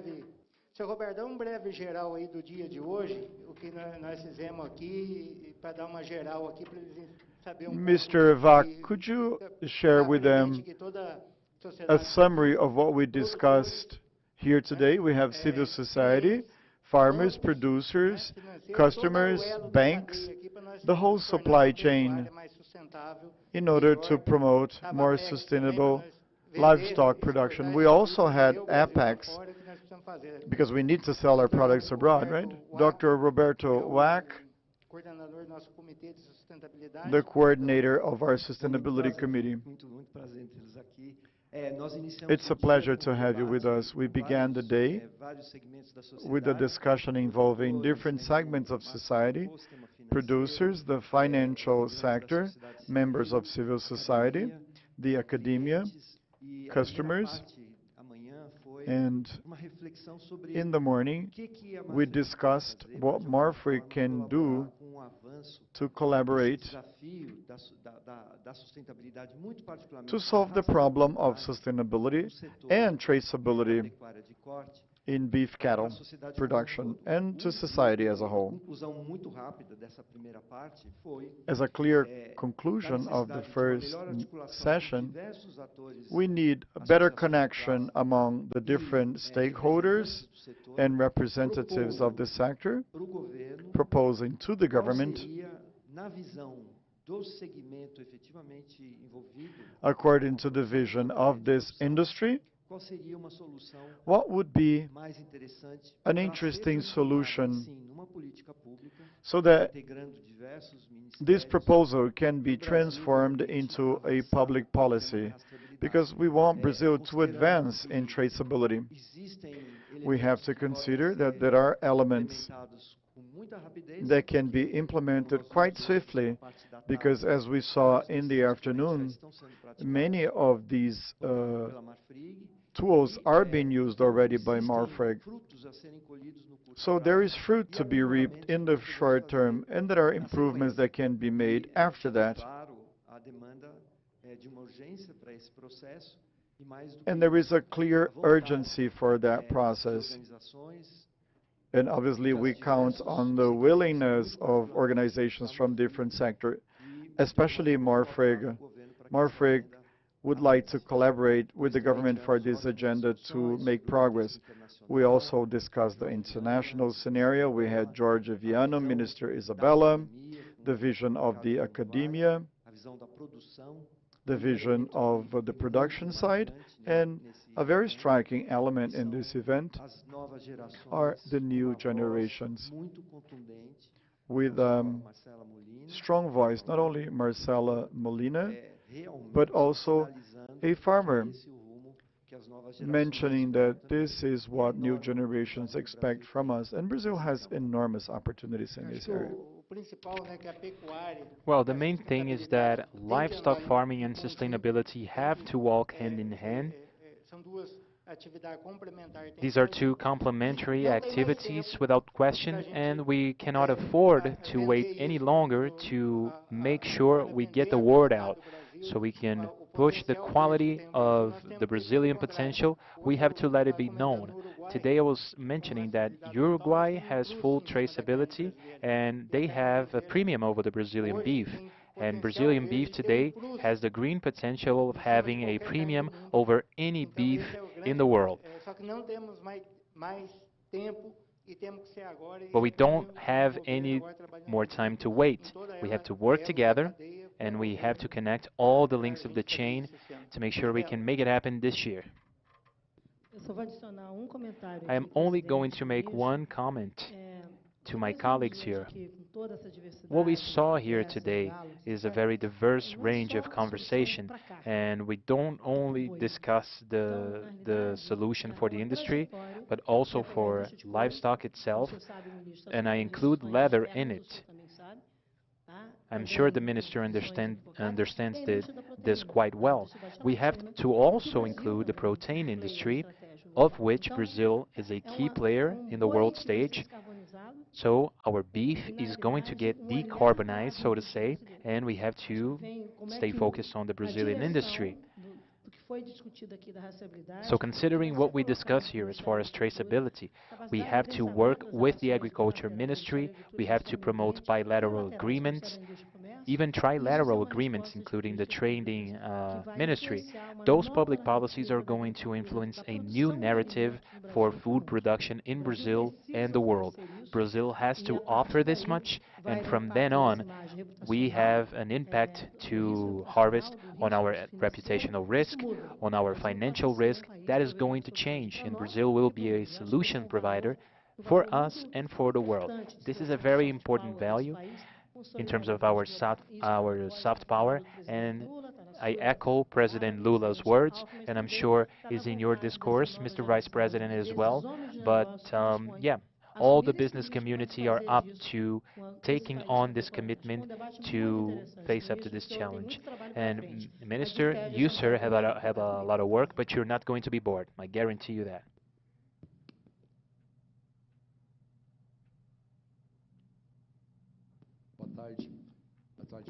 Afternoon. Congratulations on the event. Congrats to Marfrig, our dear Vice President Alckmin, we wondered if there was time for us to make it to the event, and we made it a point to come here because we have a message to impart. Of course, Mr. Vice President will set the tone, and our government is really focused on sustainable production. But there are two things that are important for us to make a comment about. When we took office, our discourse is that we were going to face up to the environmental crimes that we saw were happening.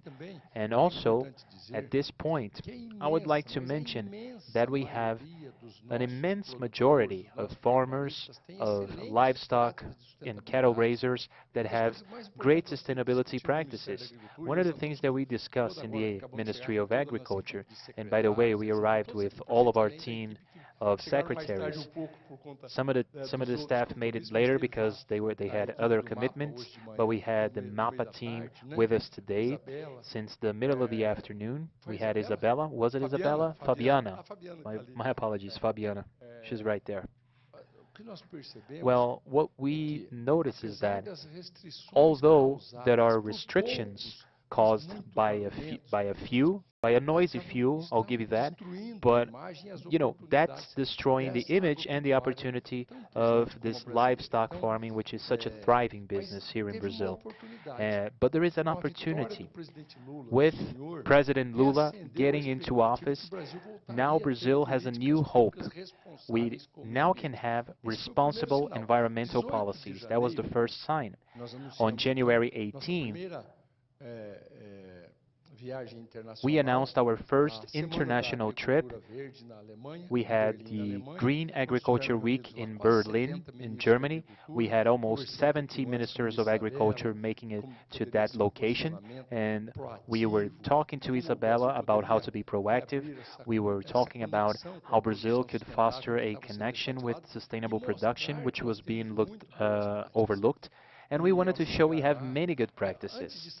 And before getting out of here, the Brazilian leather industry, they came to us and they said, please, Mr. Minister, take this message abroad. Let it be known that we want to continue to produce, that we do not contribute to deforestation because Germany does not want to buy Brazilian leather for their automotive industry.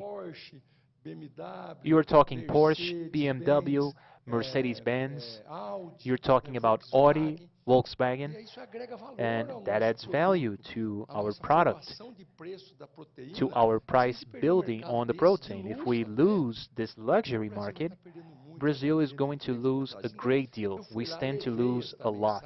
So I went in there and I took this message. As a matter of fact, I did so in a bilateral meeting with the German government. We wanted them to know that this is not just an empty rhetoric. It's not greenwashing. It's not greenwashing as you call it. That's the term, right? Well, yeah, when people say something but don't do it. So they asked us, how can you make this happen? How can you create traceability? You have to show that the Brazilian production has good practices and it has traceability. And this is our challenge. But we have good practices, Mr. Vice President. I just want to highlight one of the examples which is very coherent. Well, first of all, the Brazilian Safra plan for 23 and 24 is going to be transformed. The ABC program will no longer be an appendix, and some public policies of the Safra program will be taken forward, and the Safra plan will be ABC, agriculture of low carbon. And you know why? Because Brazilian agriculture has good practices. It does. No-till planting,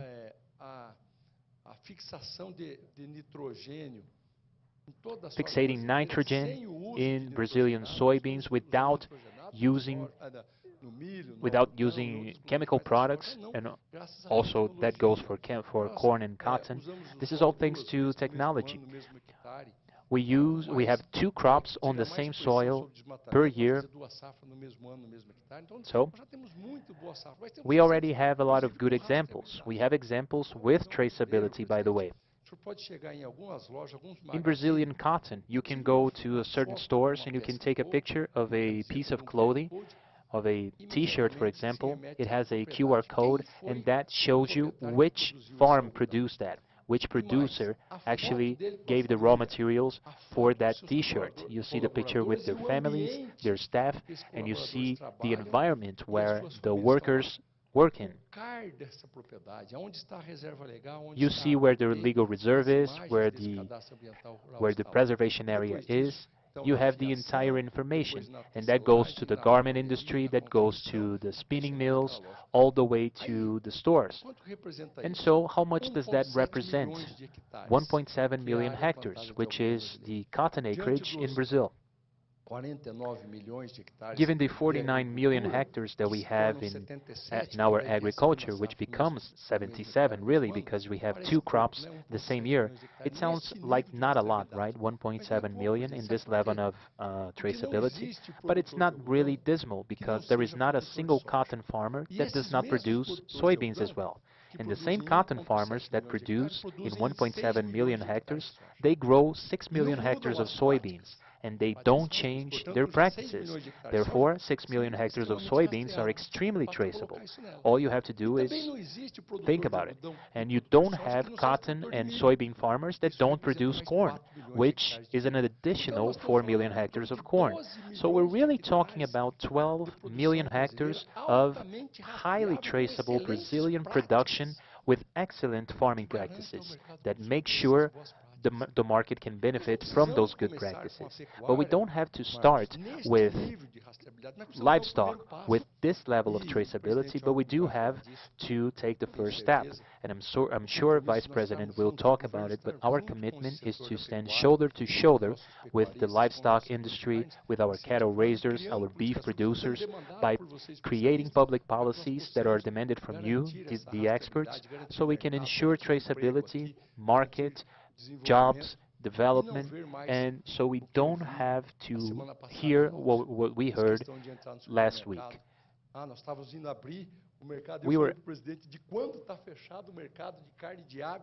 We were talking about the poultry market in the European Union. It's been closed for a long time. It's been a long time, really, and rest assured, we are committed to it. If not in May, come next month, Mr. President Lula will be to the Ray Charles coronation event, but until July, there is a good expectation that this market will open up again for Brazilian poultry, and we've been there for 2 days. We went to a supermarket, and I actually saw on the shelf a lot of beef, and there was a sign saying this beef is not from Brazil. That they wanted to give confidence to the consumer. Look at that. So traceability is the way, and together we have to create this traceability model, and we have to start trailing this path. We have great examples in cotton and other industries, and for sure our government will stand behind it. Thank you.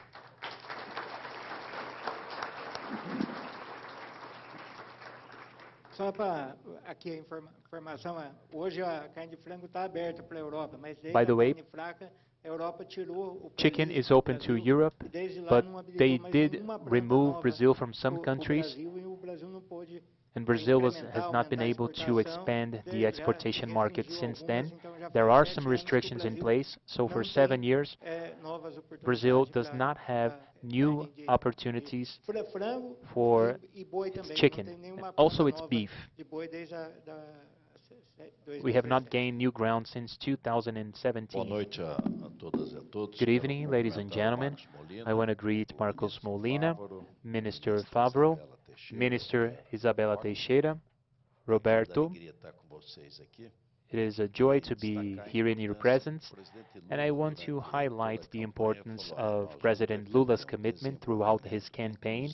He said that we would advocate for an inclusive development, and a development with stability, and a development with sustainability. So, and it's inclusive because we still have over 30 million people that are deprived of food. We want to have development with stability, without inflation. Inflation now in the month of April, it's going to be 4.25%, so we are below the target, below the ceiling. And we want to have it sustainably. We want to preserve the environment.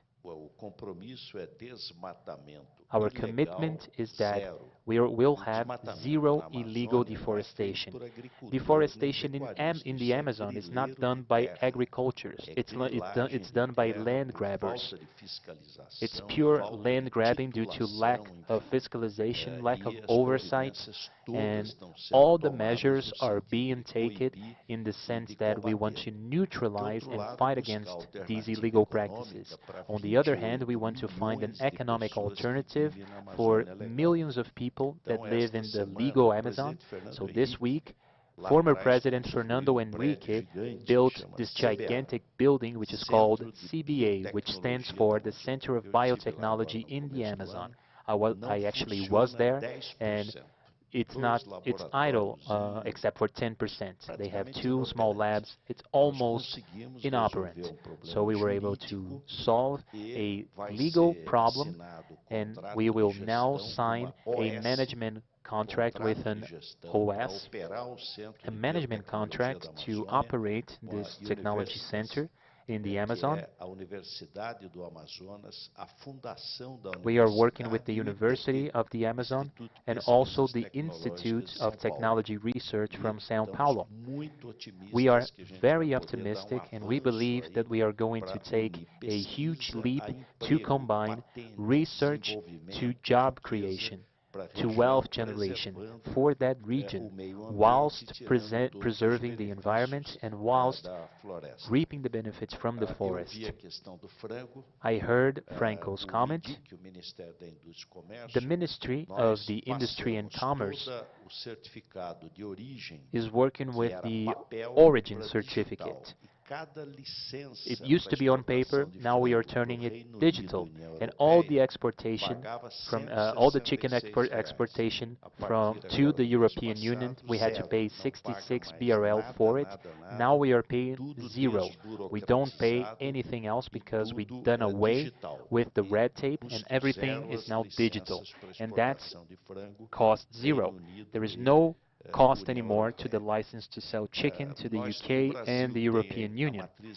Brazil has the cleanest energy matrix in the world. We have hydropower plants, we have solar plants, we have biomass, we have wind power plants, we have the cleanest fuel in the world. It's either ethanol or gas with ethanol. Our diesel is biodiesel, and now we went from 10 to 12% biodiesel, and it's going to reach 15%.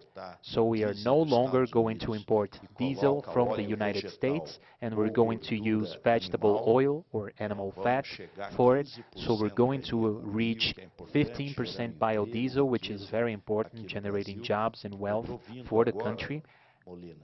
And right now, Molina, we're going to Semapolis, GWM, Great Wall Motor, which is a Chinese company. They have just bought a factory which was closed, a former Mercedes-Benz factory in this city. And today they started their investment. They're going to hire 800 workers. They used to have capacity for 8,000 vehicles. Now it's going to be 100,000 vehicles. They're going to do SUVs, trucks, and they're all hybrid, ethanol and electricity powered. They are also doing some studies about green nitrogen, which is ethanol-based nitrogen.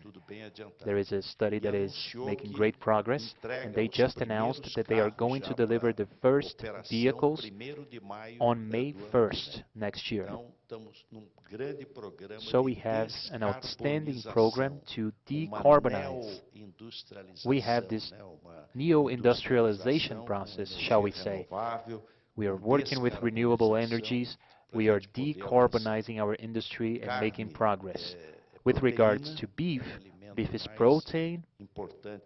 Beef is the most important food there is. Brazil is a champion when it comes to crop and livestock farming.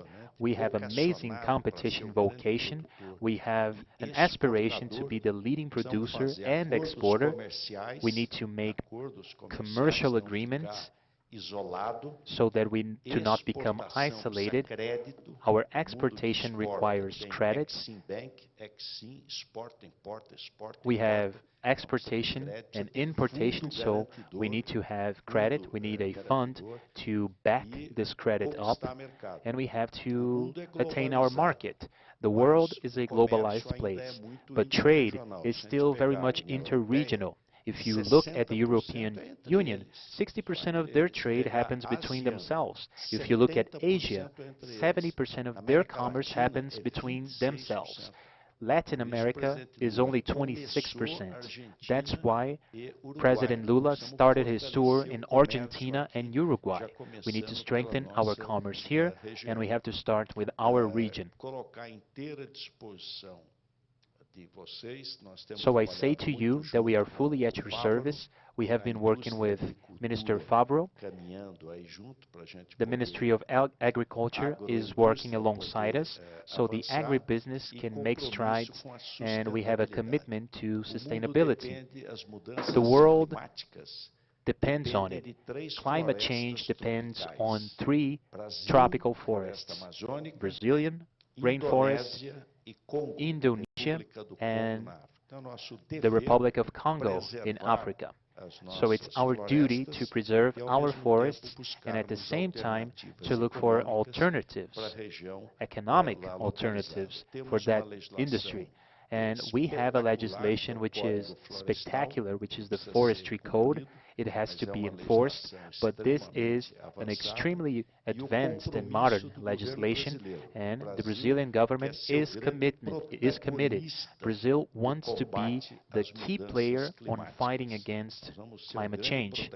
We are going to be the main players, and we're going to bring investments to this region. We can produce well here, we can produce cheap, and we can offset our carbon emissions. And there are enormous opportunities on renewable energy and green energy and such and so on. I want to extend my greetings. My father used to be a veterinarian. My father was actually graduated in the first class of the University of São Paulo, 1934. 17 vets graduated that year. I have a small area, a small ranch in the city of Pindamonhangaba. I loved hand weeding, so I do this to this day. And there is actually a bar close to my ranch, and I like to drink some soft drinks in there. And I can see myself all muddy and, you know, scratched up. And in came this van, and those suited men came down. Those beautiful ladies, well-dressed, they came down. They were going to a wedding in the neighborhood, and they wanted to take a picture with me. And I was in that state. I tried to explain, look, I was hoeing my field, and one of them said, no, we know the process. That's not enough hoe and too much bar. And I still had to hear that. Well, in any case, count on us.